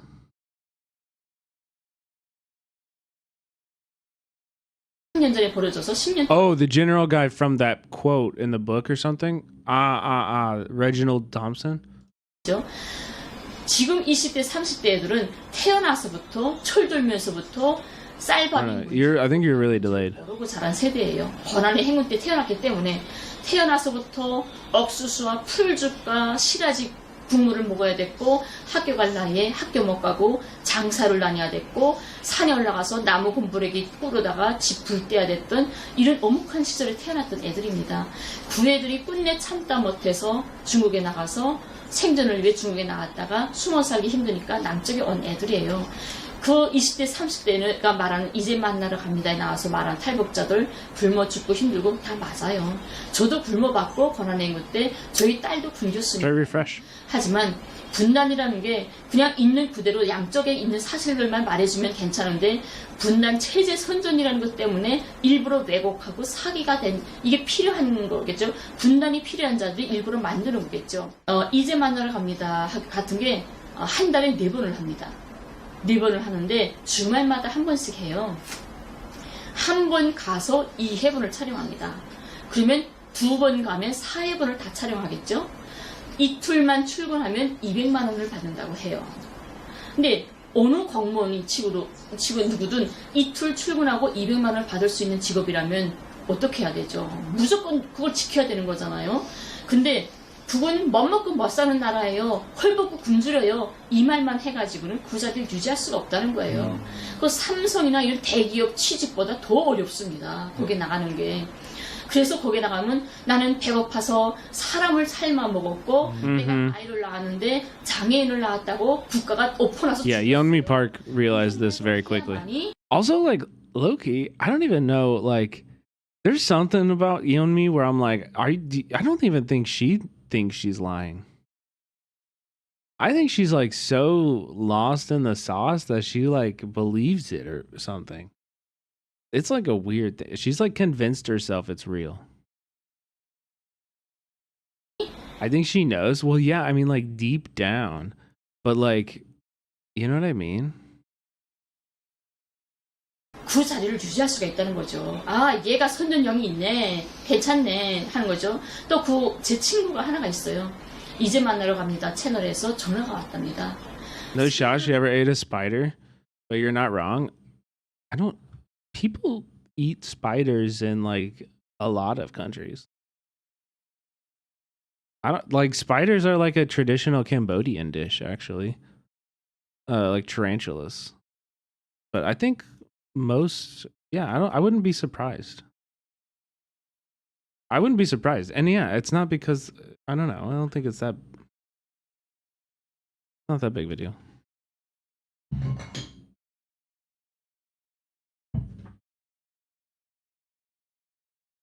Yeah.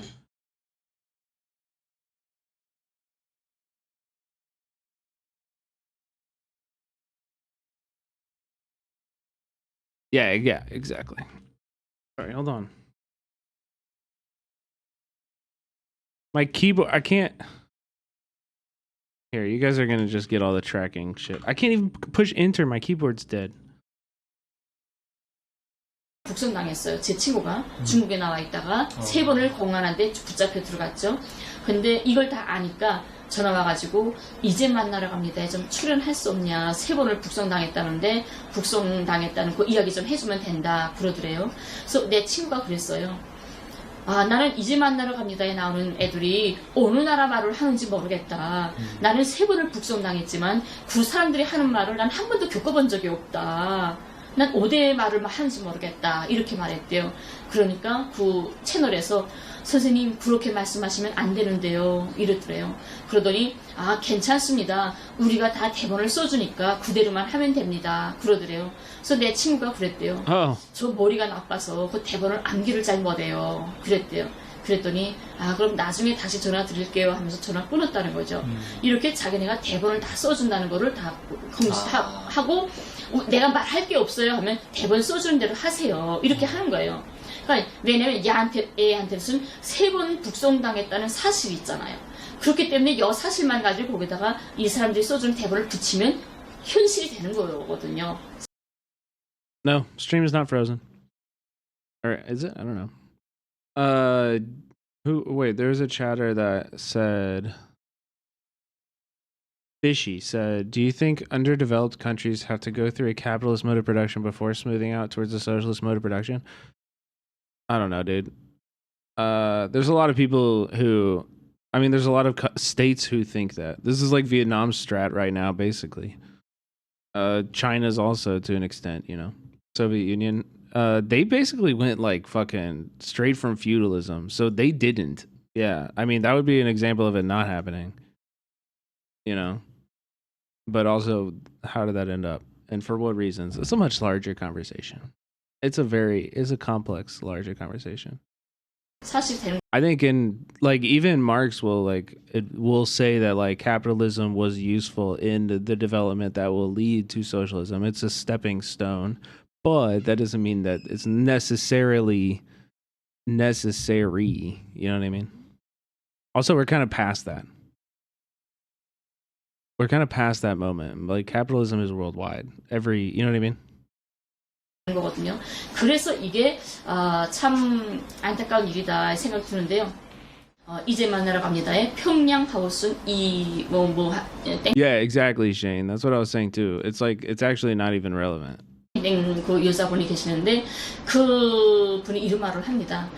이제 만나러 갑니다. 나와서 나는 허이락한 석탄더미 위에서 애를 낳았고 길바닥에 있는 유리조각으로 탯줄을 끊었고 지나가는 할머니가 석치마를 뜯어서 애를 감싸주었다. 이렇게 말을 해요. 이 세상 사상체제 몽땅 떠나서 유럽이든 뭐 백인이든 흑인이든 황인이든 다 떠나서 인간이라면 애를 낳아본 인간한테 물어보면 선생님 애를 밖에서 낳고 길바닥에 있는 유리조각으로 탯줄 끊어볼 수 있나요? 하면 단 한 명도 못할 겁니다. 누구도 못해요 이거. 왜냐면 신생아는 갓 태어난 신생아는 면역이 없어요. 조금만 오염이 돼도 신생아는 죽습니다. 그러니까 어느 엄마가 애를 탁 낳자바람으로 탯줄을 자기하고 달려있는 탯줄을 유리적으로 끊는다는 건 상상이 안 되는 거예요. 하지만 남쪽 분들은 이제 너무 그에 대한 세뇌를 받았기 때문에 그게 사실이냐 아니냐 정상이냐 비정상이냐를 분간할 여유가 없다는 겁니다. 무턱대고 받아들이는 거예요. 북에 대해서 말하는 건 무턱대고 받아들여요. 그러면서 눈물 줄줄 흘리면서 빨리 북을 해방시켜줘야 돼. 이런 생각을 한다는 거죠. 그 나라 인권은 세계에서 최고요. 아니 미국 같은 나라 보라고. 아까도 우리 이야기했잖아. 미국 집 앞 경찰 옆에서 사람 무사서 경찰 옆을 당해서 옆에다 먼저 손을 총 뽑아낼 판인데. 아니 자기 나라 인민이 미국 같은 거 자기 나라 사람이 설악에서 서지나 딱 총 발사해. 호수문에 손에 딱 총 있는 거에서 총 발사해서 죽여. 아니 어린 학생이 자기는 말을 듣지 않았다고 그것도 여학생인데 경찰이 어제 돼지 같은 경찰들이 서너 명이 해고 손을 뒤로 묶어가지고 그게 뭐 말라빠진 인권이에요. 그리고 다른 나라 사람들을 붙잡아다가나 테러분자라고 소리 거기는 독재라고 말하잖아요. 프롤레타리아 독재라고 인민 독재라고. 당장한 게 바뀌잖아요. 헌법이 그렇게 그 사람들 법이 그렇게 됐다고 프롤레타리아 독재 국가예요. 프롤레타리아라는 게 우리 말하면 그저 무산자들이 독재라는 소리예요. 인민들이 뭐 지금 어떤 발전된 인민 독재라고 해도 되지.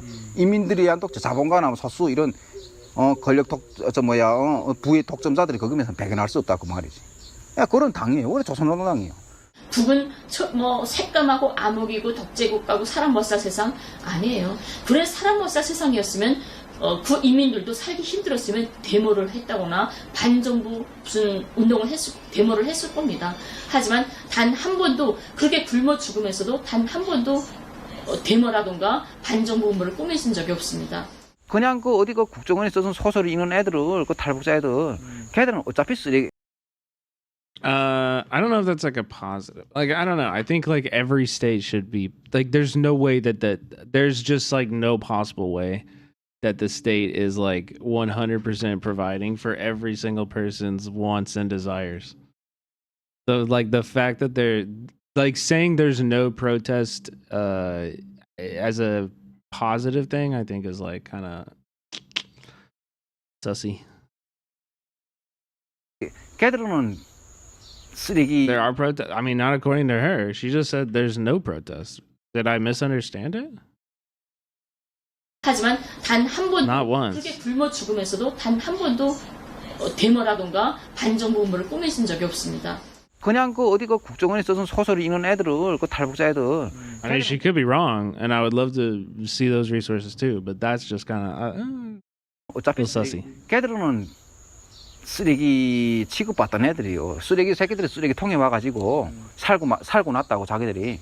이런 데서 이렇게 돈벌이 하면서 걔들은 뭐 어디 회사 다니거나 뭐 공장 다니는 일하는 애들 아니요. 그렇게 해서 밥벌이에서 살아가는 애들이라고. The famous defectors that we're used to, the ones that announce to the world of the infringements of human rights in North Korea, probably look something like this. This defector is named Park Yeon-mi. Ever since a video of her crying at a conference went viral, she's been dominating the defector narrative in the media. There are many other defectors like her who get huge international attention. But how are they making themselves so popular? Who's supporting them? Let's use Park Yeon-mi as an example. In South Korea, she is sponsored by a right-wing think tank called the Freedom Factory Corporation. And in the United States, she is funded by the Atlas Network, a massive libertarian organization that creates and supports right-wing think tanks from all across the world. The Atlas Network has been playing an especially active role in the destabilization in Venezuela. Hypervisor. Can I defect somewhere and get a job talking shit about how terrible America is? You don't even have to give me a script. I got this. Yeah, right? I mean, I do it. The Atlas Network funds think tanks in Venezuela like Se Dice Freedom, which is an anti-government organization with the purpose to change public opinion. And yes, I am with this too. Like, there's no perfect governments. There's no possible way that is. And also, like, yeah, even you guys are kind of admitting it. And I don't really want to get into all this again, but y'all are kind of giving up the game when you're like, depends on what you protest, just like China. Yeah, that's a fucking problem. That the suppression of dissent and the suppression of left-wing, like, any dissent, like, that's the problem I have with it. Yeah, that's kind of what we were talking about at the very beginning of this. Like, yeah, to support the opposition protests. Are you an anarchist? No, I'm not. But I mean, like, I don't have to be an anarchist to oppose state violence. It is effective. I mean, an opposition leader in Venezuela named Maria Machado, who's been actively calling for regime change, even thanked the Atlas Network on camera for its support. Thank you to the Atlas Network, to all freedom fighters and Democrats around the world for your support. And in Korea, the Atlas Network has been quietly playing its role by funding organizations that pay defectors to tell harrowing tales of their home country. One of the organizations that the Atlas Network funds is called... Yes, Niski, I understand. There should be, like, you know, the state should be protecting its revolution and shit, but, like, whenever it's, like, other leftists or, like, people fighting, you know, against stuff. What up, lot of glots? Welcome in. Mari, too hardcore. God damn, y'all were chilling over there. That's some good shit. I just think people should be allowed to protest, bro. What do you mean? Yes, the CIA shouldn't be allowed to fucking come in and start color revolutions. Is there any room in between those two things? Can they both be true? Teach North Korean refugees. Yet another platform for terrifying defector testimonies. The founder of this organization, Casey Lartigue, is also one of the directors of the... Oh, y'all were fundraising? Hell yeah. Drop the fundraising link in here. Oh, yeah. Prodigy just did. Guys, donate. It's Giving Tuesday. Is it Giving Tuesday? It is in our chat right now. That was mentioned earlier. This is because Casey Lartigue is a paid partner of the Atlas Network. It isn't a coincidence that this massive yet secretive organization that meddles in Latin American politics also happens to play a major role in defector politics in Korea. It is because defector testimonies can change people's opinions and therefore can be used as a political tool. And what is even... No, I do have a lot. I am not an anarchist. I think that my biggest goal right now is abolishing the slavery institutions of the American prison system and the brutality that the American police state enacts on its citizens. That's my biggest goal. And I think the best way to do that is to have a robust state that will provide for people, give people off ramps to, like situations that would create harm in other people's lives that would be traditionally defined as a crime. You know what I mean? I think we need a state to do that. We need a big state to do that. And it needs to be workers driven, for sure. More alarming is that this chain of money flowing down to these defectors goes even higher up. But again, this is all in service of abolishing the American prison system and the police state.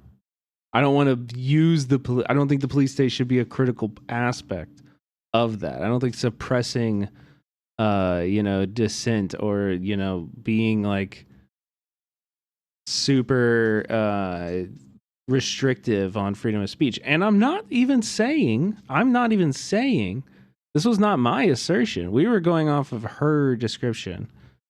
I'm not even saying that is the case. I had a lot of conversations with a lot of people in Vietnam that were very critical of the government and had, there is robust political discussion happening in my experience in Vietnam. So I'm not saying that dissent is suppressed in that way. I'm just saying when I hear there's never any protests, that makes me a little sus, yeah. Investigative journalist Lee Feng uncovered donations to the Atlas Network from Koch brothers, ExxonMobil, MasterCard, and more. And from the taxpayer's dollar, the US State Department and the National Endowment of Democracy publicly funds the Atlas Network. Currently in South Korea, defectors are paid almost $1 million for their testimonies, with more cash... I think there's also a big difference between like police as we know them and like a revolutionary defense vanguard group that can fight anti-communist guerrillas and shit. Like those are not the same. North Korean defector testimonies are not valued by truthfulness, but rather their ability to change the global opinion of North Korea. Yeah. By creating support. I mean, listen, the defectors, the narrative around defectors is a very useful tool in an ideological battle that is used to justify the sanctions and inhumane conditions that the world puts onto North Korea. This is all true. Does that make North Korea immune from any criticism? Does that mean that everything is perfect there, or that everything is corrupt and awful there? Does it mean either of those things? No. That's all I've tried to say the whole time. Is that there's nuance in this conversation, and there are some things that are 100% facts. Like the U.S. is fucking responsible for most of the bad things that are happening there. But you're also allowed to have ideological disagreements too. Like it's fine. Yeah, Marxism at its core requires constant critique. Exactly. I'm a defector from Hassan. It's terrible he won't read my chat and makes everyone subscribe or he bans them. Well, you are safe here.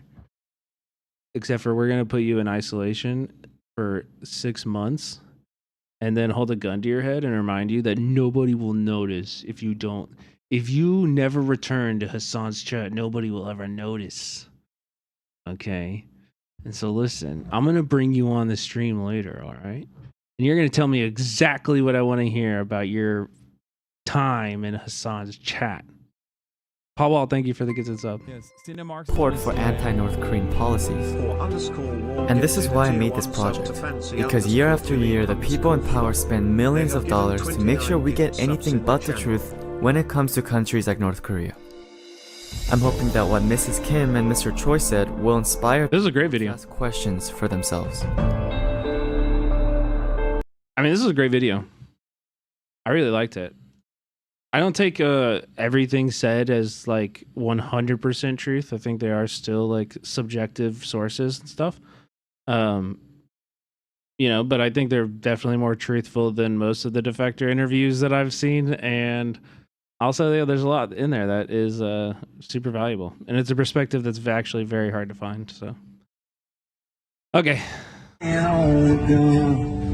Unusual memes.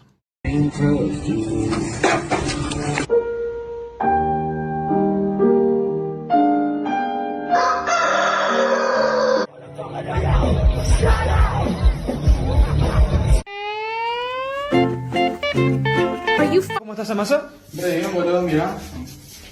Wait, no propaganda poll? No, because Unusual Memes is based and awesome, and they don't fucking do propaganda. This is not Daily Dose. This is a different. Ahorita la andaba yo buscando porque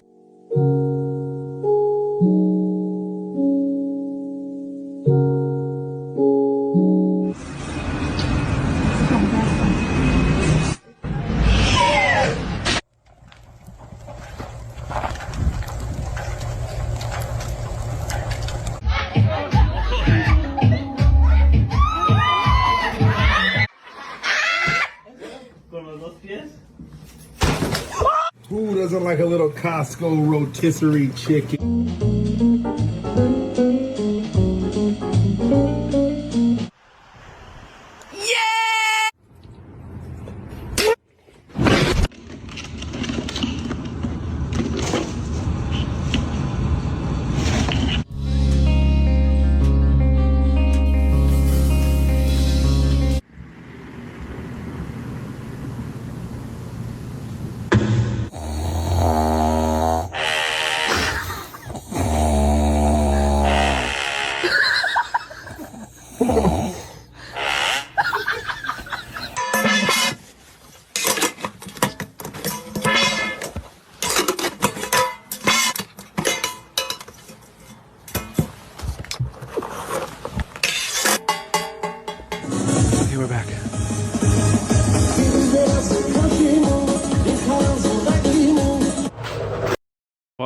What is funny about this video?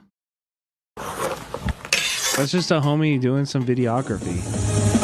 Oh. Yo, sometimes you gotta do what you gotta do to get the shot, bro. I didn't see him scooting. It's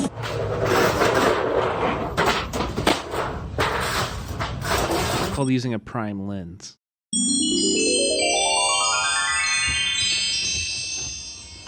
Life could be a dream. Life could be a dream. Life could be a dream. oh shit.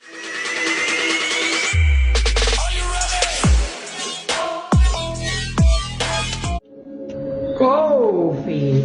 Блядь.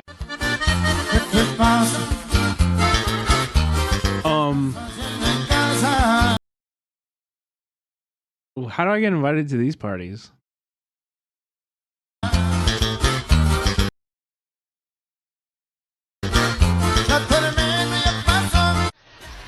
Vai, vai, vai!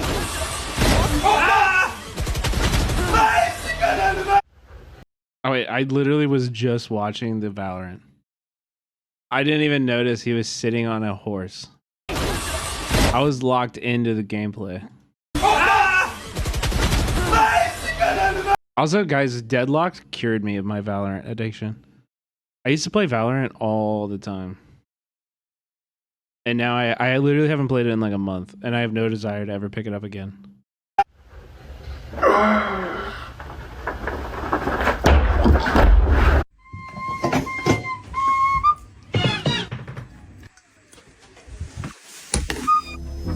You look lonely. That's Growth King. Thank you. Thank you.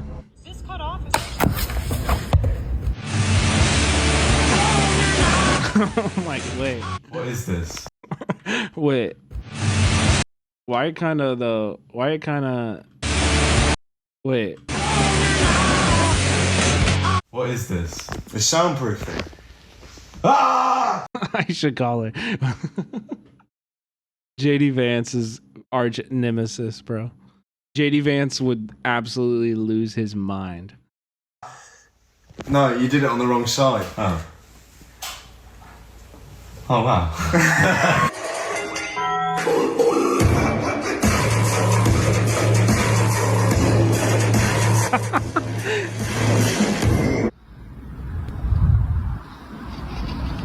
Wait, POV, you're apparently you're Prodigy doing some coding and streaming on Twitch.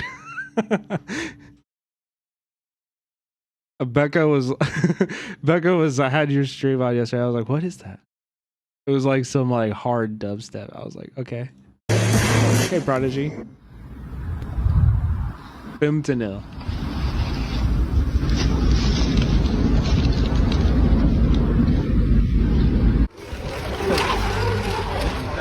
Go on, Ross. Come on, Ross. That's it. Ooh. Не. Просто со стороны.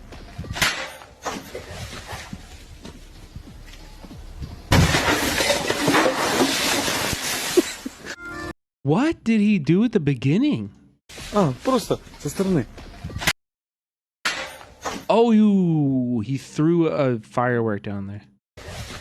Okay.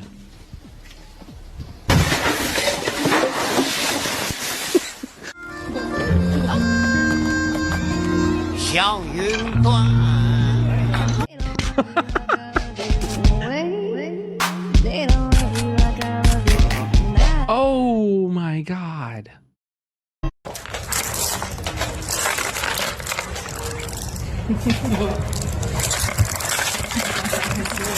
Bro, this is how I feel every day. I feel like this all the time. You can never keep them in the same, you know, they're all falling out, you know?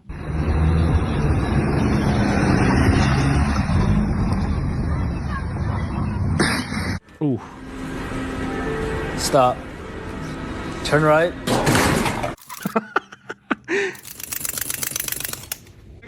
Sleutel af. Denk aan alsjeblieft ook zonder dat je niet op de auto hebt gekocht. Ja? Ja.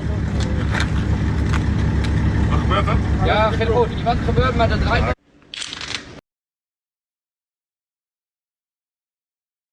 They're just doing this to like loosen.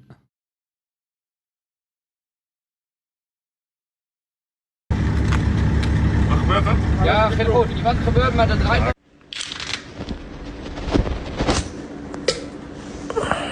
It was that stuck though.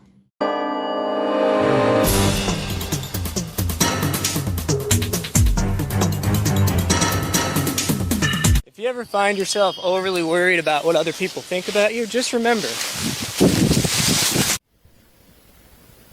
Aw. A trash panda.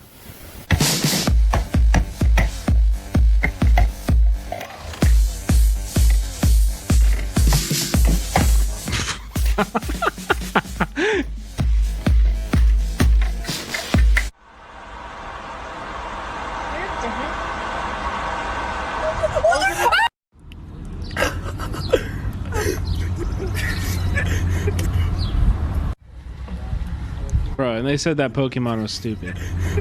And they said that Pokemon was stupid, dude.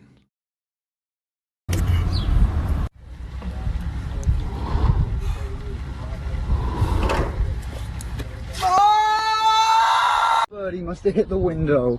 Here, you want some bread, little guy? You have a little bit of bread? Just have a nibble. Go on, get some nutrients in you. Get your strength up. You'll feel better soon, I swear to God. Look, if you just eat a little bit...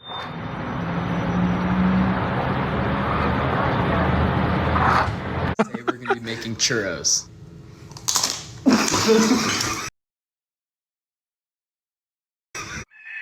Challengers, but more suburban. Churros.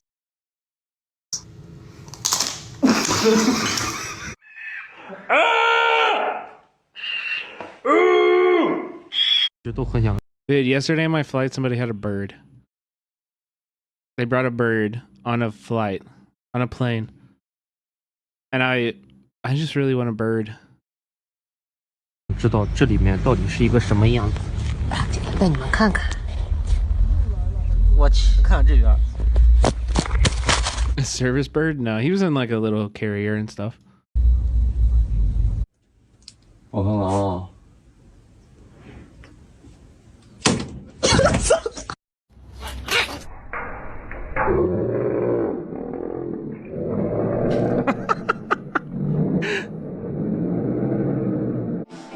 They're so dramatic. I have two birds watching you right now. Post a picture in the Discord right now. I need a picture in the Discord right now.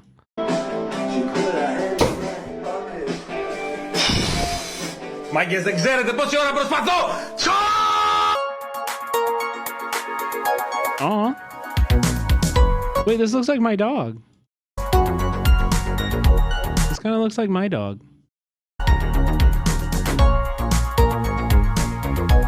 Except for he's not black. He's like white and orange.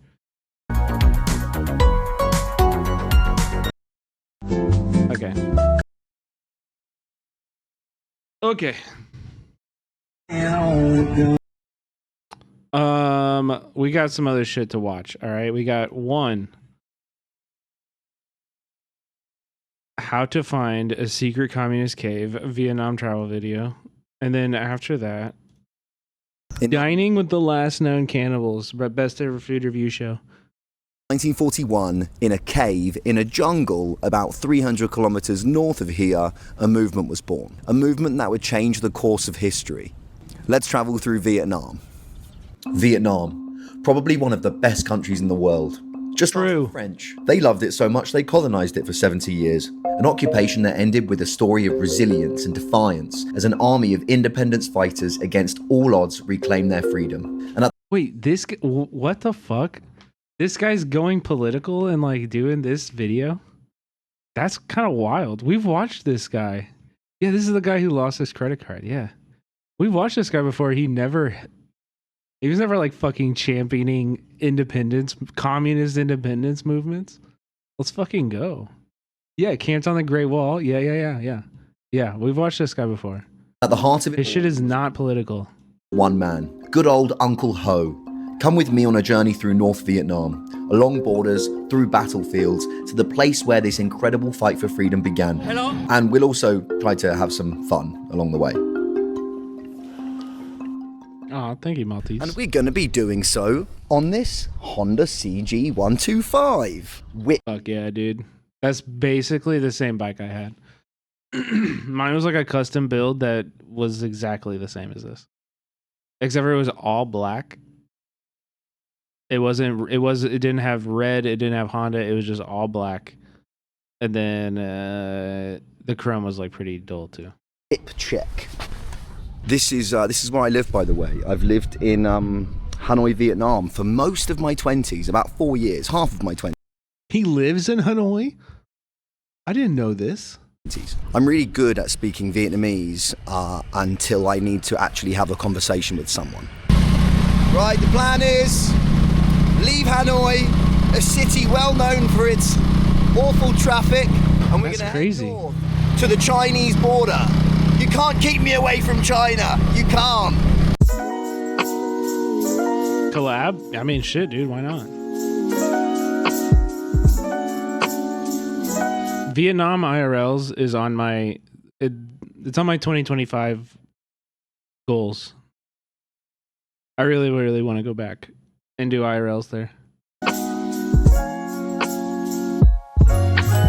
Do you speak Vietnamese, Brett?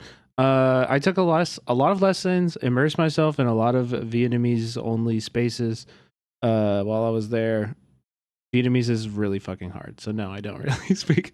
I would say no, honestly. But I was able to one time. I went to a haircut. I got a haircut And I spoke Vietnamese the entire time. That's my claim to fame with the language. Is that I had enough small talk for as long as a haircut takes.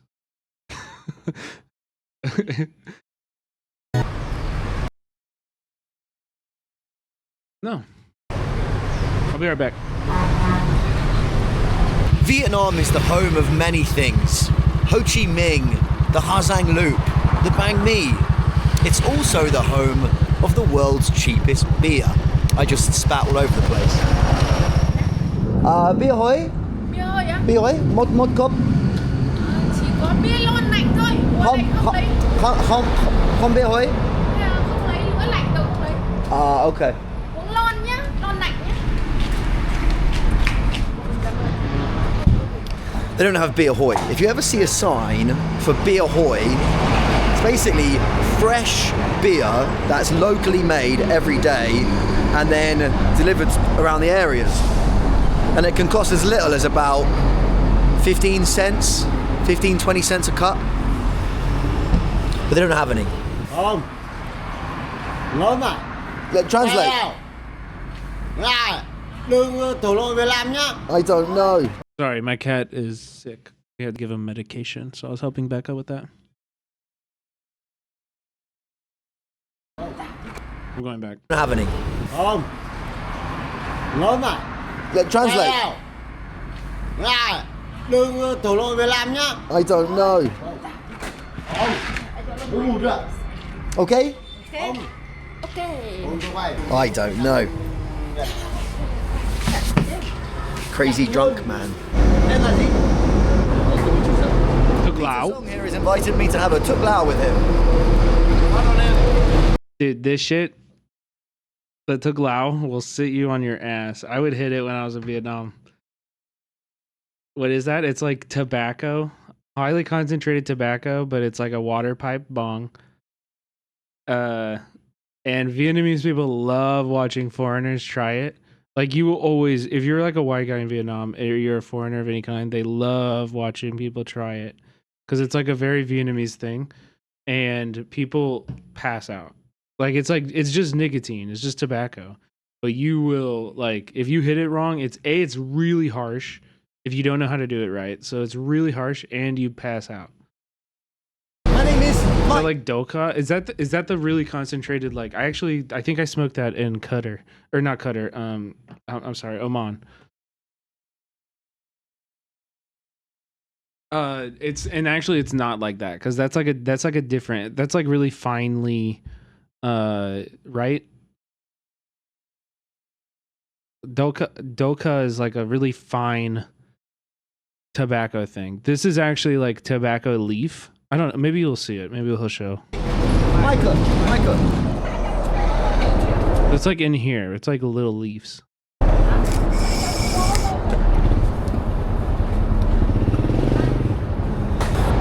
It's not weed. You might think it's weed. It's not. It's smoking tobacco.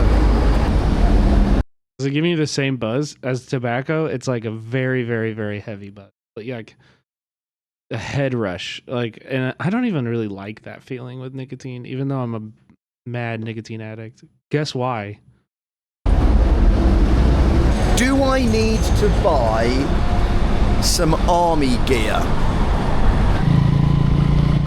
Right. Now we're looking like a Viet Minh. Now we can start thinking like the Viet Minh. In about 2 hours, we're going to be at a place called Lang Son, right on the border of China. Very strategically placed. It was a major stronghold for the French army during the First Indochina War. Dude, northern Vietnam, like the border on near China, so gorgeous. That's why I took this picture.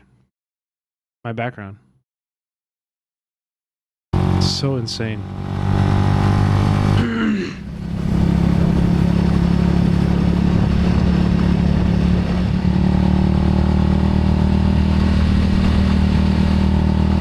This kind of mountainous terrain in southern China and northern Vietnam is unlike anywhere you'll see in the world. Yeah. It could be flat for miles and miles and miles, and then just shooting out the ground are these little mountains everywhere. And this made this area the perfect place for the Viet Minh to start their resistance against the French. Number one, they could get supplies from the communists in China that were helping them. And number two, they could use their guerrilla grassroots fighting tactics to use the terrain in their favor. They would use the terrain against the French. That's how they eventually ended up breaking down an entire empire.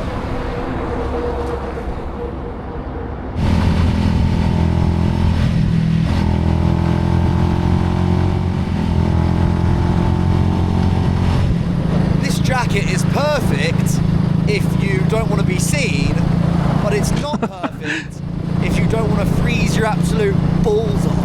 Wait, Mike's Packs. The north of Vietnam. Are you still here? I'm sorry, I missed your 300 bits. I totally fucking missed that. And Paul Wall, you're gifted, I think I missed too.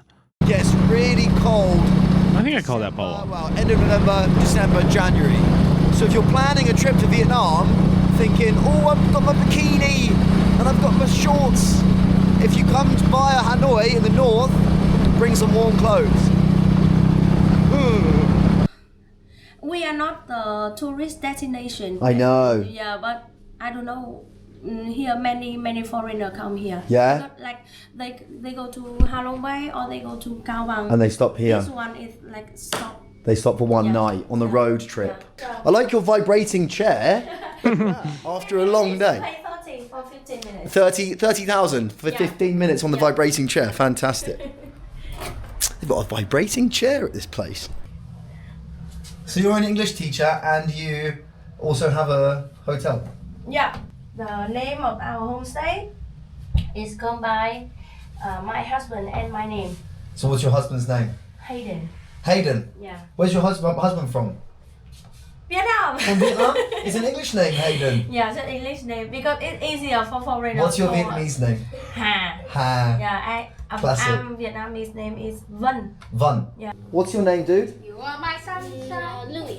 Louis? That's a cool name, bro. Right. Dude. See you later, everybody. See you, dude. Bye, guys. Okay, one thing I will say about like Vietnam, and this is true of a lot of like East Asian cultures, like I did not get a Vietnamese name. Brett is fine. Bread. A lot of people just say bread. So maybe that is it. But anyway, the kids go to school for so long, man. Oh, dude, the kids are in school for like 12 hours in school, and then they go to like multiple hours of like extracurricular classes, and they got homework and shit. It's just like, it's brutal. I feel bad for the kids. They're just studying so much. Nice. That's so sweet. So the lady that runs that homestay, she's an English teacher.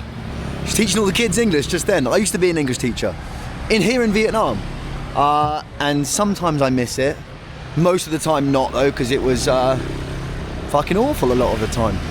Yeah.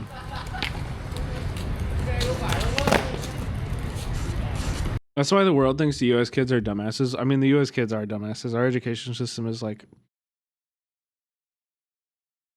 you know, tragic right now. But I don't know. I think like, listen, man, there's like diminishing returns. All right. Like if you're a kid, you need to play. Kids gotta play, and like discipline, it can only go so far. And like after like 8 hours, I just feel like they're not learning. I would get these kids. I taught there, you know. It's just it was just like, I feel like it'd be better for you guys if you were not here. Rồi, Phi. Em vô. Vâng.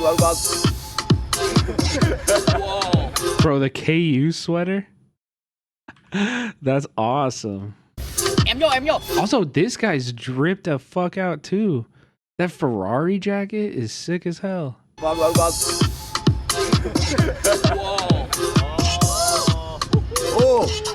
So 2 thôi.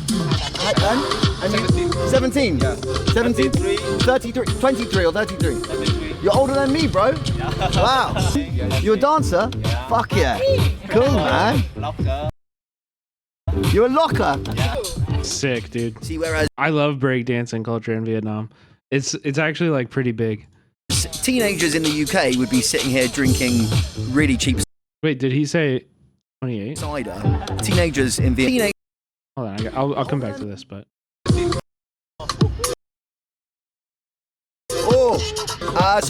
Hai Tam Toy. Oh yeah, he did say 28. He's young. Cool, man. You're a locker. Really cheap cider. Teenagers in Vietnam drink iced tea. Dance. These guys showed me. Yeah, dude. Because that shit fucking slaps, man. This really cool dance, but unfortunately they used a very. Bird pics posted. All right, hold on, chat. An emergency. Oh, look at the birbs. They're so cute. They sit like that with their one foot. How long have you had them? How long do these birds live? Disco song from the 80s. Convince me not to get one. Which is definitely copyrighted, so enjoy it instead with some lovely royalty-free bossa nova music.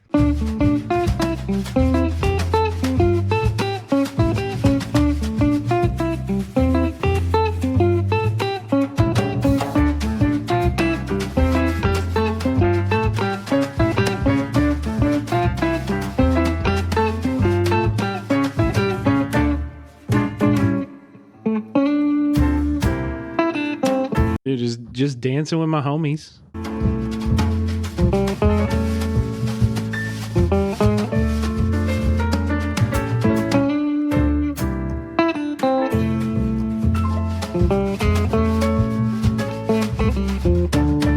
Okay. Nice. See you again. Thank you guys. Take care. Bye bye. See you. Nice to meet you, man. Take care. Bye bye, guys. Bye bye. See you.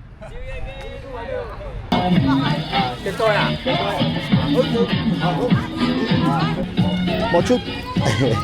Kung fu là còn cái gì? Kung fu. Me and you. Kung fu Trung Quốc à? Không kung fu. Little kung.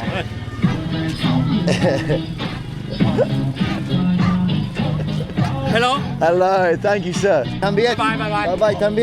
You may be thinking, like, wow, this guy's just going up to people for content. Like, it's kind of weird, right? Like, no. This is just, Vietnamese people are just very outward. They're very curious. They're very friendly. Like, they will just, you just have these kind of experiences, like, super hyper routinely. It's like an element of, like, collectivism, I think, too, where you're just like, you know, you interact with people around you, and that's, like, just the type of, that's just like a part of the culture. It's so fucking awesome. I miss it so much. Yeah. You might be thinking, Mike, you've been in Vietnam for 4 years. Why don't you speak any Vietnamese? I never planned on being here for 4 years. It was supposed to be 6 months. And then I was like, oh, I'll stay another 6. There's no point in learning because I'm only going to be here for 6 months. I'll stay for another 6 months. And then another 6 months. And I just never got around to taking lessons, unfortunately. No, you got to bring your own weed. Okay, thank you. But in my experience, nobody really gives a shit if you smoke weed. Thank you so much. Hello. Hello, sir. Anh khỏe không? Thank you. Thank you. My Vietnamese is amazing. No, I'm joking. It's very bad. Thank you so much. Xin cảm ơn. Chị ơi, xì dầu. Cảm ơn. So pho, obviously pho is the national dish of Vietnam, and it's the noodle soup, beef noodle soup, chicken noodle soup. Bro, the way he pronounces that with a British accent. Pho. For pho sao, it means fried pho noodles, and you will not find better Vietnamese food than at a place on the side of the road with little red plastic chairs. True. A little bit of soy sauce.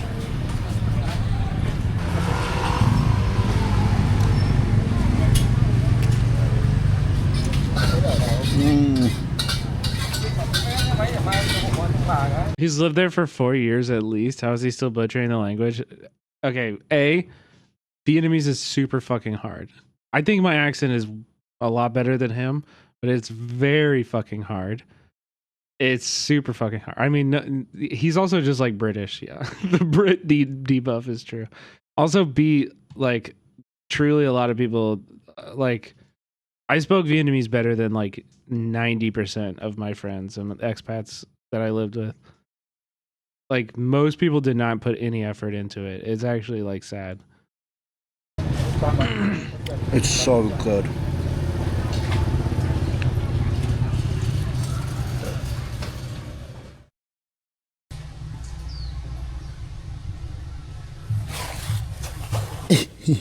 Oh no.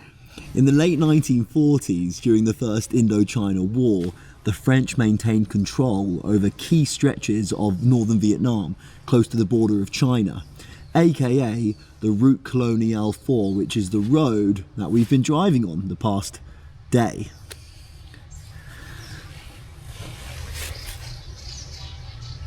This highway was critical for cutting off the Viet Minh from receiving supplies and support from their communist allies just across that border.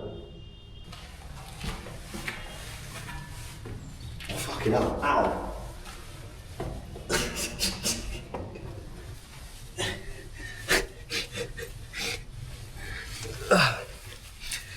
But in 1950, everything changed. The Viet Minh launched the Border Campaign, a bold operation aimed at driving out the French forces and reclaiming the borderlands. Their goal was to reopen vital supply lines between them and China and strengthen their fight for independence. God, I could never be a fucking soldier. And a key element of that entire operation was the Battle of Dong Quai. 10,000 Viet Minh troops against 300 unsuspecting French troops. And it was that decisive victory that led the French to abandon all of Route Coloniale 4, opening up their supply lines with China and eventually leading to their independence.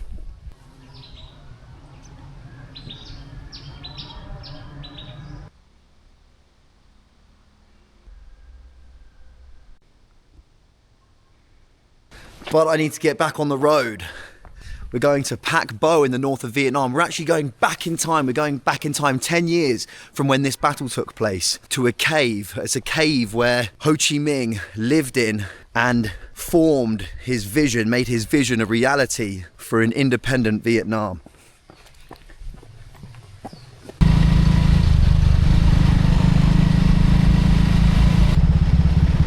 Xin chào.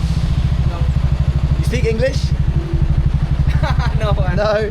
I'm just looking. Just looking. I'm going to Dong Quai. Dong Quai. Dong Quai. Okay, yeah, like I could navigate this conversation way better than this, actually. Now that I'm seeing him have to navigate a conversation where the guy doesn't speak English, it's like, yeah. China. Okay. Xin cảm ơn. Bye bye. Okay. Thank you. Don't care. Okay. Thank you, sir. That right behind me, I don't know if you can see. What would you say? I mean, I would, as I'm coming up, I would use the honorific for him. So I'd be like, "Jawam, on," you know, like I couldn't really tell his age. He's wearing a mask and shit. I actually thought it might be a woman whenever I drove up. So I would have used an honorific and I probably would have fucked up immediately. But they appreciate the effort. And so I'd be like, "On," you know, or something.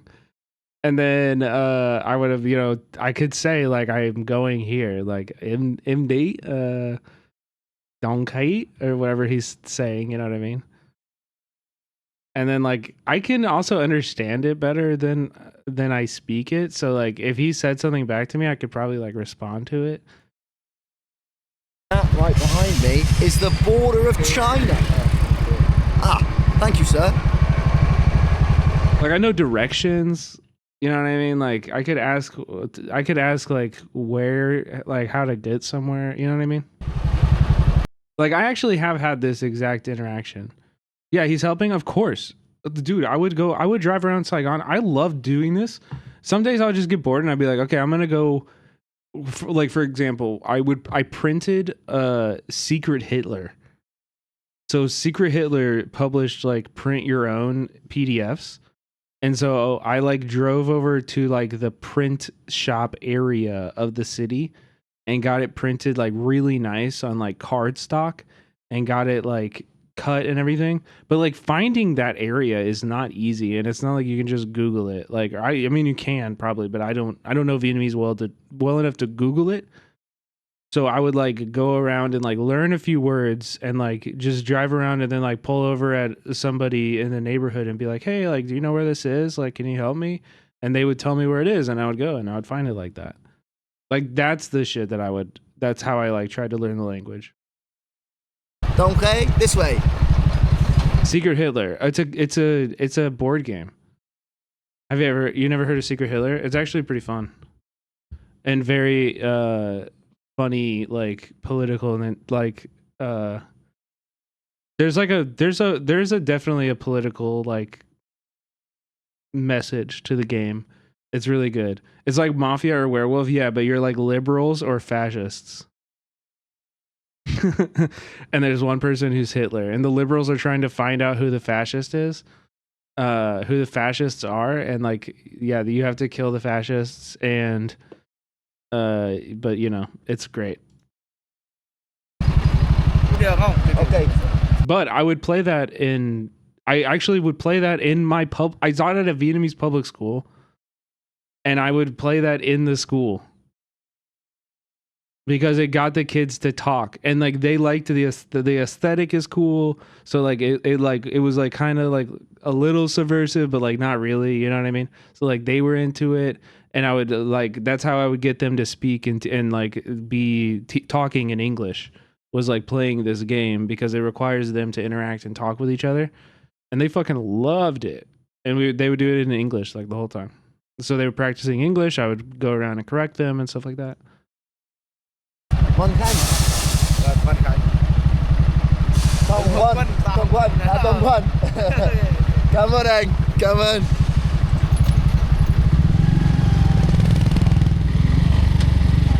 That was the border of China. Just about 100 meters there. You'll be in China. Oh, he was at the border of China? We love a bit of China. That guy, that army guy, he had his name on his jacket, and I've got this could be a legitimate army person's jacket, because it's got a name on it. Ta Dong Quan. Ta Dong Quan. Ta Dong Quan. I hope he didn't die.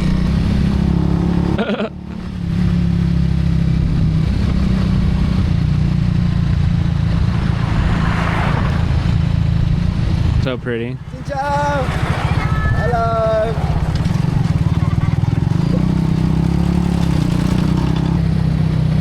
Hi. How are you?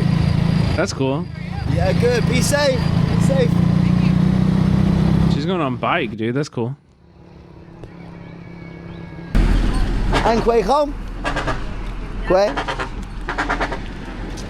Oh, you. Yeah, like this is the homie's an ong. You gotta give ong some respect, bro. Sir. You need tiền? 5.000? You want 5.000? From me? Okay. You want me to give you 5.000? 5.000?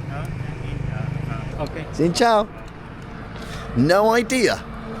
No idea why that tiny man wanted 5,000 Vietnam dong. But it's only about... Yeah, like 25 cents. 15p. It's like a quarter. He was probably asking for change. I mean, he might have needed gas or something. I don't know.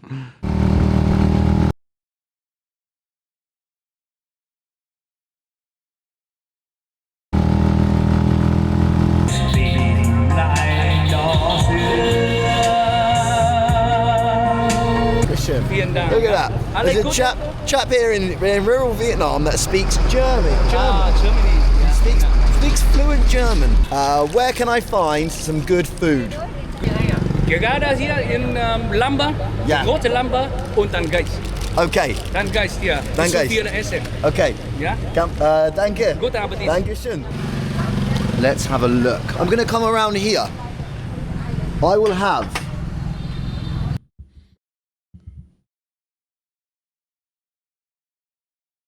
You're probably gonna go with the pork belly. Kum. Kum is rice. Tiếng Việt là gì?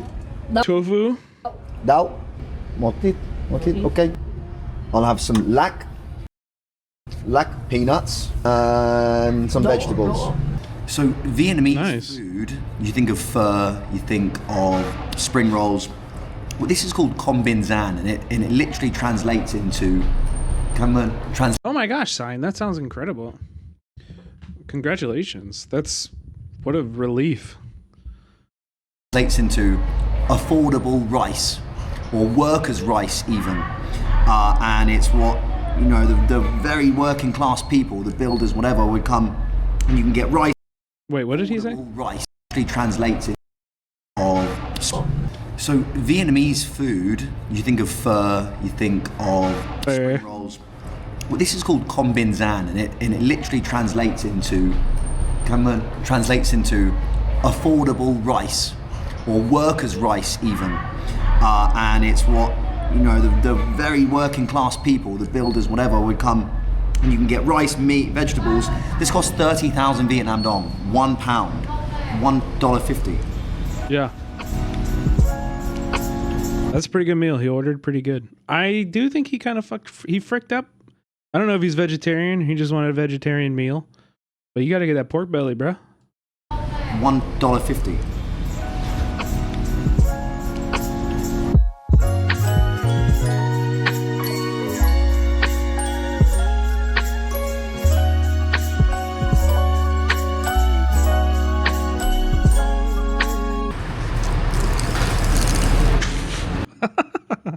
Dude, this guy loves the fucking Thuốc Lao.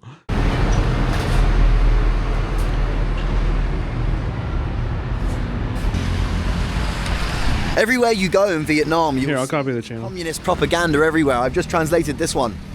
The whole party, the whole people, the whole army strive to soon bring the resolution of the 13th National Congress of the party into reality. Now that's a modern day piece of communist propaganda. But the Viet Minh were masters at propaganda, and they would use it. I love that they kept the aesthetic. It's so cool. Against the French. They would put out leaflets, they'd put out posters, they would hijack radio channels in order to put across this message of the futility of fighting against a unified nation like Vietnam. And it really got inside the head of the French. They were saying, go home. We don't want you here. This is our. Nah, I never fucked up Beetle Nut.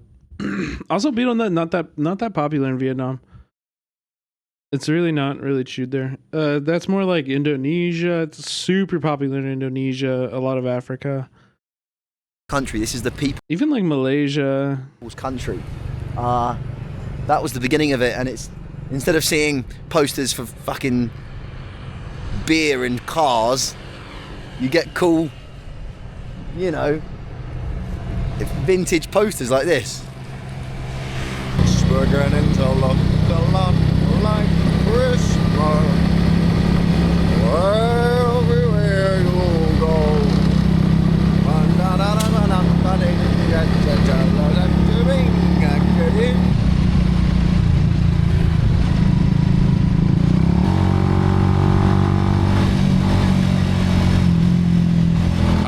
Yo, low key, like the Vietnam kind of nationalism, kind of based low key, because it's like an anti-colonial, like independent. Ho Chi Minh's flavor of nationalism, kind of awesome, kind of super dope.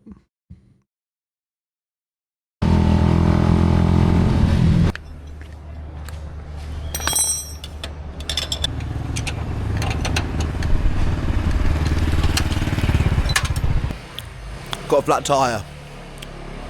Come on, Ang. The good thing is, in Vietnam, you're always like you're always a 5-minute drive from someone that can fix a flat tire, and it costs fucking nothing.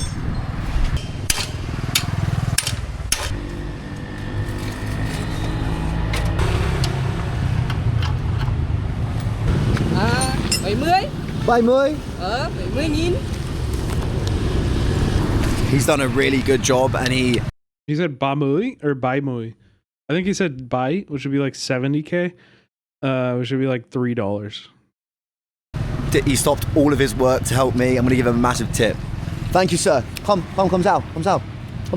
Anh, em. Anh, come. No. Come on. I wouldn't say it's super rude. I think they appreciate it. Come on, it's tip. Thank you so much. Xin cảm ơn. So he gave him like $10 on like a $3 bill. Come on now. It's nice to do. Thank you, sir. We are about 9 kilometers away from arguably... Is that Japanese culture? I don't really know. I have been chased out of a place. Not like they were chasing me out, but like I left money on the table for as a tip. And like while I was like getting on my bike to leave, they like, sorry, you forgot your money. And I was like, no, keep it. So it's definitely not part of their culture, but I do think they appreciate it. Like it's like still a good thing. I don't know. I tipped for good service in Vietnam. Single most significant point in Vietnamese history, modern Vietnamese history. And it just so happens it's a cave in a remote village. Wow. So pretty.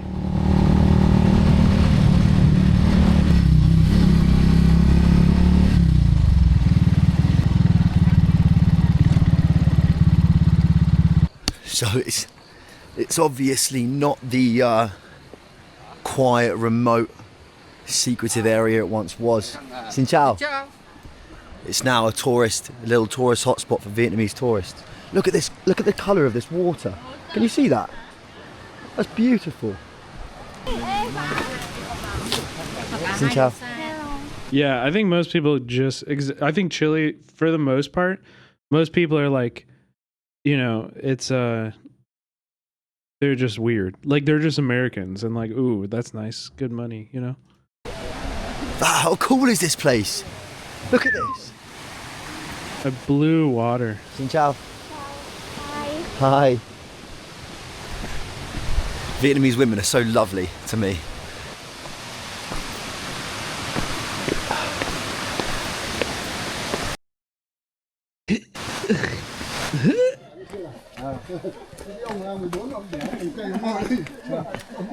I'm sure that to a lot of the Vietnamese, this site is like a pilgrimage. Vietnamese are such a proud, patriotic people. So something like this is just holy, you know.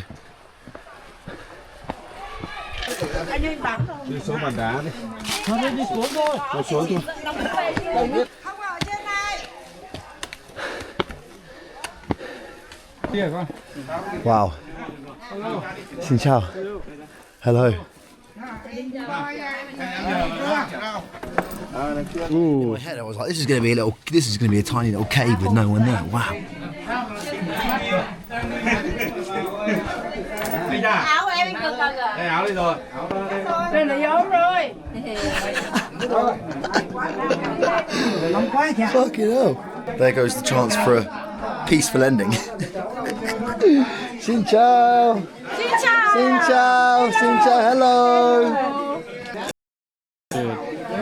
Hello everybody. Xin chào everybody. Xin chào, how are you, sir? Xin chào, nice to meet you. How are you, sir? Xin chào, xin chào. Ciao. Wow, here we go. This sign probably says do not lean. Here we go. I can't read it. Look at all these incredibly... It reminds me of Aisha's speech, just saying that one phrase, yeah. Proud Vietnamese people. How proud they are to be here. There's not a lot of in-your-face religion in Vietnam, but what there is a lot of in-your-face of is the patriotism, the pride they have for their own country. Okay, I think I just happened to be here in the same time as a tour group. It's empty now. For 30 years, Ho Chi Minh was exiled in Europe and the Americas, where he worked as a cook, worked as a sailor, advocating for Vietnam's independence. on a boat, founded the French Communist Party, and then left because they didn't want to. He was in France being like, hey, could you guys like start working on anti-colonial stuff? Like your government is really fucking up the Vietnamese people. Could you guys like maybe start paying attention to that? And they were like, nah. And so he left and just went and overthrew them from inside the country. And then in 1941, through China, he chose this cave as his base. It was from this cave that he worked tirelessly to formulate strategies of guerrilla warfare that he then taught to his comrades, and the Viet Minh was born. His work here, alone, in this cave, laid the foundations for eventual success in expelling the French and the Japanese out of Vietnam. This cave represents Ho Chi Minh's humility and dedication to Vietnam's independence. Yeah, literally two base. This is probably... It's also just like funny that those are the same problems with like Western leftist groups today. Where he would have worked. This is, I assume, his table where he worked, or maybe where he slept. And down... I like his knowledge. I know. This is shocking. As somebody who has watched a fuckload of videos on this guy's channel, like I have watched a lot of this guy's work, and I've never once gotten the perception that he had like pro-communist attitudes. Ever. Oh, fucking hell. Yeah, what up, Cosmic? Welcome in. Down here was where he cooked his meals. I'm going to finish by reading you a poem that he wrote one. What does a decent cave cost per month in Vietnam? He was here. You own it. Morning, walk to the stream. Evening, return to the cave. Rice and vegetables for a meal. The cause of independence in my heart. Yeah, I agree too, based. Yeah. You seem to believe that. He just cuts out on that? That's crazy. That's crazy. Eating the enemies actually all right, well, hopefully he'll publish more from this trip that he's on. Produced power. Yeah. I've traveled the world the last 8 years in search of the most exotic food I could find. Holy cow. From buffalo placenta in Thailand to dolphin meat in the Faroe Islands. I thought whale buffalo placenta. The most controversial thing I ate. Apparently not. Always something new in the Faroes, right? But there is one food that remains the most taboo in history. Human flesh. What was the purpose of feeding the children the flesh of your enemies? In this video, I'm making contact with a tribe that has a long tradition of cannibalism. What do they do with the bloodstone? I'm on a mission to see how they survive today, and if it's still possible to confront humanity's most forbidden practice. You seem kind of proud of it, right? Yeah. And by the end of this video, we'll be taking on the cassowary. Oh, this is a wing? A giant bird known to be the most dangerous in the world. You can just stick the eyes off. Oh. But first, a welcome meal with the chief. Good afternoon. Good afternoon. Joining the table, Judas, the hunter, Jacob, the village chief, and his son, who also goes by Jacob. People really will do anything for content. Do you think these people are doing this for who's doing what for content in this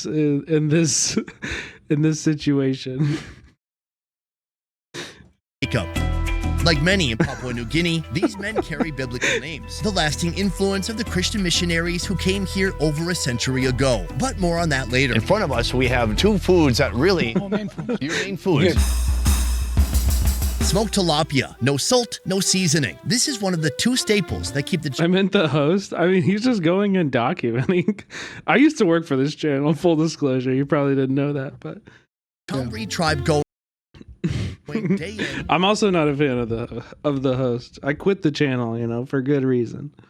And day out. Actually, I quit the channel because we went to a tribe in in Indonesian Papua. So we were on the west side of the island. He's in Papua New Guinea now. Here, make money. Yeah. I worked for him and Drew. Yeah. You got only fish. Do you catch the fish here? And this was the bigger one. Drew is. I only went to like 3 with Drew. 3-4 countries with Drew. But with Sonny, I worked for Sonny for like 2 years.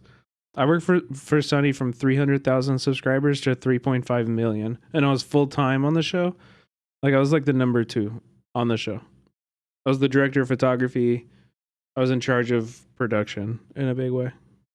Smoke them to sell them? Yeah. Oh my gosh. Over butter systems. Really? Yeah. The Chambri people who call this place home face 6-month annual floods. Like also, I mean, like they still shoot like this over the shoulder stuff. This more like documentary work. Like that's something I introduced. Before I did this, they were doing everything like everybody sits in a line and then there's like one camera wide and one camera close. And we shot like that for some stuff, but for conversations like this, like I introduced this more like over the shoulder 2-shot documentary style. Really? Yeah. The Chambri people who call this place home face 6-month annual floods that make farming nearly impossible. You should set a black light. This is high flood. High flood come. Right, it comes all the way up here. The land is swallowed by water, leaving little choice but to adapt, turning the river I gotta pee, I'll be back. into their livelihood. Abundant and bountiful, fish are the true currency here. Instead of dealing in money, they barter, trading fish for essentials like salt, vegetables, chickens, and one staple that's always in demand, sago. This right here is sago, one of the most unique carbohydrates you'll find anywhere around the world. The sago palm can be found in tropical lowlands across Southeast Asia and New Guinea. They get into this right here. So when you're eating sago, you're literally eating a tree. Each tree can yield up to 600 pounds of starch, which is extracted from the pith. But there are some steps involved before this can become something you can actually digest. The collected sago starch is mixed with river water and passed through a straining system.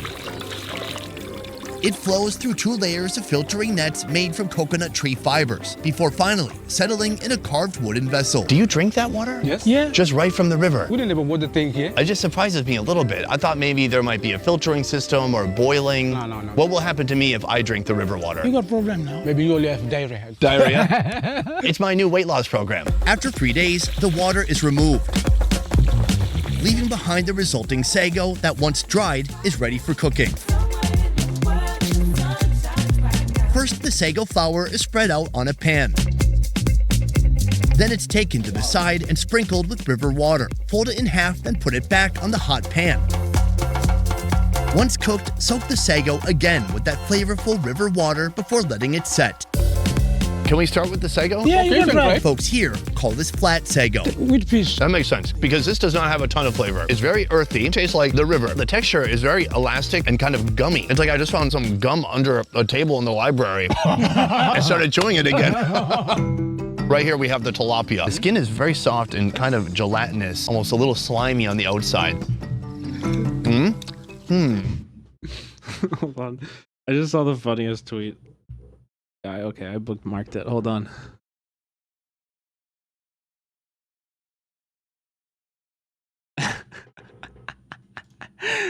Look at this. I asked my Korean coworker what's going on in South Korea today. Hey, what's going on in South Korea today? Not sure. Playing League of Legend. They declared martial law or something? League of Legend.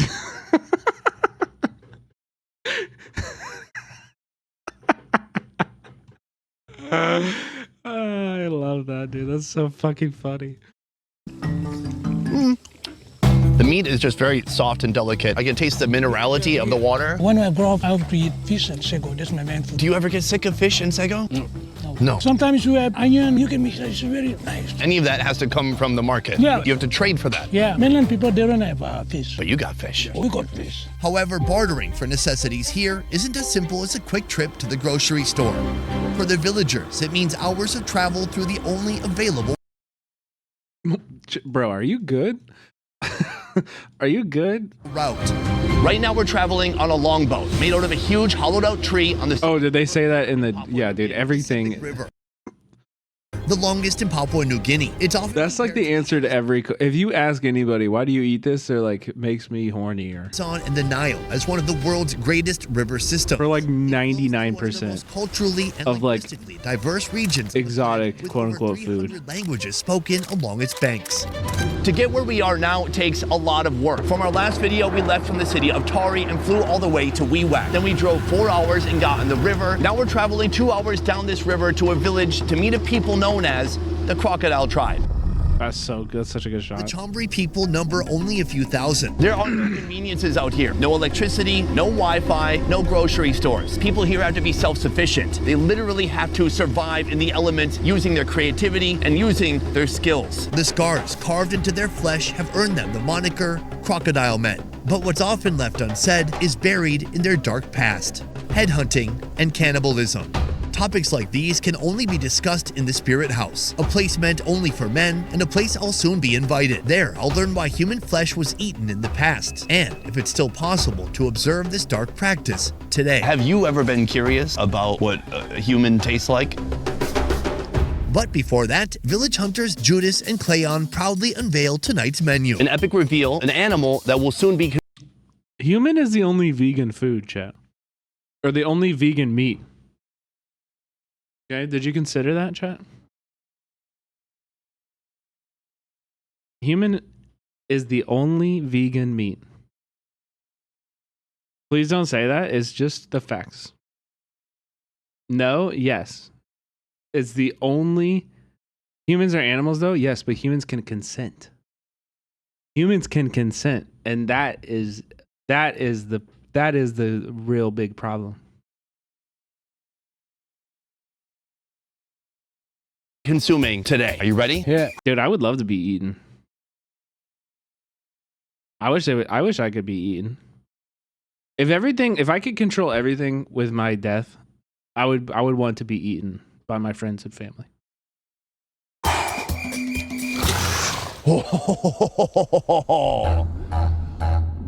Have you ever... Hannibal Lecter had asked, I'm not saying I want to eat people. I'm saying I want to be eaten. Seen somebody in this village get... Yeah, I'm not gonna force my family to eat me, but isn't that, you can't really understand? It's not a kink. There's nothing sexual about it. I'll be dead. I'll literally be dead. How's that kink? No, it's not vor. I don't care. It's just my body, bro. I'm dead. I'm dead. You get me? I'm dead. It's just my body. I just got meat hanging out. And I want my energy to be used and people to live off of my energy. That'd be fucking awesome. That would be beautiful and poetic. That would be beautiful and poetic. But if my family and friends won't eat me, then just throw me into the woods.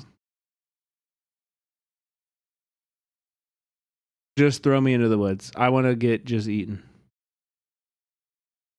Why not just give your body to science? Because they probably fucking burn those at the end of the day. You know what I mean? Get bit by a crocodile? Yeah. I'd rather be eaten.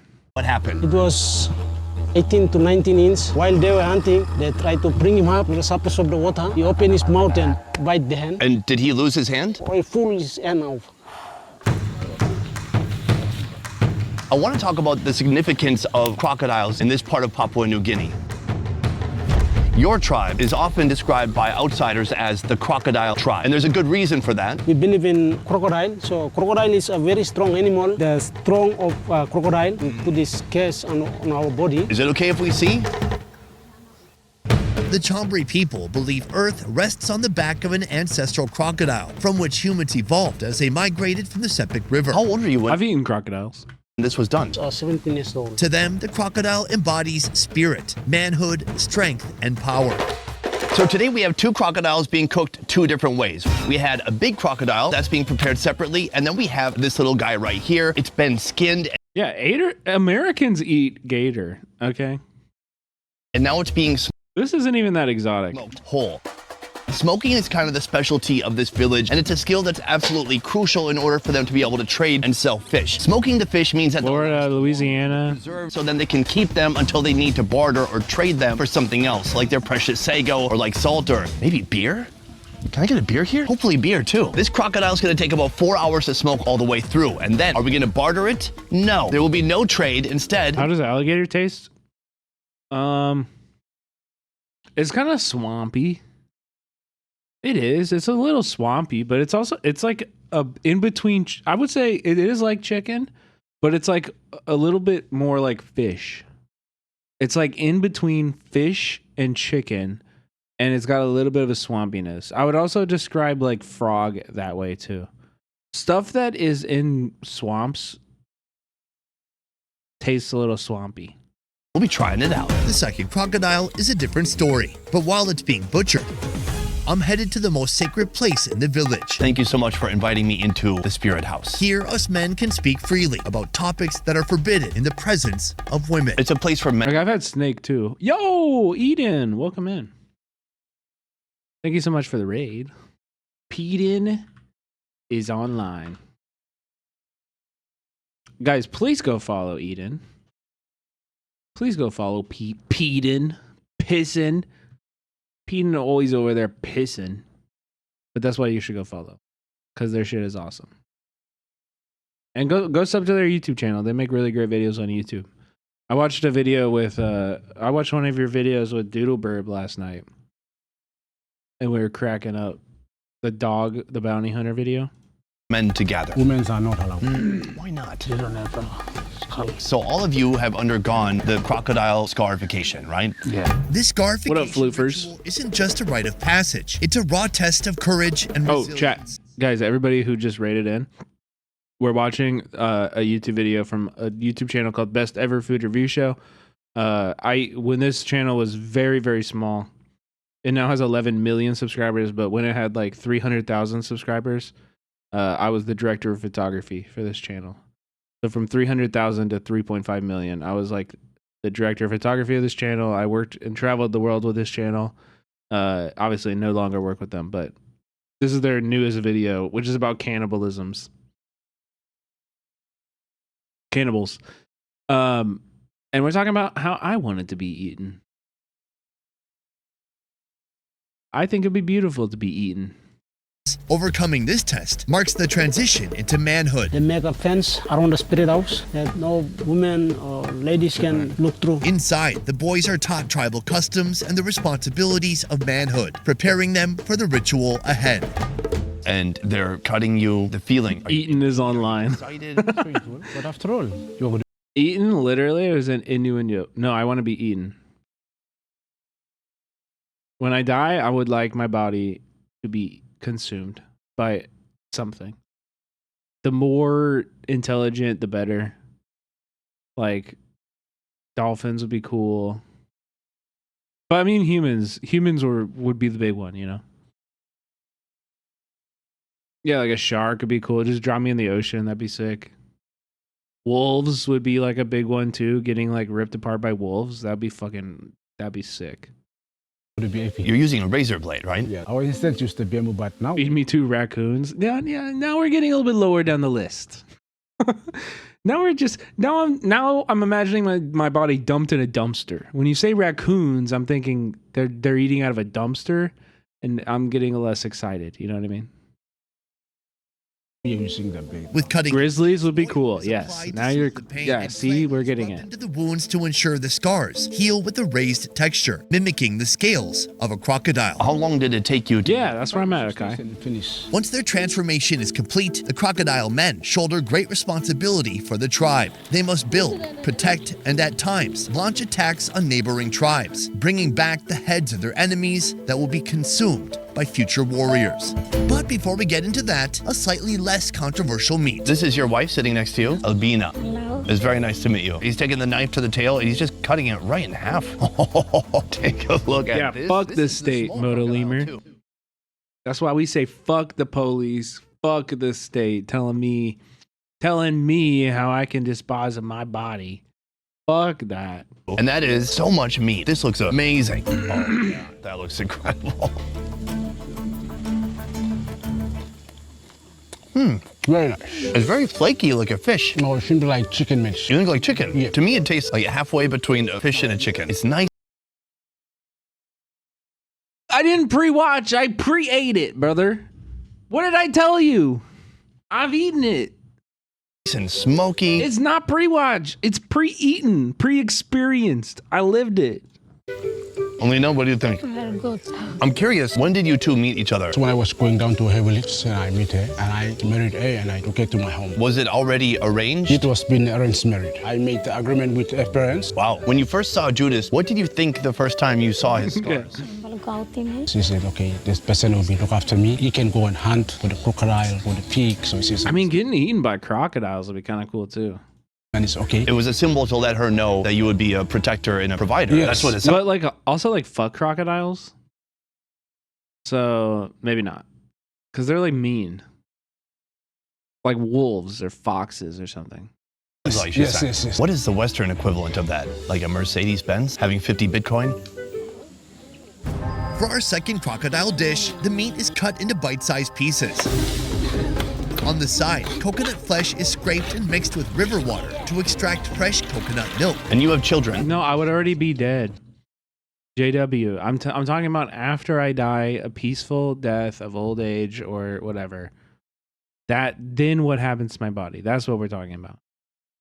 Do you want your son to undergo mountain lion would be sick? that Yes. you went through? Yes. You do. That coconut milk is poured into the pot with the crocodile meat, along with salt, MSG, curry powder, and some vegetables. My son also must follow my steps. He must go to the school. Go to school. Come back, get a qualification. Be scarred. Yes. And then get married. Yeah. If your son continues to live in this village, what is the purpose of the education? We have a school here, primary school here. So you can come back and become a teacher, and then you can look after me and my wife. It's cooked down until most of the water evaporates, leaving behind a creamy, rich, succulent meal. Oh, dude, this is gonna be good, bro. The freshly squeezed coconut milk. Ooh. This is very good. It's got a nice texture, less flaky than the smoked bit we just had. It's got a little bit more like mushiness to it, a nice bite. It's creamy from that coconut. It's a really good flavor. Yeah, I like that. When I hunt, then I hit the crocodile only once in a week. But if I didn't go to hunt, we should go from lunch. Wait, this guy just said, when I hunt a crocodile, only once a week. Bro, what? You kill a crocodile every week, man? That's fucking awesome. Dinner and breakfast. Do you ever get sick of fish and sago? No, we don't have vegetables. This is our daily food. Okay. Soon, I'll get a chance to try the world's most dangerous bird, a bird known to have killed men nearby this village. I see him with 2 eyes. How did it happen? Kill them with the legs. Oh. His leg is powerful, very powerful. Powerful. But first, there's another type of meat, so rare and taboo that most don't even dare to mention its existence. Could you tell me what is the purpose of the bloodstones? In front of the spirit house stands a pair of stones, holding deep significance to the people of this clan. Our ancestors, they went to the other village and they fight with other tribes, and when they kill the enemies, they bring the heads and they put the heads of the person on the stone and the blood fall on the stone. Later on, they get a skull and go and put it in the spirit house. They're going to get the meat of the skull. They're going to kill dog or pig, and they're going to mix it up with meat and they give it to the small boys. Give it to them. They're going to, yeah, that's a pig meat or dog meat you eat. They're going to eat real human meat. Really? Yeah. Wait, why do they lie to them? This isn't the first time I've encountered a tribe with cannibalism in its history. In I filmed this stuff. Papua, Indonesia, the Karawai people once killed members of other tribes. Like, this is my footage here. And ate their flesh as a form of punishment. Here in Papua New Guinea, the Palimbe clan, a branch of the Chambri people, followed a similar practice. What was the purpose of feeding the children the flesh of your enemies? Later they will become a warrior. So they are the strongest men who later will go and fight to the enemies. Do you believe that it made them stronger? Yeah. And when is the last time these bloodstones were actually used? Around World War II. About 80 years ago. 80 years. And so what was the change? Why did that tradition stop? The police will come and arrest you and go and look. If there were no police, do you think people would still be killing? They're still killing. Wow. So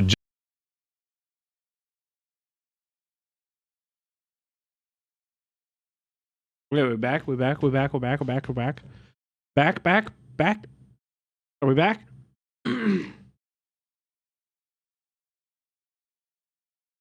Damn, dude. We got too imperialist.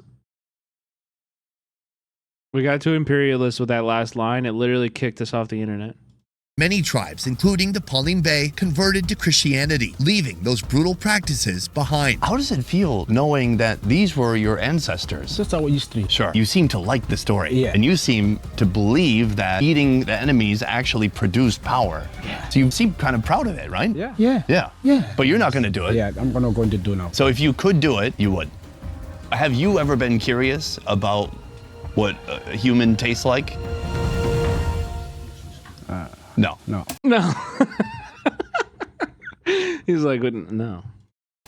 At least for the Chambri tribe, eating human flesh was never about sustenance, but about power. Fortunately, this dark practice will never again be observed. I don't think it's gonna be that interesting. Like, let's be fucking real, dude. Meat tastes like meat. Okay, most meat just tastes like meat. It's not really that complicated.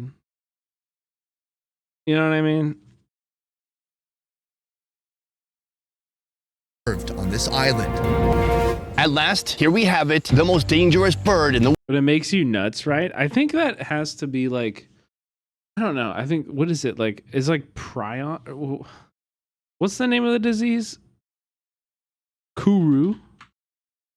That's the name of the disease? Is it? Yeah, so the brain tissue has to be contaminated with it first. You know what I mean? Prions, yeah. That's what I was thinking too. So it has to be contaminated. So if you eat somebody who's eaten somebody, you know what I mean? Prions. The world, the cassowary. Right. So let's talk. A couple of days ago, they caught this bird. They brought it here so we could see it. Once you eat human, it can make you addicted to it, right? No, I don't think that's true. I don't think that's true. It was alive, and this morning, it died of natural causes. It may not be the freshest meat. Prion, Eden's Eden's next username. Preden is online. But it is the most dangerous bird meat in the world. The cassowary can only be found deep in the forests of Papua New Guinea and Australia. Powerful and dangerous. They're also adept at disappearing long before being spotted by human eyes. This is a rare and special event that we would even have this bird here, a brand new species for me, and something this tribe only gets to enjoy every once in a while. Weighing up to 150 pounds and standing 6 feet tall, the cassowary is generally a shy creature. If you were to cook up a hunk of thigh, how would you do it? That's where I think you've already gone wrong. Okay. Let's close out of all this shit so we can get into the good stuff. All right. Oops. Oops. Okay, you ready?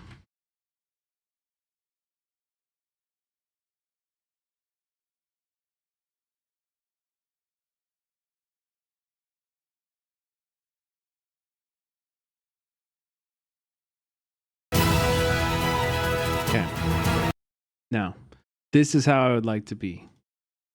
This is how I would like to be done. All right, pay attention. I can tell you, this is it's a calamansi. Yeah. It's bell pepper. It's onion. That's a secret. Anybody watching, don't tell anybody. The young bird. I've never had it with the corn inside.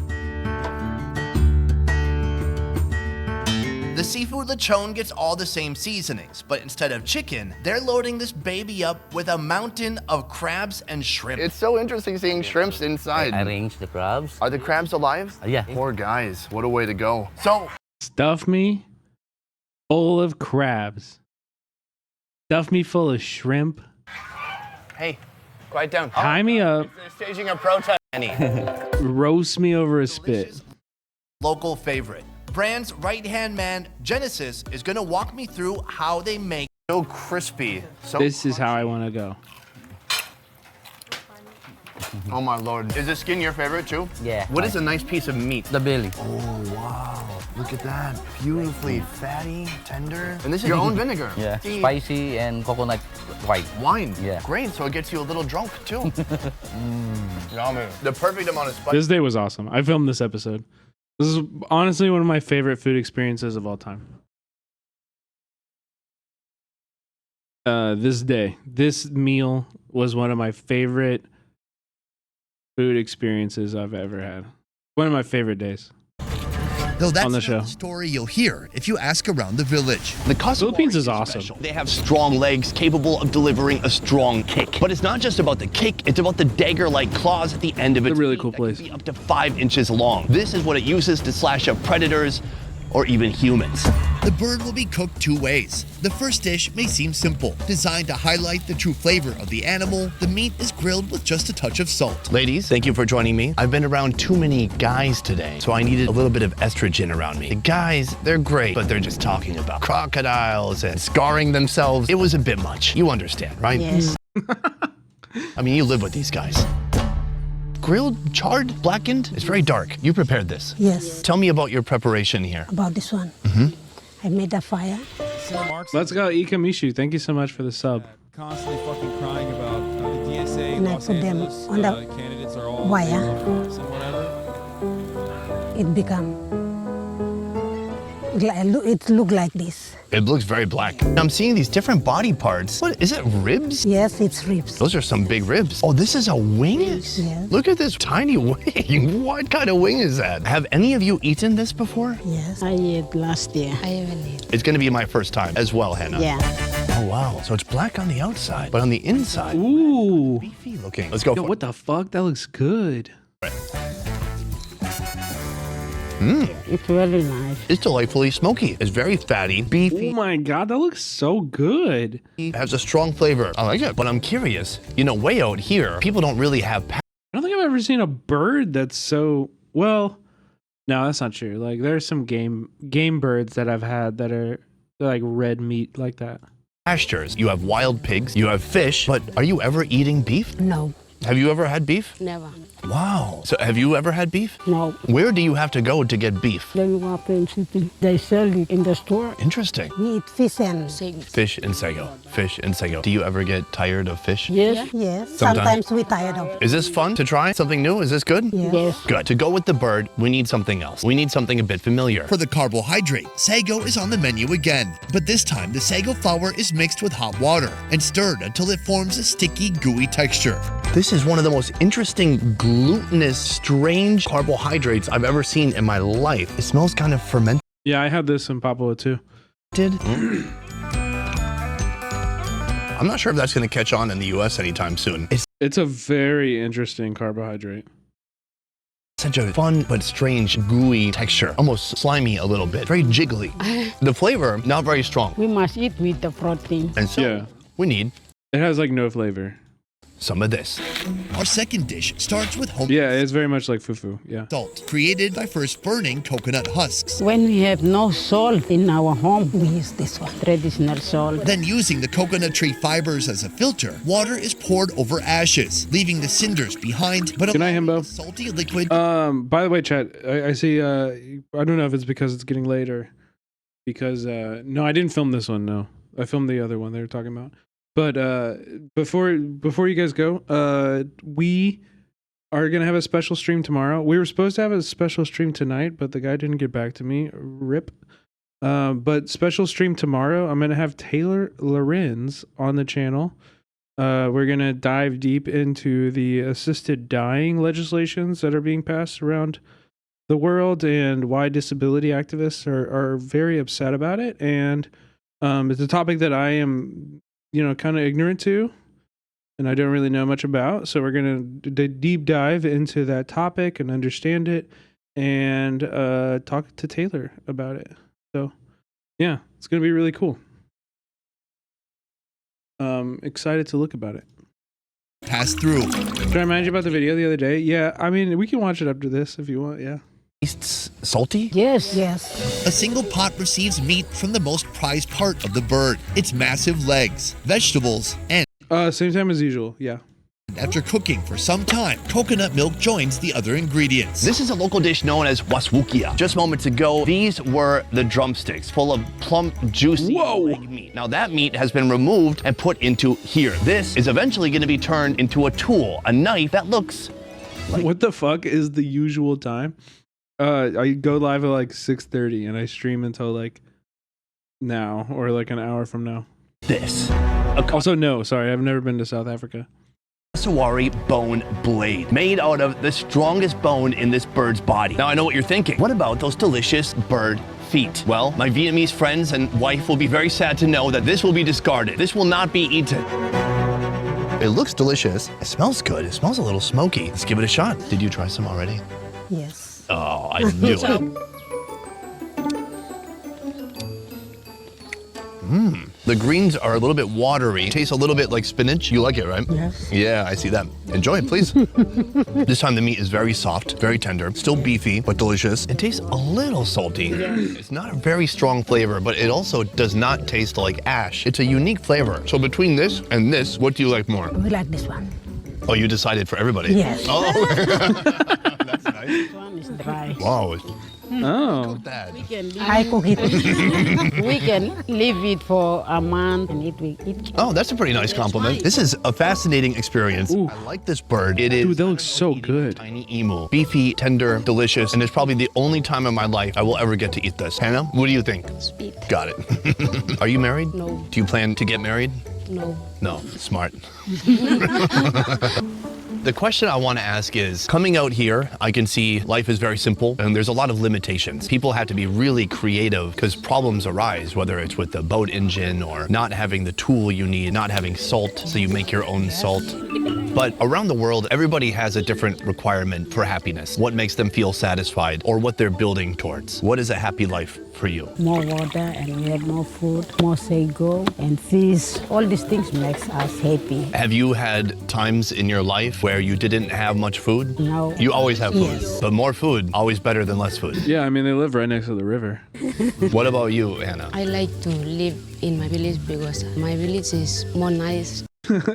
Problems happen all the time, like no boats, no salt, existence of Westerners, yeah. Then when I'm going out.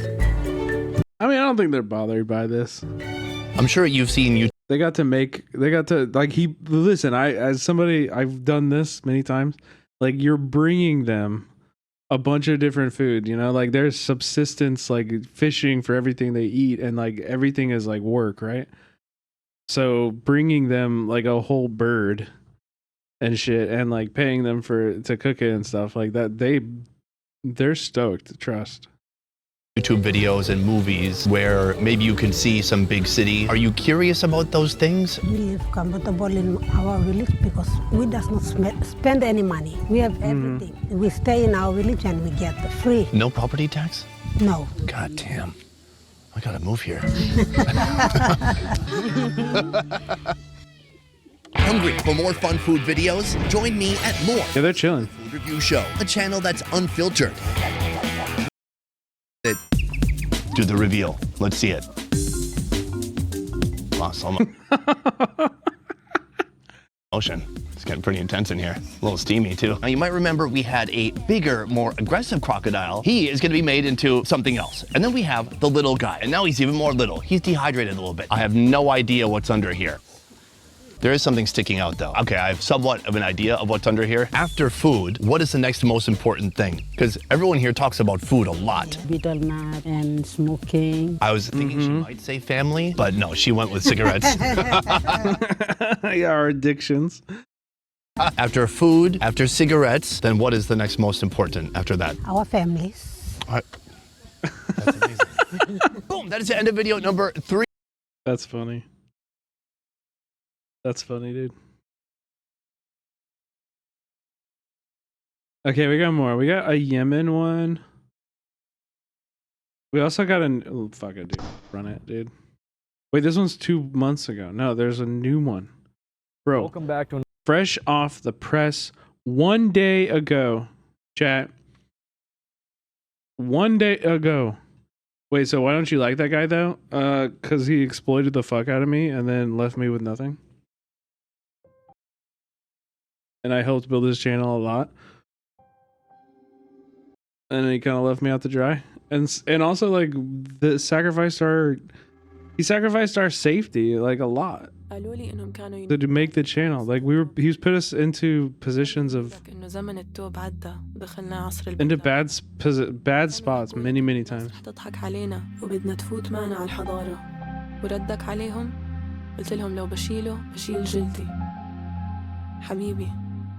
بتذكر لما كنت تحكي لي عن أيام زمان كيف كانت الناس تعيش. نفسي أفهم، أنت كنت بتحكي لي عن زمان أو عن بكرة، عن الأسلوب أو المسلوب؟ وضحت الحضارة اللي كانوا بيعزموك عليها، شوف شو سوت بالدنيا. ناطحات سحاب بتدق عبواب السما، نستنا الأرض اللي تحتينا. كيف وصلنا من عندك لهون؟ حبيبي، بشوف تاريخنا بعيونك، والله يعينك على حملك. بعرف إنه ولا أصعب من قراراتك، وبعرف إنك حملت وزن مستقبلنا وماضينا عكتافك. وقدر إنه المنطق بيقول لو بياخدوا بلادك ما بياخدوا ولادك. بس حبيبي، ليش كنت تقولي خليها بالقلب بتجرح ولا تطلع لبرا وتفضح؟ حبيبي بالقلب بتقتل. بعدين عأي أساس حكينا إنه لو طلعت ما رح تبني أساس جديد؟ عأي أساس حكينا إنه ماضينا ما بيكبر معنا وما بيحمل الحمل وبيزيد؟ عأي أساس حكينا إنه لازم أغير شكلي وصوتي ولغتي وأهلي لأنضم لبكرة؟ عأي أساس حكينا إنه الحقيقة اللي بشوفها بعيونك ما بتخلق حضارة؟ نحن الحضارة. حبيبي، تاريخك مستقبلي، وما بشيل الثوب قبل ما يشيلوا لي جلدي. سجل أنا عربية وبعرف أصلي. قالوا ما حدا بتغير بنفس المكان، مين يحكي لهم إحنا غير؟ يا من حكى لنا وصايد عنا ما بتلبق لنا وليه؟ ولا حد يحكي لهم ليه؟ بس أنا قلبي عمره ما بينساه، اسمه هواه. وأنا قلبي ما بينساه. I love this shot. اسمه هواه، اسمه هواه. شمسي أنا الحرية، ما بحني راسي لمية.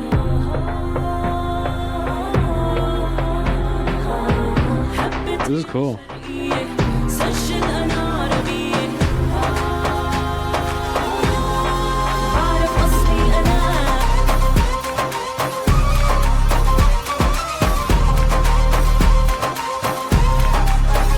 أصلي أنا.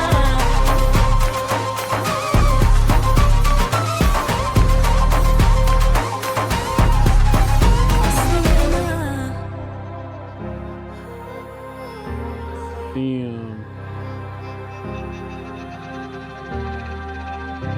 حلي ضامن عمري وانا اخبيها من كل عين دوارة، اسير بدرب مرسوم بخطى مكارة. يا ما قدرة يا انا ضليت. Bro, is it weird for me to say she literally kind of like she looks like how AI draws women? Is that weird to say? Does anybody else see what I'm talking about? Yeah, she's gorgeous. Yeah.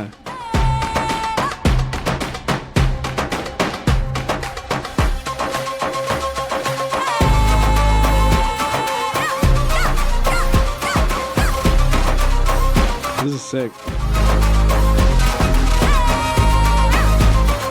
No, I know. I'm talking about something very specific, though. I think it was just that shot, too. I'm not shocked that Arab women are beautiful. Like, come on. I'm commenting more to the very specific thing.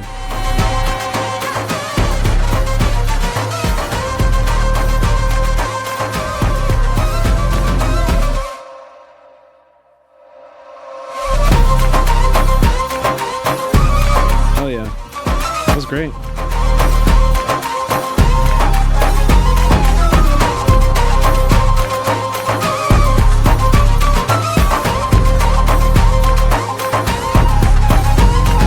Yeah, it is. It's about the eyes. Like, her eyes are big.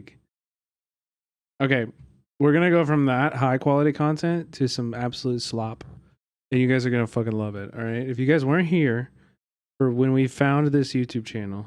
Okay, this is a kid, a YouTube kid. All right, he's like a Zoomer, and all of his content is bailing strangers out of jail. It's the perfect description for what you're about to watch is all praxis, no theory. No theory at all. Just praxis. And it is too based, but he's also, again, just remember it. This guy is no theory at all. he don't got a thought in his brain. He just realized this gets views. And so he's just like freeing people from jail on YouTube money. It's awesome? Question mark? Another C-Dirk video. You know what time it is. We're back at the jail today. I just want to say before we start this video, thank you guys so much for 20K. A little bit after we hit 20K, we hit 30K. So thank you guys so much for showing the love. So in today's video, we're going to be bailing a stranger out of jail and we're going to be taking them on a Yeah, of course, Ciara. It was a cool video. Thank you for showing it to us. So basically the speedboat place I know about, they like take you in the boat, they drift around in the water. So we already found someone we're gonna bail out, so let's go pay the bill. We're bailing a stranger out of jail and taking them on a speedboat. You think that's a good idea? Don't kill me. I got you. Have a good day. God bless.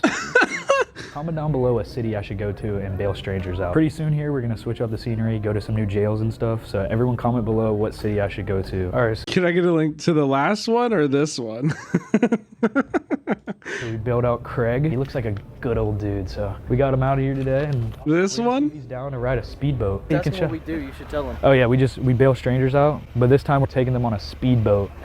You're gonna go speeding after this? They pulled him over and yeah, wait, what happened? Got pulled over because of the license plate light. First thing you had. Dude, also though, these videos are, you know, both, okay.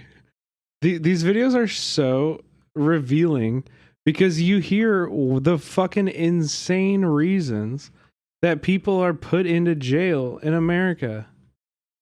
Asked me was had I been drunk. Like, just like most of the people he's bailing out are held on cash bail, which means that they would be allowed to leave the jail, but they just don't got the money to be able to pay the bail. You know what I mean? And so like, but most of these people are arrested for like loitering. They like, it's just like made up charges, and then they get put into jail. They're totally innocent, haven't been convicted of a crime yet. A jail is where people are held before trial. You know what I mean? This is before they've been convicted of anything. And these people are just left to rot. Drinking. He said, all right, we're going to do a sobriety test. So he does this. I passed that part. I had told him before we even started the test that I have this foot injury. I was like, if it's anything to do with... Dude, Chank doesn't know what bail is. Like, I didn't watch all of the Thanksgiving, but I watched enough of it to know that guy actually doesn't know what bail is. Like, he doesn't. He just doesn't. In a straight line or standing on one foot, I'm not going to be able to do it. I was like, well, listen, I have to have you do it anyway.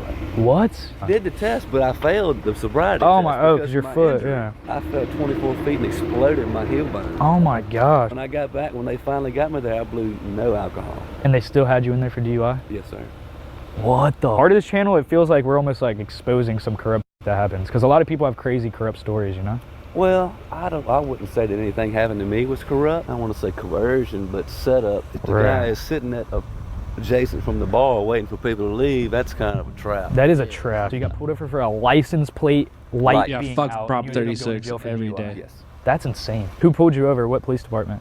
It was a state trooper. Yeah, they don't play. State troopers don't play, bro. And they all look the same. Look-y. You notice that? Thumb, thumb, thumb, thumb, thumb, thumb. Yeah. Wait, Craig? Oh, I thought he was going to call him thumbs. Oh, okay. Yeah, we just bailed a stranger out of jail, so we're waiting on him to get out. I thought he was going to call him thumbs. Thanks, man. Does anybody have a lighter? Oh, he does, yeah. Wait, is that your hair? Yeah. How long did it take you to grow that? 18 years in Hawaii. Oh my gosh, dude. Wait, what? Did you go to the beach that makes your hair grow? Why does it have to be in why is the Hawaii relevant? You ain't never cutting that off. My Hawaiian friends wanted to cut it off and smoke it. There's so much THC in it. Oh my God. Okay, dude. Make it out of there with it. That was the coolest thing, man. I hitchhiked all over the place when I was you guys' age. Yeah. You can't do it now because of the cereal. Yeah, my dad used to hitchhike to like surf and I used stuff. to jump. You can't do it now because why? Yeah. You can't do it now because of the cereal. Yeah, my dad. Serial killers in Hawaii? Dude, also like I think I know what this is. I think I know what this is. This is just like old people are just scared of the world. Like some people just get so I don't know, man. Some people just get really they just like dig into fear of everything and everyone. It's crazy. And it's like, I think it comes with age too. Dad used to hitchhike to like surf and I used stuff. to jump rigs. Wow. Run shotgun for rig. Go to a truck stop and you tell them that you need a ride, and then they say, I don't pick up hitchhikers. Well, I'm not a normal hitchhiker. I ride shotgun. He said, I've got weed. And then they say, okay, well, you mess with my rig, you mess with me, I'm gonna leave you on the side of the road. It's like mutual agreement. Yeah. Would you be down to go ride a speedboat with us? Yeah, I'm down. All right, hell yeah. We're gonna take Craig when he comes out, and wait, what's your name? I didn't even catch your name. My first name is Aaron. Aaron. My name's Christian. Nice to meet you. Nice to meet you, Christian. Craig, we just bailed you out. Well, I heard about y'all, but I really didn't think it was true. I was wondering how the heck I got out. Oh yeah. I don't know if you're down, but do you want to go ride some speedboats? No. You don't want to go ride speedboats? He said no. Oh, you don't do water? How long have you been in here? He's like, no. 5 days. So did they at least give you good Did they give you good food for Thanksgiving or no? Processed turkey. Okay. You know, I mean. So they was different though? Yeah, okay. right, yeah. It looks like Craig doesn't want to come on a speedboat, so we're going to take Aaron with us. Well, happy late Thanksgiving, man. Thanksgiving was yesterday. Happy Thanksgiving to all you guys too. Something just told me, and I really feel like y'all were an answer to a prayer. Wow. So you were praying in there? Yeah. You have a good relationship with Jesus? Oh, yes. That's amazing. That's amazing to hear. Aaron, you want to pray? Should we just pray? That'd be great. Should we just fucking pray right now, dude? Should we just all get on our knees except for the camera guy? Camera guy, keep your eyes open. Camera guy, get this. Camera guy, you pray later, all right? You better pray that this shit is in focus. You want to pray? Can I pray? Yeah, you want to lead it? Our Heavenly Father in heaven, we thank you so much for looking out for us, being with good friends. We're all your children. Thank you for your son giving his life for us, that we might have hope. Thank you for just looking after us in these times that are so hard to deal with. And through your son, our reigning king, Jesus in heaven, I pray. Amen. Amen. Amen. How much longer would you have been in there? Another week. Another week? Yeah. Oh. I had this really disagreeable cellmate, and golly, he kept cussing the guards, and you know, for no reason at all. Just starting stuff? He wonders why, you know, we're always last to eat. You know, they went ahead and they asked to put the football game on, and the guy he was screaming at put. Yo, Ray K, welcome in, guys. Everybody, we shouted out Ray K earlier, but we'll get another one in here. Appreciate you, Ray K. Chat, please go follow Ray K. Ray K is an awesome streamer.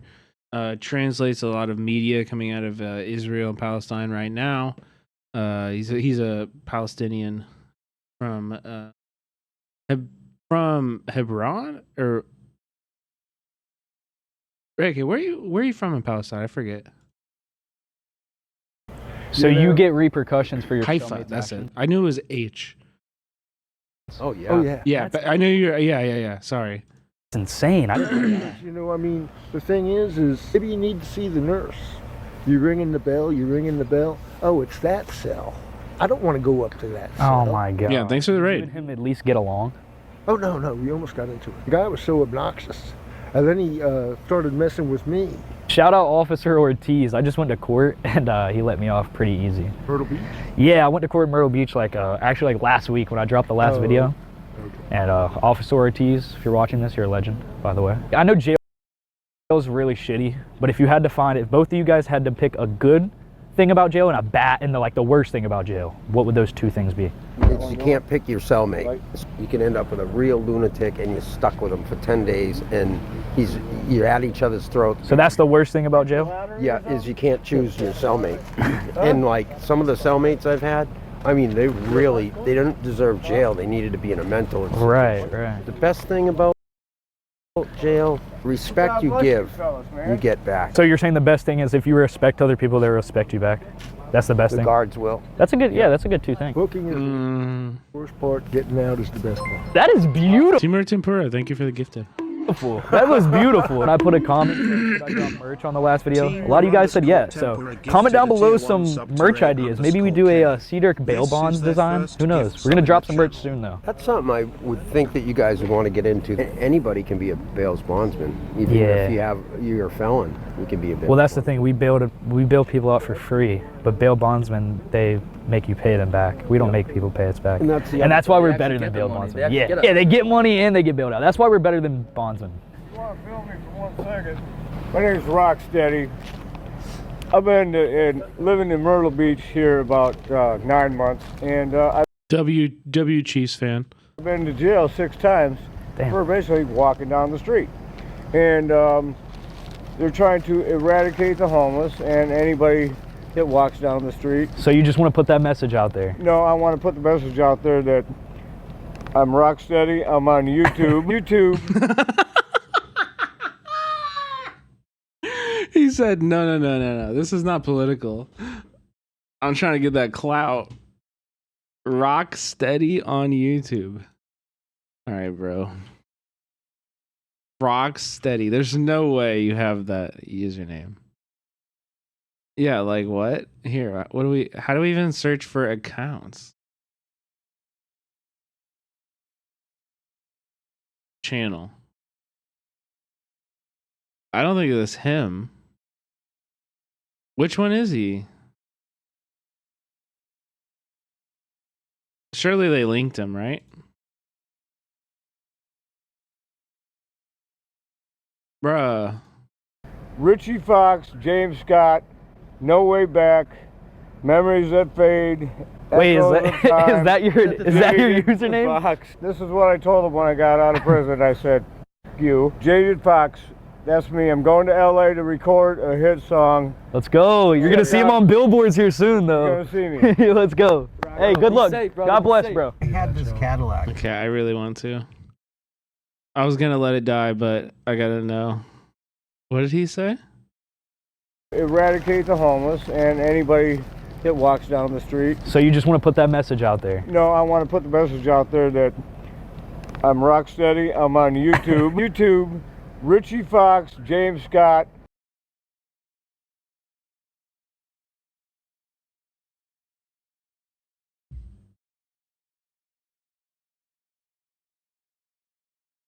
Dude, we found him.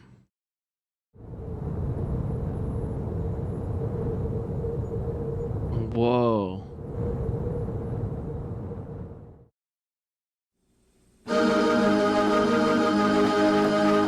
Damn. He's got the fog machine and everything.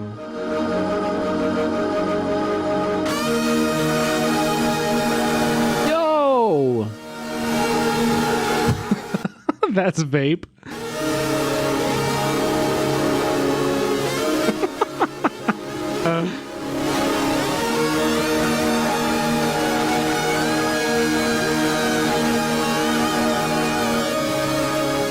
Bro, he's shredding.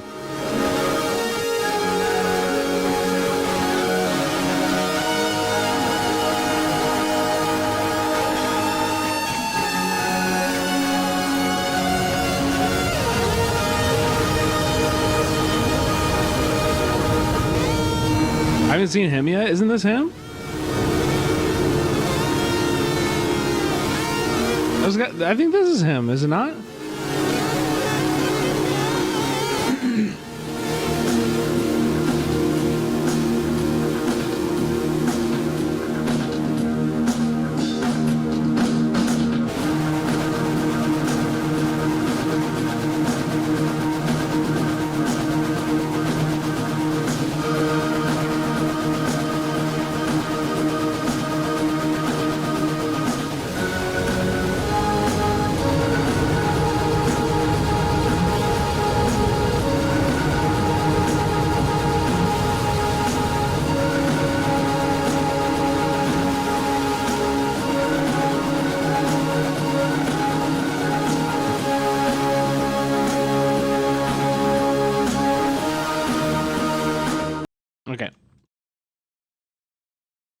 No Way Back, Memories That Fade. Wait, let's find those ones. Oh yeah, here's No Way Back.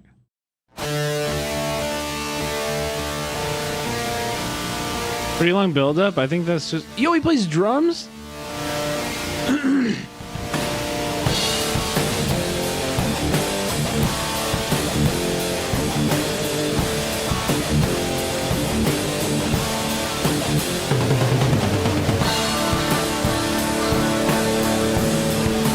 I like that they're consistent with their aesthetic. They only make one type of video, and it's this. Wait, is that your username? Fox. This is what I told him when I got out of prison. I said, "F you, Jaded Fox. That's me. I'm going to LA to record a hit song." Let's go. You're gonna see him on billboards here soon, though. You're gonna see me. Let's go. Hey, good luck. God bless, bro. I had this Cadillac. It was a 1989 Fleetwood. Wait, who's that guy? My boss. Oh, this is the guy they bailed out. He's just getting a ride. The same Ozzy Osbourne. I was about to say, no way. He hated my Cadillac so bad, so he got a race truck in at the shop. And so I said to him, "Hey, I want to buy the race truck." And he goes, "All right, tell you what, you can have the race truck if you bring your Fleetwood down to the crusher and crush your Fleetwood." I was hanging out with William Kennedy III, which was Ted Kennedy's nephew. He was a lot of fun, but he's the black sheep of the family. Just as I'm going to crush the Cadillac, I get the Cadillac in the crusher, and I says, "Hey, Bill, let me get in the trunk of the Cadillac." And so it looks like I'm getting crushed in the What? Cadillac. There's a panic button on the crusher, so I told Bill, wait till the thing is crushing the roof, and you can just see me, and I'm kind of hanging out the back of the trunk a little. This is why men have a lower life expectancy than women. This is the reason. But you can see it's me. It says, so when it gets in just enough where the roof starts buckling, I says, hit the panic button. Somehow the feds got a hold of that video off of his phone of me getting crushed in my own Cadillac, and the whole town erupted. Thought Bill run me through the crusher. Oh my gosh. And all of a sudden his phone goes berserk.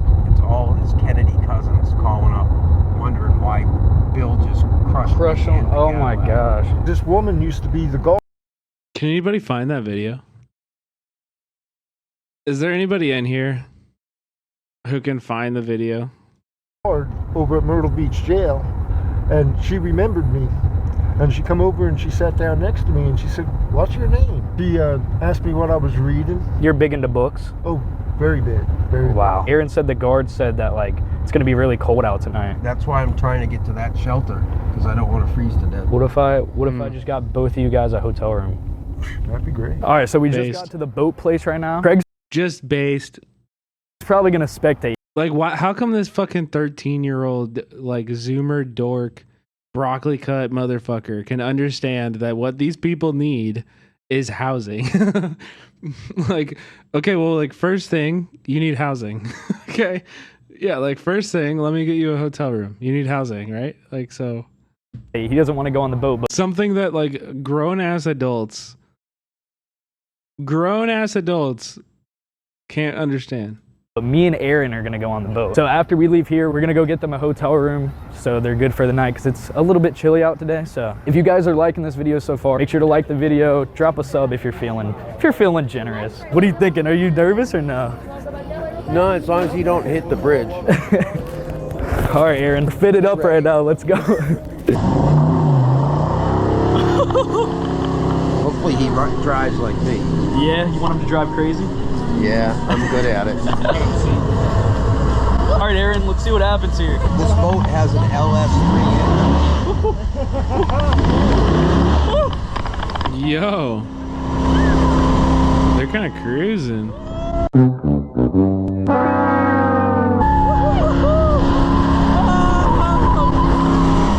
What's wrong?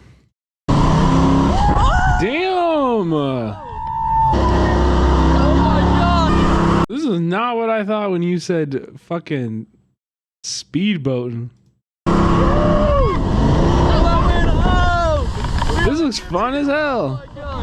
This is insane! This is insane!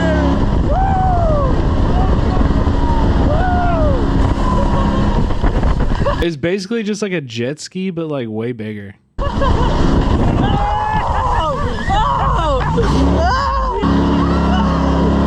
And if you guys don't know, jet skis, that's like peak humanity.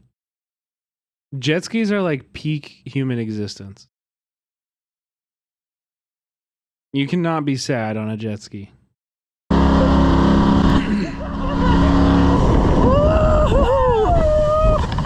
What are you thinking, Aaron? I'm thinking I go on this job. True. Oh my gosh, bro. I was not expecting that. That was crazy. Yeah, that was awesome. What's your immediate reaction? Now I know what I want to do for a career. Wait, can I just ask something? He's bald. Where's this coming from? It's kind of making this dreadlock a little bit even weirder. I wasn't expecting him to be bald. Your immediate reaction? Now I know what I want to do for a career. All right, we're gonna go back up there with Craig and then see what he's up to. Okay. Craig from the outside. God, I saw it. I wish I never asked. Ew. All right, we're gonna go back up there with Craig and then see what he's up to. Okay. Craig from the outside looking in, how was that? Oh yeah, like I say, it was something else. Are you glad you didn't do it? Oh yeah. I've had a great day with you guys, man. It's been awesome. So we're gonna get out of here and grab these two a hotel room. Trey just fell asleep in the car. Nobody has one long ass dreadlock unless they're bald. In the car while we rode the boat. Aaron, go up there and scare him. Hey, you can't park here. Excellent day. Thank you guys for having God in your hearts. 100%. May Jesus bless you guys with many blessings. Final message to the viewers, though. Anything you want to say? Just keep the watching. faith. Keep the faith. Keep watching. Keep the faith. Keep watching. I like that. I like that. Here's the money for the hotel. I already gave you guys some money, but here's some more for the hotel. Without further ado, that's the end of the video. Thank you guys so much for watching. It's been awesome. It's been awesome today. Yet again, none of this would be possible without my Lord and Savior, Jesus Christ. And make sure you're on the lookout for some more videos. More videos coming very soon. A little side note, my camera is broken right now. It's being fixed, and we're actually on Trey's camera. So that's what these late uploads have been for. And so as soon as we get our camera back to weekly uploads, make sure you guys stay tuned. I love you guys. Well, we can look forward to this, chat. Bill Boneless, thank you so much for the 4 Raiders. Appreciate you. Welcome in, buddy. How are you doing? Jesus is the one who saved those two by paying bail. True. Jesus also created the prisons. Okay, this is a different video. Oh, wait, it's the same guy though. I thought this was a whole different YouTuber. We just bailed them out. Play the waiting game, I guess. Sharon, we bailed you out. Jabari? Yeah, thanks, man. God bless you. Yeah. We might have bailed you out too. Te sacamos de la cárcel bajo fianza. We bailed you out of jail. Hey, let's go. See, they could be real criminals off the street that are bothering homeless people. You're being watched 24/7. Eventually, you're gonna crumble. Thank you, my friend.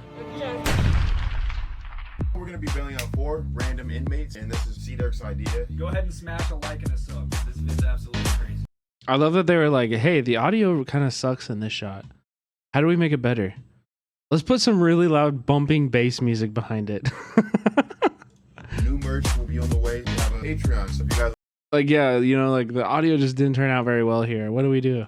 want to support me, making clothes is like the way that I fully fund myself. Other than that, let's get into the video. Sleeping on the boardwalk. Ordinance or loitering. They're just probably standing outside of a gas station. Another person got public disorderly conduct. It's just all petty charges. Most of these people just can't afford bail, so that's why they're sitting in here for days upon end. Yeah. Bailed 4 strangers at each other. Abolish cash bail. Yeah, I think 100%. And literally every single person they talk to every time in all of these videos.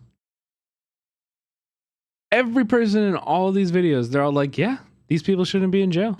That's a good idea. You guys are doing great things. It's like, why can't we just abolish cash bail then? it's great. I ain't know. This is my first time seeing somebody doing this. I bring chills to me, man. Wow, that's beautiful, man. Don't go to jail. I don't want to have to bail you out. All right. Sharon? Hey, how you doing? Bailed you out.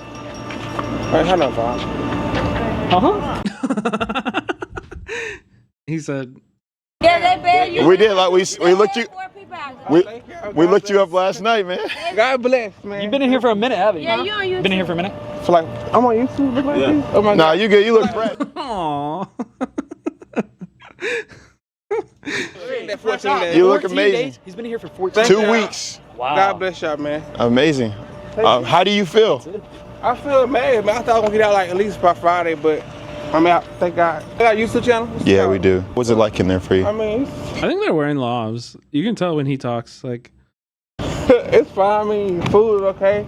It's all good. Y'all came through there. No, thank you, man. Y'all came through. Do they give you guys toothbrushes in there or no? Yeah, my brother think. No, I'm just asking in general. No, I ain't saying your brother. Okay, so he does have a knife inside his bag right now. I've never been outnumbered while doing this video. What do you have here? Chips? My chips, my knife, fine. What do you got the knife for? Keep protection. Of course. Type shit. Lashes. Oh, you gotta stay on fleek. I felt that. I'm just now realizing, like, as this is happening, this is actually crazy. 4 people at one time is insane. Jabari, right? Jabari? Yeah. We bailed you out, man. it's weird. I have never gotten the vibe that he felt threatened by somebody ever in these videos. And it's weird that he feels threatened by him. Like, Thanks, man. God bless you. Yeah, that's what I was thinking too, Game. Like, need a ride? Yeah, man. How do you feel? Like, how was your experience? They're gonna be I don't know. That's not for you. That knife is not for you, you know? Man, this place like hell, man. Really? Yeah, I have cancer and everything. Sorry about that. Today was weird. Do they ever decline to be on camera and stuff? Yeah, for sure. Some people are. I mean, just like last video where that guy was like he came out and he was like, "You want to go on a speedboat?" And the guy was like, "No." He didn't force the guy to go on a speedboat. He always respects their boundaries, and some people are like, "Nah, I'm good." I was wondering what happened, how I get out of there. Yeah. I appreciate y'all. No, yeah, we were just scrolling through the site last night of people who did petty crimes. Yeah, it was for sleeping on the boardwalk. Yeah. That's the dumbest shit I've ever We don't think anybody really deserves that. You can't get out yourself for only but 1 hour a day. Oh my God, dude. 1 hour you can get out. Solitary. Yeah, I told him that's what that was, 23-hour lockdown. Just overcrowded. Right. Yeah. So they have too many people here. Oh, excuse me, sir? I think we might have bailed you out, too. I don't think we bailed him out. I think so. Did we bail you out? 2 names? Carlos. Oh, yeah, we bailed you out. Yeah, we bailed you out, too. Nice to meet you. I was wondering who This isn't the main guy. The white kid is the main guy that does it. But this is, I guess, a collab video that he did. So here's the main channel. It's C Durk. C Durk. Oh yeah, it's crazy here. Yeah. Jail for loitering, just walking. For loitering. Yeah, that is doing nothing.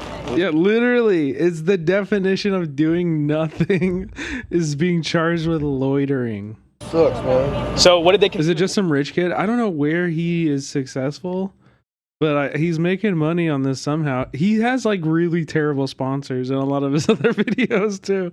Like he has like gambling sponsors. Like he just takes like the worst sponsors. Loitering. Were you just standing somewhere? Outside of a store? I was sent to help some J1 students. Sure. With their bicycles. I got there, they were all gone, so I'm trying to figure out what's going on. No, I've never digged into his. I think he's like Snapchat famous or like he always links his other shit on at the end of his videos. Law. Well, you're stealing bikes. Wow. I said, I've not touched no bikes on the rack. So then they said, well, we're going to take you to jail for loitering. We got you 3 out, and then we have one more other person, and we can give you guys a ride. And it's really nice to meet you guys. Yeah, man. One thing you learned while being in there. South Carolina. You want to leave out of South Carolina? Yeah, get the fuck out of here. I only been here 2 days and went to jail the second night. I come here to the city jail with shoes. Sure. They don't send them up here, and you see how they sent me out. What? They take them and they're supposed to brought them from the city jail down the beach to here. Oh my God. And so they just left him out there with no shoes. Oh my God, dude. That's so fucked up. How many days you had? Since Saturday. You had 20 days? No, they talking about He was here for like 6 days. I had 20 days, but... And how long were you here for? my first time ever been 2 weeks, just about. Never been here before. Yeah. I was like, what kind of shit is this? Y'all Never talking come about back. They said stand up, turn around, put your hands behind your back. Like they didn't even give you an option to like. They didn't give you a warning. They just on top of me. I was like, man, back the fuck up, dude. No warning. No warning. I was about to push him. Then they would have got you for resisting. Yeah, you don't want that. That's like probably like $5 grand, $5 to $10 grand for resisting arrest. I think I figured it out too. Like they got to hit a certain amount of arrests per.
Miami, it's okay though.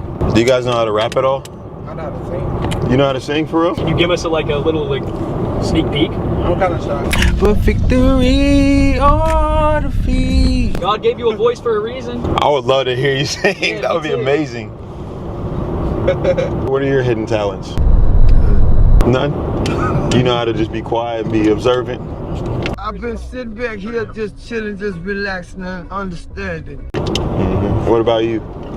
Same thing. Same thing? Yes. When did you realize that you could sing? My mom kids can sing. She got 9 kids. Yeah, it's 9 of us. 6 of us can sing and rap. I love interacting with people and just socializing. What do y'all think about cops? Assholes. Good. Wait, dude. Okay, see? He's cracking. Assholes. Some of them do their job right and some of them don't. I hear you. That's a lot. That's why you're always getting into all these a lot of social media shit keep happening to your ass. Yeah. Because they get arrogance. Yeah, I hear you. That arrogance is going to cause one of the cops to get killed. Why do you think people go to jail or like get into the system usually? Because the arrogance of cops are either an idiot doing something stupid he ain't got no business doing. They being watched 24/7. You know? Eventually you're gonna crumble. Mm-hmm. You know, you out there doing whatever you're doing. Yeah, when you're over policed and you can be put into jail for weeks for loitering or for falling asleep. Don't get mad when the cops come. It's vice versa, you know. I don't hate cops. I don't despise them. I don't mind them doing their job, but if they're gonna be assholes, If you're being a crooked cop, then yeah. I'd rather put my foot up their ass myself. Like Hancock, I'm gonna put your head up his ass. It's up. You know. So we got all the cigarettes. This one is for you, Newport. Right here. Thanks. Wait, sorry, gamer girl. What'd you say? Or game gang? Yeah, that's what kind of why I want to get this into more depth. Yeah, I know they do that to us a lot, but it just hit me like, oh no, this pro girl is just like, damn, it just sucks to see. Yeah. Smoke break. Let's go. Where do you know me from? You know my. No, for sure, and I mean that like insecurity and just like. Yeah. Oh, hey, my man. You want a photo with me or something? Lack of safety. I'm going to take my horse to the old town road. You that you little dog. All black people look alike. I feel like life's about doing things that you're uncomfortable with, such as going on things that you're afraid of. You're afraid of heights. I'm afraid to swim. If you want to teach me how to swim, you can do that. I can teach you how to swim. You teach me how to swim, I put you on a roller coaster. Roller coaster. Who's down to ride the slingshot? Raise your hand. You speak English. It's your first time being on TV? Not really. I was on TV a long time ago for something. I didn't have nothing to do with it, but sure. It's one thing that you would want to change. You can change anything. Dude, this outfit and some money. That's what I need. I'm broke as hell. He's like, one thing you want to change. He's like, my fucking clothes. I ain't happy. I want to get back my roots, my family. Just want to get back home. How did the judge treat you guys? The judge, he wasn't really fair. He was kind of, nah, he just took over and just started talking. And just started talking, oh, I just gave you the bond, I can't change it. I'm like, what do you mean? I ain't even done nothing. I said, I just slept at the boardwalk. Made it to McDonald's.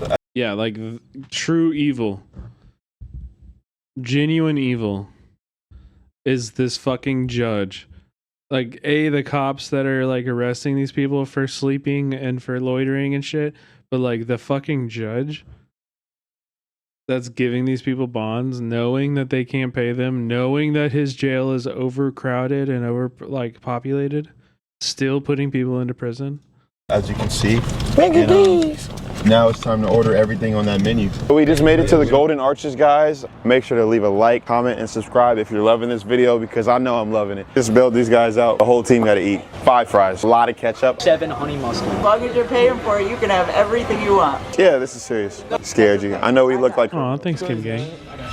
Sleeping on the boardwalk. Sleeping on the boardwalk. Sleeping or lying down. You ever see clips of that one good Texas judge? I don't know who you're talking about, but there's like a bunch of like fake judges I've noticed on TikTok and YouTube recently. And there's like degrees of fake. Like there's like one guy who's got like a cool bailiff that like sits next to him and they joke around and they look at like petty little stupid you know what I mean? Like these petty little like traffic violations that people are showing up to court for.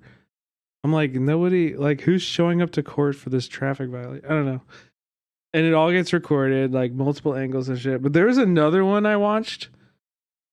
That was like this literally, it was like a false imprison, or it was like the arrest was basically there was like no charge. You know what I mean? Best books for socialism 101. What are you trying to learn? You just want to learn more about like what socialism is? I think you should start with capitalism. You should start by trying to understand what capitalism is. State and revolution is a terrible suggestion. It is. No, that is not a starting point. No.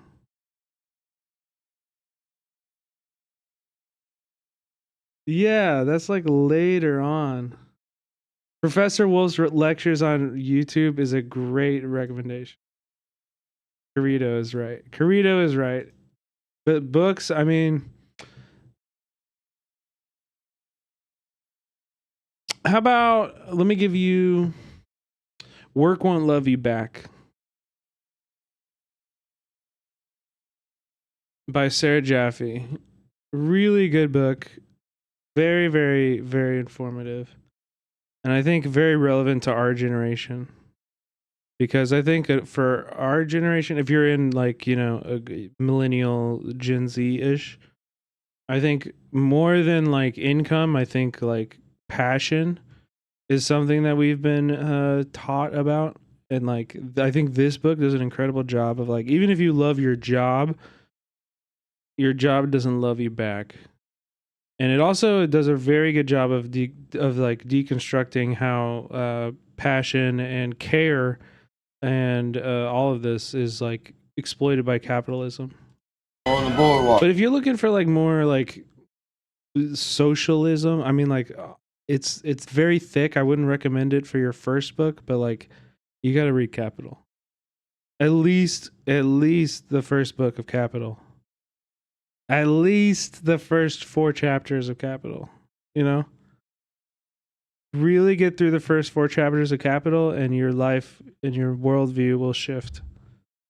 A lot of barbecue sauce. Wait, is this like serious? Spanish, please. How did you make it? They're not like felons or anything. Yeah, really nice of you guys to do that. Are we good now? Got everything? As long as we got everything. I mean, I got a 10-piece of Big Mac, quarter cheese, a bacon quarter, a double quarter pounder, fish fillet, a McCrispy, a spicy McCrispy. Keep going. Deluxe, a spicy deluxe, a cheeseburger. Wait, I missed the McDouble. Yeah, I need the McDouble. I need 2 McDoubles actually. Wait. I got one. How many nuggets do we have? 10-piece nugget. Is there really this in the Discord? Yeah, actually, we have like a book channel on the Discord where you can post what you're reading and other people can comment on it.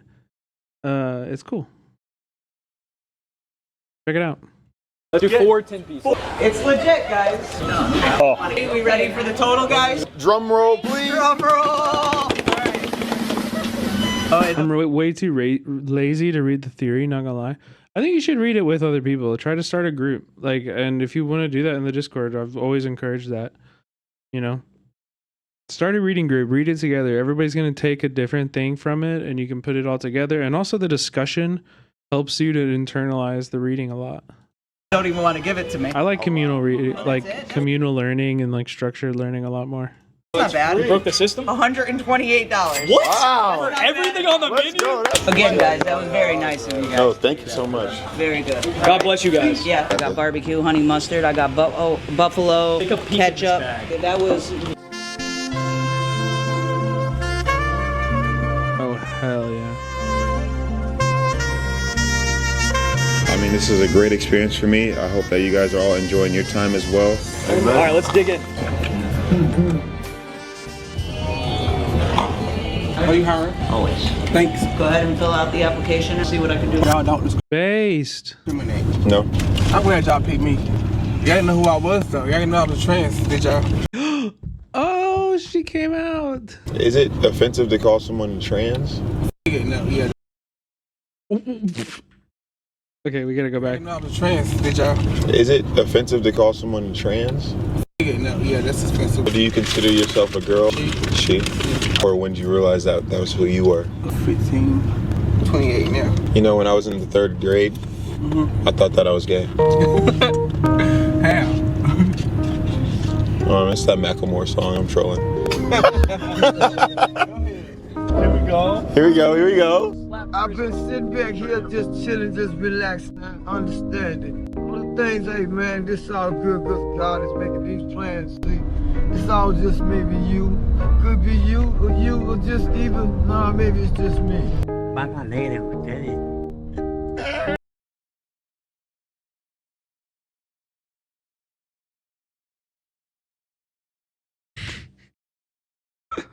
What is that? Victory As a gay man, not a fan of that song or this video. I mean, he fumbled the bag. He fumbled the girl. You know what I mean? He fumbled it. But I don't think it's out of malice. Like, you know what I mean? It's not he's trying. his best. He just needs to be educated on it. This is just ignorance. How can I expect to win? It's just cringe as fuck. Yeah. I had to sit back and had to do something, boy. God said get some. Don't be sitting back losing it all, forgetting that you gonna fall. But that's Okay, Chili. I think I understand this actually. That's interesting. More respect for having the subtitles say native language and not foreign language. True. kick is God is gonna be the one. I mean, I think the best thing is to just like figure out at least what language, even if you don't know the language. You know, if you're not gonna translate it, duh, obviously number one, and then, you know, figure out what language and just be like, speak Spanish or something. We think it's Spanish, right? Like, Who does it all? but you're right. Of the degrees, that's speaks foreign language would be the lowest one. Oh! Yeah, it's cis cringe, exactly. Oh! Tight shit! Tight shit! Yeah. Let's go! Like, he asked if trans was offensive. He asked a question so stupid that she like actually misunderstood what he was asking. You know what I mean? Are heading to the shelter. I'm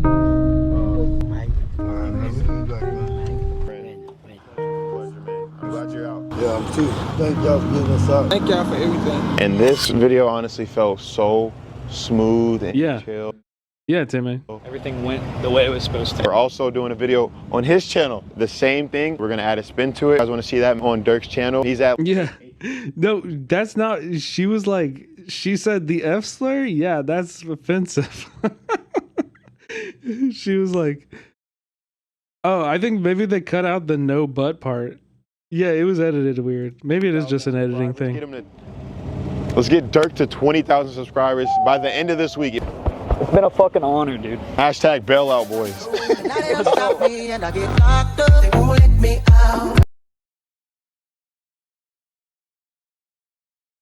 Ah, true, Timmy. Maybe, yeah. There's a lot lost in the editing there. Oh man, these guys are so interesting. Small channel. Like, really not much to go on. There's nothing to link to.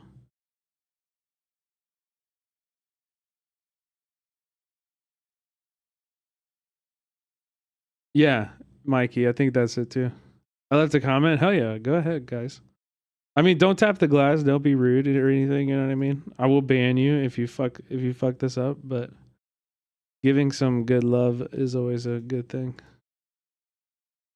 Supporting people, you know.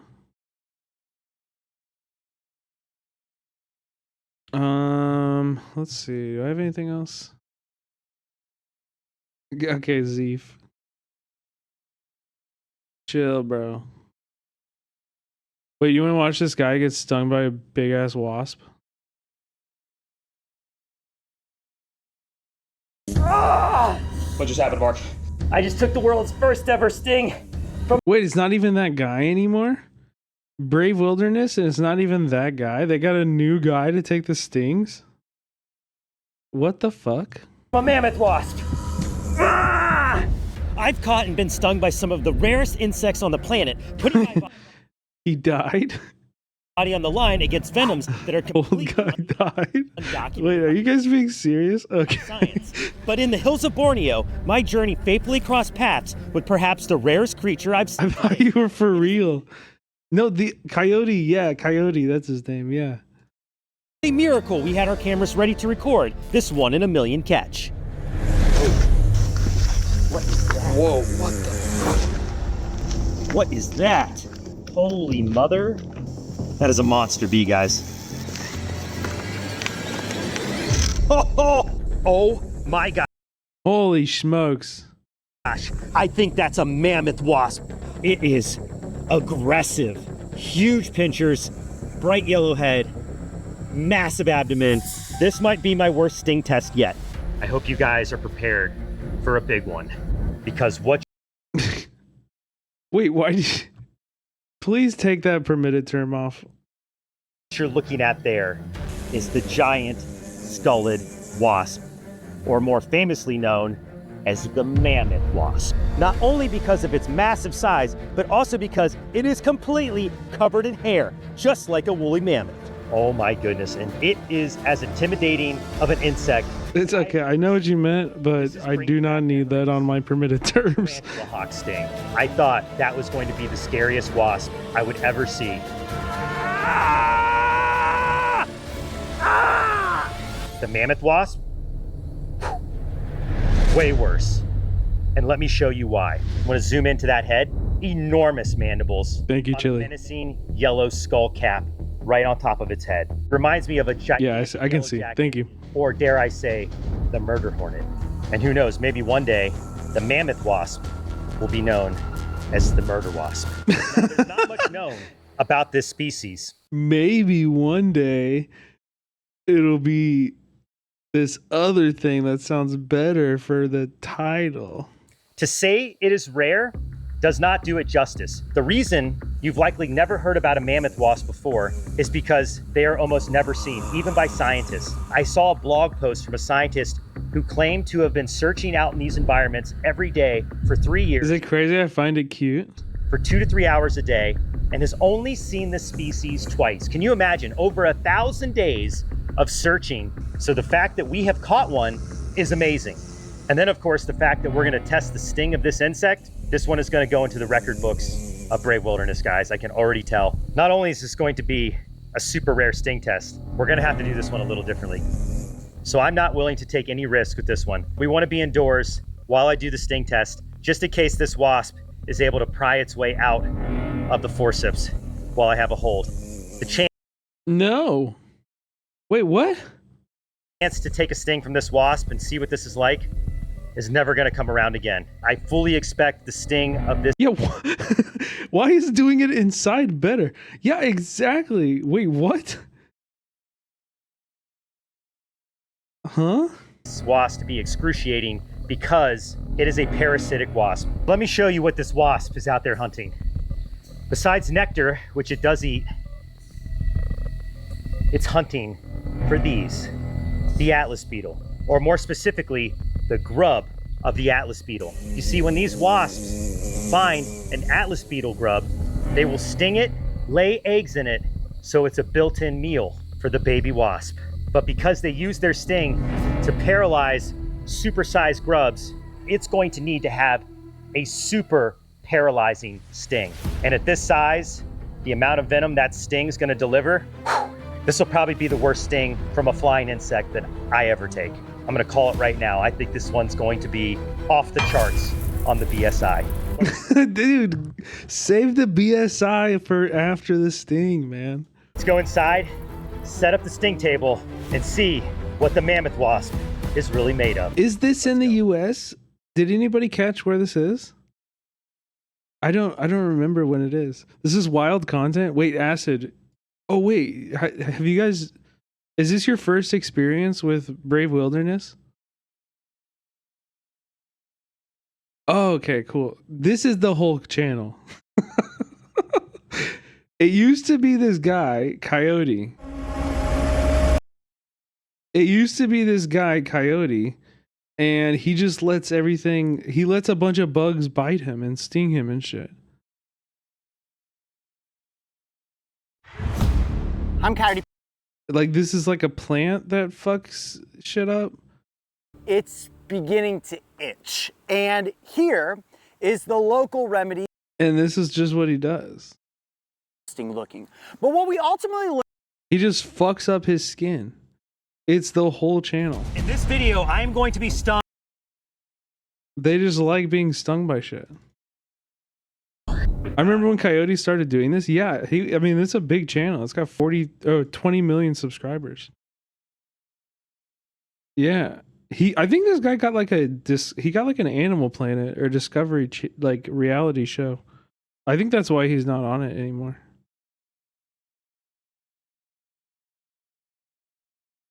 The team inside this room here. We built a sting studio here in the heart of Borneo, and as excited as I was, God damn it. He literally said that in the next sentence, he said the place that they're at. Showing you this mammoth wasp, now is the moment where every sting test, the reality sets in that I'm gonna have to go through something usually uncomfortable. In this case, you really don't. I think excruciating is the appropriate word. And there it is, right there. Here we go. You actually don't. He almost broke his arm in an alligator turtle's mouth. Dude, I would not put any part of my body near any fucking turtle's mouth. We have snapping turtles in Missouri, and I do not. I've caught them fishing and shit. Not many things scare me. Like, not many animals actually scare me like snapping turtles. Holy fuck. We're locked in. Had we done this, they will fuck you up bad. Zero chance we would find another one. This is a one-shot deal. No matter what happens, the mammoth wasp is going on the bite sting index. What happens to me, that's what we're about to find out. Got forceps here, all right? Because there's no... I still don't understand why doing this inside is better. Can anybody explain that? Documentation as to Acid, thank you for the gifted sub. the effects of this sting or the venom of the species, EpiPen, and then, of course, So it doesn't escape? Why would you not want it to escape? Why would you not want it to fly away? That's the best case scenario. Might be invasive to where they are. They caught it here.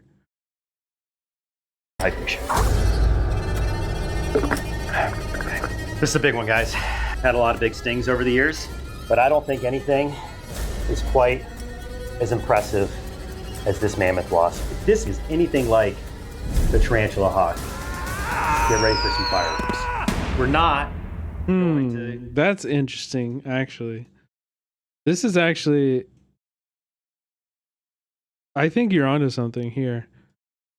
I think you're onto something. Take a sting on my right arm because it's pretty flared. That actually makes a lot more sense than them just like randomly catching some hyper rare bug like that. Oh, wow. Yeah. Wow. Oh. Ah. Luckily, I got a good arm over here. Left arm, blank canvas for this sting. Now, everybody be aware, this wasp can easily escape. Be ready to react. He's playing it up. It ain't shit. Yeah, dude, I could tank that. I wouldn't even make a face. I wouldn't even make a face, bro. This shit would be easy as hell.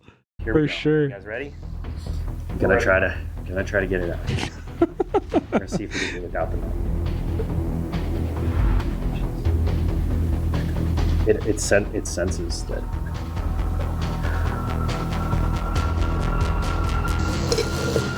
Nope. Gonna need the net, please. Yeah, bro.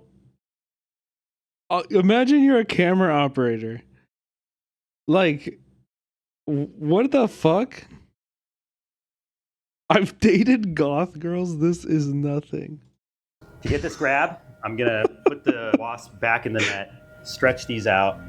Yeah, what up, Sam? Try to get a good hold. This is a powerful wasp, so it's gonna take a lot of force. Oh!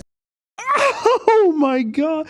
Dude, what the fuck did you think was gonna happen? Why wouldn't you? Okay, dude.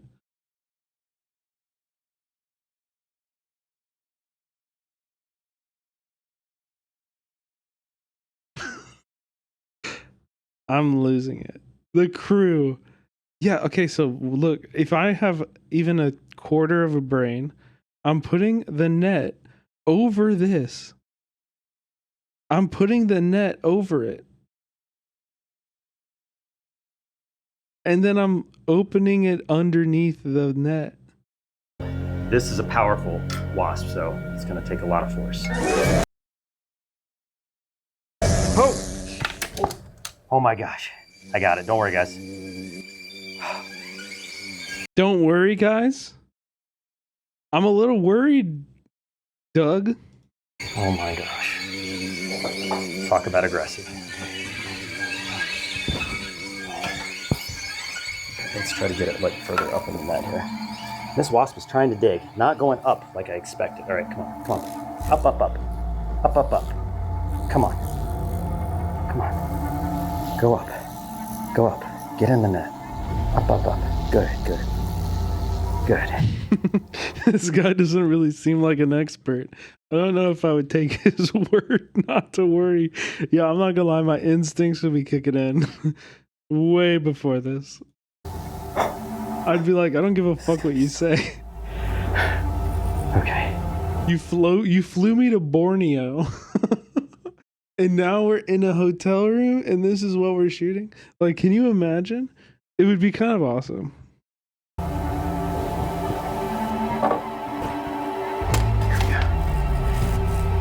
Yeah, I think actually if he was Australian, none of this would have happened.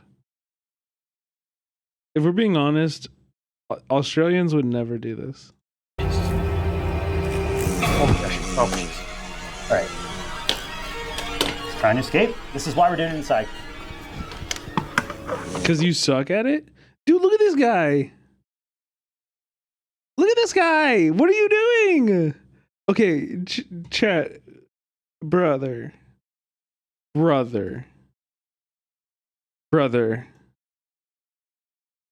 Brother. Brother, please have some dignity and some self-respect and at least be wearing like a beekeeper suit. What are we doing? What are we doing? Yo, low-key, he wants to take one too. He knows he wants it. He's got the same brain worm as this guy.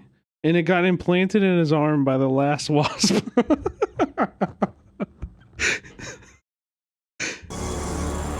We know exactly how he got his brain worms. Hazard pay must be good. I promise you it's not. As that, I have been that guy. I promise you it's not worth this. Oh my gosh. Okay. Okay. Oh. Also, like, I still don't really understand. Like, first off, put the nest on top of the little glass thing. That would have been one option. Second off, like, why don't you just like move the glass thing, like kind of like on top of your arm, so that like the bottom of the thing is your arm? You know what I mean? Why wouldn't you do that and then like put it on the table again or something? Your technique is awful. Holy moly. My heart is going about 1,000 beats a minute right now. These macro shots are nice though. Struggling to compose myself. It can literally scratch its own back with its stinger. There'd be no safe way to handle this wasp. Woo! Look at that. And how many of you watching right now would love to be standing right here with me, appearing on the... Anyone brave enough here, we are leading Domestic Shoreline, Desert Mountain... What is going on? Epic friendship directly from... and be the first to...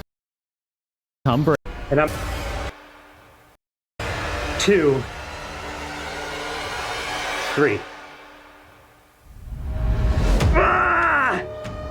She's biting me. Stung multiple times. The bite hurts too. Gosh. Yep. Yeah. Scrape me. Okay. Yeah, this definitely seems like a kink. He just said scrape me. He just screamed scrape me at it. Yep. Yeah. Scrape me.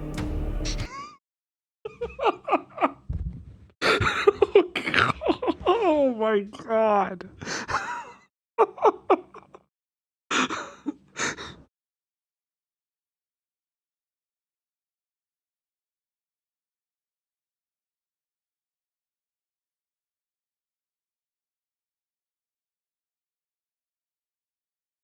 Okay.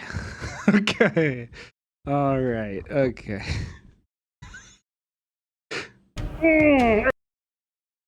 Okay, one more time. Ah, this bite hurts too. Ugh, gosh. Ah, yep. Yeah, scrape me. All right. Ah, oh. Okay.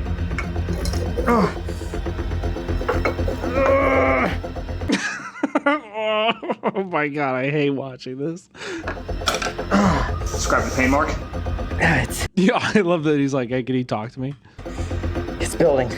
She stung me so many times. She was also biting me. See all those bite marks? All right, it's building. Letting the pain build. I got stung about maybe a dozen times, at least 8 times I can count. Oh my god. It just was hitting me again and again and again. And a long sting or two, blood drawn. You can see it's starting to swell. You got like this rashy area, some kind of rashy things going on here. That might be from the biting. Those mandibles, I felt the most, just gnawing into my skin. I'm definitely sweating profusely because everybody's saying, I don't know if you're joking with the he's exaggerating, but if you've never been stung by a wasp before, I don't know how to describe it to you. the nerves are firing off, but in terms of pain, I definitely took a bunch of good stings. I left it on there as long as I could. I don't know, guys. I'm not out of the woods yet. Wait, it seems like he's like, I don't know, guys. This wasp is a little bit of a bitch. Aftermath could very well be the worst part. The sting site is really bad. It's already cooked, guys. Look at that. So now we're gonna rate this sting on 3 factors. Like always, for the bite sting index: intimidation, pain, and aftermath. We're gonna give this sting 24 hours to develop. We're gonna keep the EpiPen on standby just in case I start to have an allergic reaction, but here is where the mammoth wasp from Borneo rates on the Brave Wilderness Bite Sting Index. Roll it. On intimidation, the mammoth wasp took things to a whole new level. Everything about this wasp is massive, including its stinger and its jaws. Plus, I was extra nervous because this is the first documented sting that we know of this species, so I had no idea what to expect. The mammoth wasp earns every bit of its intimidation score of a 9.8 out of 10. The pain was not scary as I expected. My nerves were on edge, so that rush of pain at the beginning was startling. It immediately... The monmouth wasp. No, it's the mammoth. Is most likely referring to the four-toothed mason wasp, a solitary wasp commonly found in the eastern North American region. No. These are... jabbed me multiple times. This is in Borneo. Venom, which was a bright and red-hot kind of pain, but ultimately it did not build to the likes of the tarantula hawk. It also fell short to the giant black carpenter bee, which I had faced 24 Scrape me. hours earlier, so it was fresh on my mind. Oh, wow, yeah! The pain from the black bee was so explosive that it sent shockwaves all throughout my system, where the mammoth wasp just didn't quite get that bad. So overall, I give it a pain score of a 6.9 out of 10. Now for the aftermath, which was indeed much worse than the initial pain of the sting. Over the next 72 hours, the sting site swelled up into a tightly grouped sting mound, showing massive amounts of inflammation and even bruising. It caused a deep, throbbing ache that lasted for days, and it was almost like having a broken bone. As far as lasting effects go, the mammoth wasp delivered a sting that was on par to some of the meanest insect stings on the planet, earning it an aftermath score of an 8.8 out of 10. Altogether, the mammoth wasp ranks at an 8.5 out of 10 on the Brave Wilderness Bite Sting Index, climbing very high into the all-time rankings, but falling just short of the terrifying tarantula hawk. Okay, well, I guess we gotta go to the tarantula hawk now. I guess we gotta go to that tarantula hawk. The cow killer, this is their most ones. This is their most viewed. Should we do that one? No, this is the tarantula hawk. Holy shit.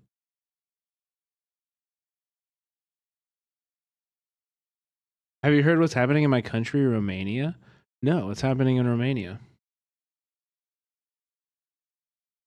Wait, what the fuck? What the fuck, Zeef? Venom Man lets deadliest snakes bite him? What?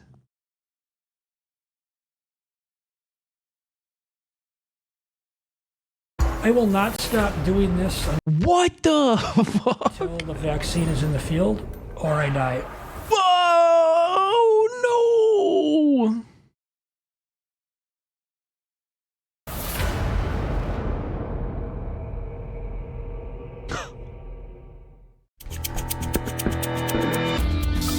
Over the last 16 years, without a real lab or funding, Tim Freedy has set himself the mission of developing a vaccine.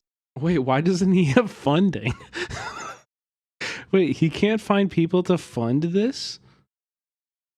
Why? That's so shocking. He doesn't have donors? Against some of the world's deadliest venomous snakes. Does he do this for free? I'm afraid is much worse than that. He's probably paying tens of thousands of dollars to do this. Using himself as a human guinea pig. Black Mamba. You can never ever have a bad day. Oh, you know what? Cynicalism, I did hear about that in Romania. Yeah, I did hear about that. Illegal propaganda on TikTok funded by TikTok. And that's why my focus is so strong and so intense. Because if you have a bad day, do your math wrong, your injections are off, if you get bit, you're done. That's it. 2 bites. Nice. It's an obsession that has cost him his marriage and could cost him his life. Me and the kids never came in first. Sometimes not even second. Everything's taken a backseat to it. I wish I was not selfish with it. Thanks for watching. Today, Tim plans to take consecutive bites from 2 deadly venomous snakes to prove the strength of his immune system. You have not put me under any problems. It's everything I'm doing is on my own. I'm signing off on it. If I die, bury me.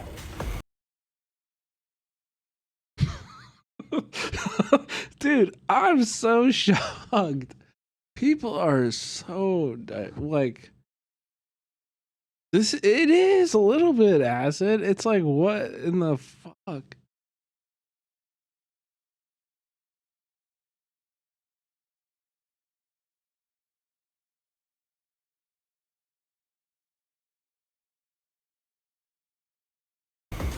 Piece of cake. Why would a fascist support Russia? What? What, Mamba? Yeah, Putin is a fascist. Like what?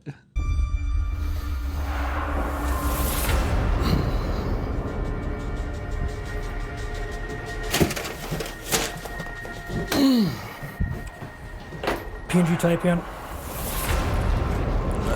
Bro, what the fuck? What the fuck? I don't want to watch this anymore. This guy's gonna fucking... This guy's gonna die. We're just gonna... I feel like we're just watching somebody die. Okay, we're watching this instead. 3. Okay, we gotta get a little bit of the hype. Both blue caps come off, exposing the needle. You jam it into either of my legs. You depress the top for 10 seconds. Pull it out. And that will... Wait, did he say Putin is a socialist?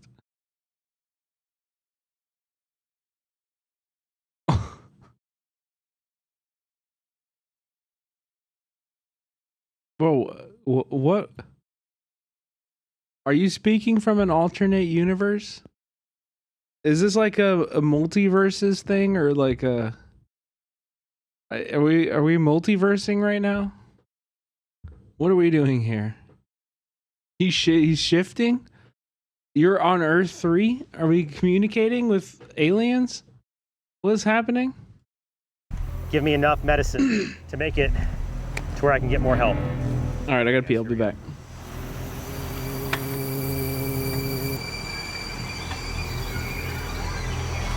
Out of the container. Try to do it without getting it too fired up so I can get a good hold on it. See the stinger going. Got a bad hold. I've got it between the sheets. I'm gonna keep chasing it until I get to dead end.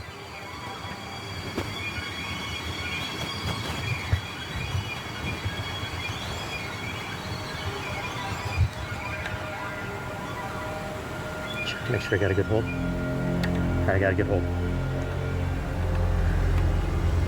There it is. I'm Mark Vins, and I'm about to enter the sting zone with the banded hornet of Borneo on 3. 1, 2, 3.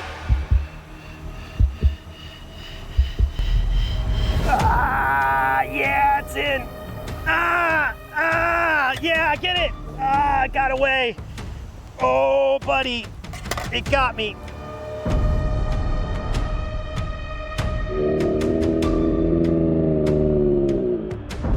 Oh. Bro, he let it go? Oh, wow. He let it go? Ooh, that burns.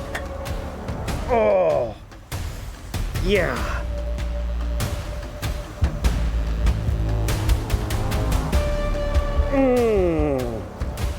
Instant searing pain.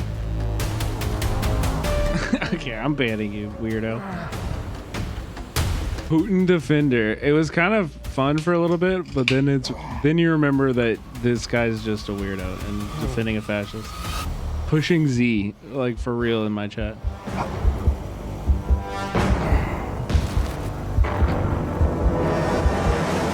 Stinger went deep right away.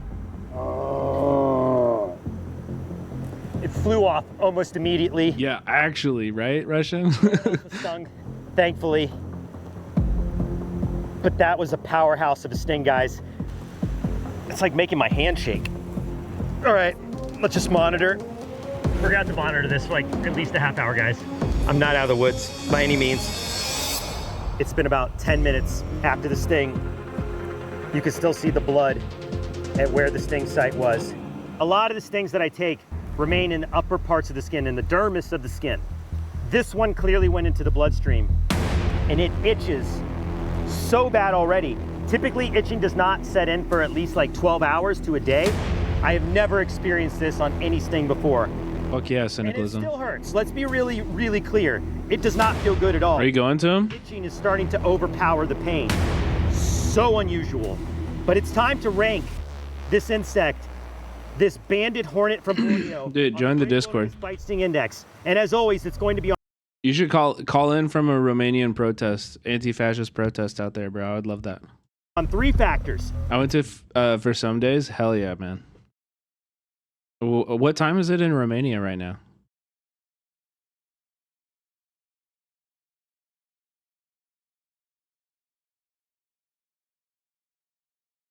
$11:30. Hell yeah! If there's ever a protest while I'm live, hit me up.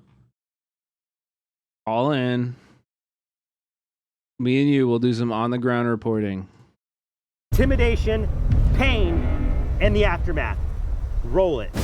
On intimidation, the banded hornet certainly looks intense. Let's do Discord or something. Twice as large as your average hornet, and they almost warn you not to touch them with that bright yellow banding. Plus, they do have that reputation of being the most deadly sting in Borneo. Oh, they're usually at night, yeah. Given how many stinging insects Yo, Nori, thank you for the gifted. live out here. So for that, I give it an 8.5 out of 10.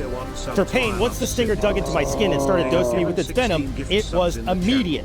And the sting radiated throughout my entire arm, engulfing my forearm in searing pain. And it drew a drop of blood on top of that, which only happens with the most serious of stings, and it definitely made me nervous. Given all those factors, it easily earns its 8.1 out of 10 for pain. The aftermath of the banded hornet continues to earn it some serious points. That stinger went in deep and caused serious itching right away, which I have never experienced before. I went through wave after wave of pain, and we had to closely monitor my symptoms to make sure I wasn't having an allergic reaction. It also caused a shocking bullseye reaction on my arm, which is always concerning.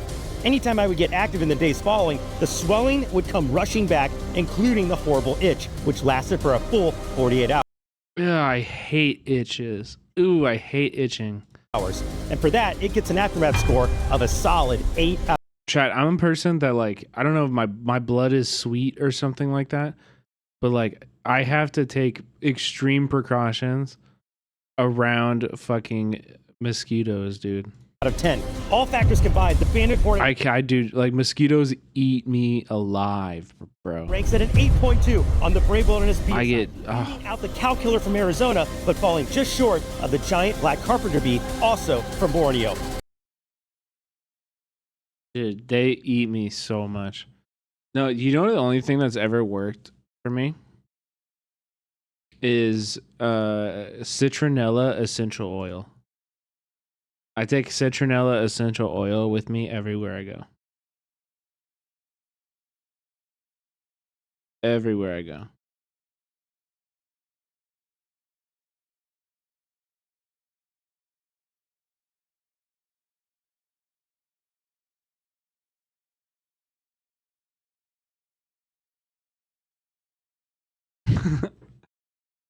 I think the mosquitoes are getting hungrier. Okay, chat, we're gonna end it here. We'll be back tomorrow. Like I said, we're gonna have Taylor Lorenz on the show. We're gonna dive into the disability conversation around assisted dying in Canada and the UK that's happening right now. It's something I don't know much about, but we're gonna all learn together. Hopefully, have a good conversation about it and listen to a lot of diverse opinions. While also obviously keeping fucking our disabled comrades' livelihoods and safety at the forefront. You know, doughy. But it's gonna be a great conversation. So I hope you come back for it. And then also, chat, this week I want to play Go to Work. I want to play that Go to Work video or video game. It seems kind of fun. I was watching Carter play it last night. Also thinking about next week. Get to Work. Yeah, that one. Also next week I'm going to Anchorage. My documentary is playing in the Anchorage International Film Festival. So I'll be in Anchorage from, like end of this week to the week after that. Yeah, Alaska. Only time I'll ever be in Alaska. So I'll try to do some desktop streams from the hotel room. But I also want to do some IRL. Yes. I want to do some IRL. So yeah, meet up in Alaska. Yeah, for sure. Genuinely, if there are Alaska chatters in here, please. No, but yeah, I want to do some desktop streams from the hotel. I'd also definitely want to do IRL. We're doing I don't know what the internet's going to be like, to be honest. I don't know what the cell service is going to be. It could be like totally bunk, but we're doing a Northern Lights tour one night. I would love to be able to like stream that. I don't know. Even if it's just like, maybe it's just like a indigenous like museum or something in Anchorage that we can do, but we'll figure out something. I don't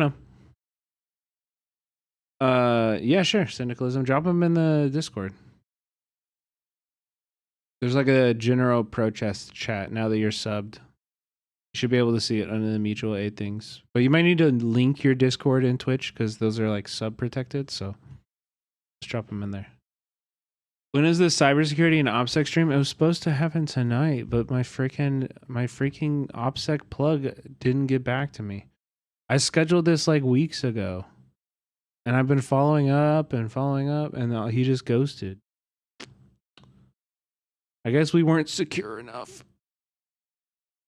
But it's still something I want to do, and I was also I have backups, so I'll still plan it. It just it might be a week or so, maybe when I get back from Anchorage. So bummer, but it is what it is. I'm gonna send you guys over to Nandre, who's playing Balatro.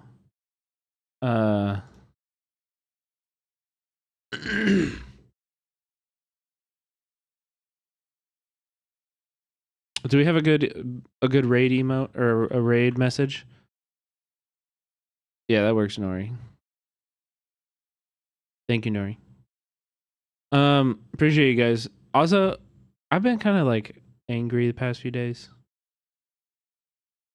Try not to sit in angriness, chat. You know what I mean? Don't be irritable. I'm saying this to myself. Just been angry. Feeling anger about the world, getting angry about politics, stuff like that. I need to cool it. I need to cool it. Just chill out. But I appreciate that we were able to have fun tonight. Watch some good videos. Spend some good time together. I'll be back tomorrow for sure. Like I said. And then I'll try to stream Wednesday too. So see ya. Bye.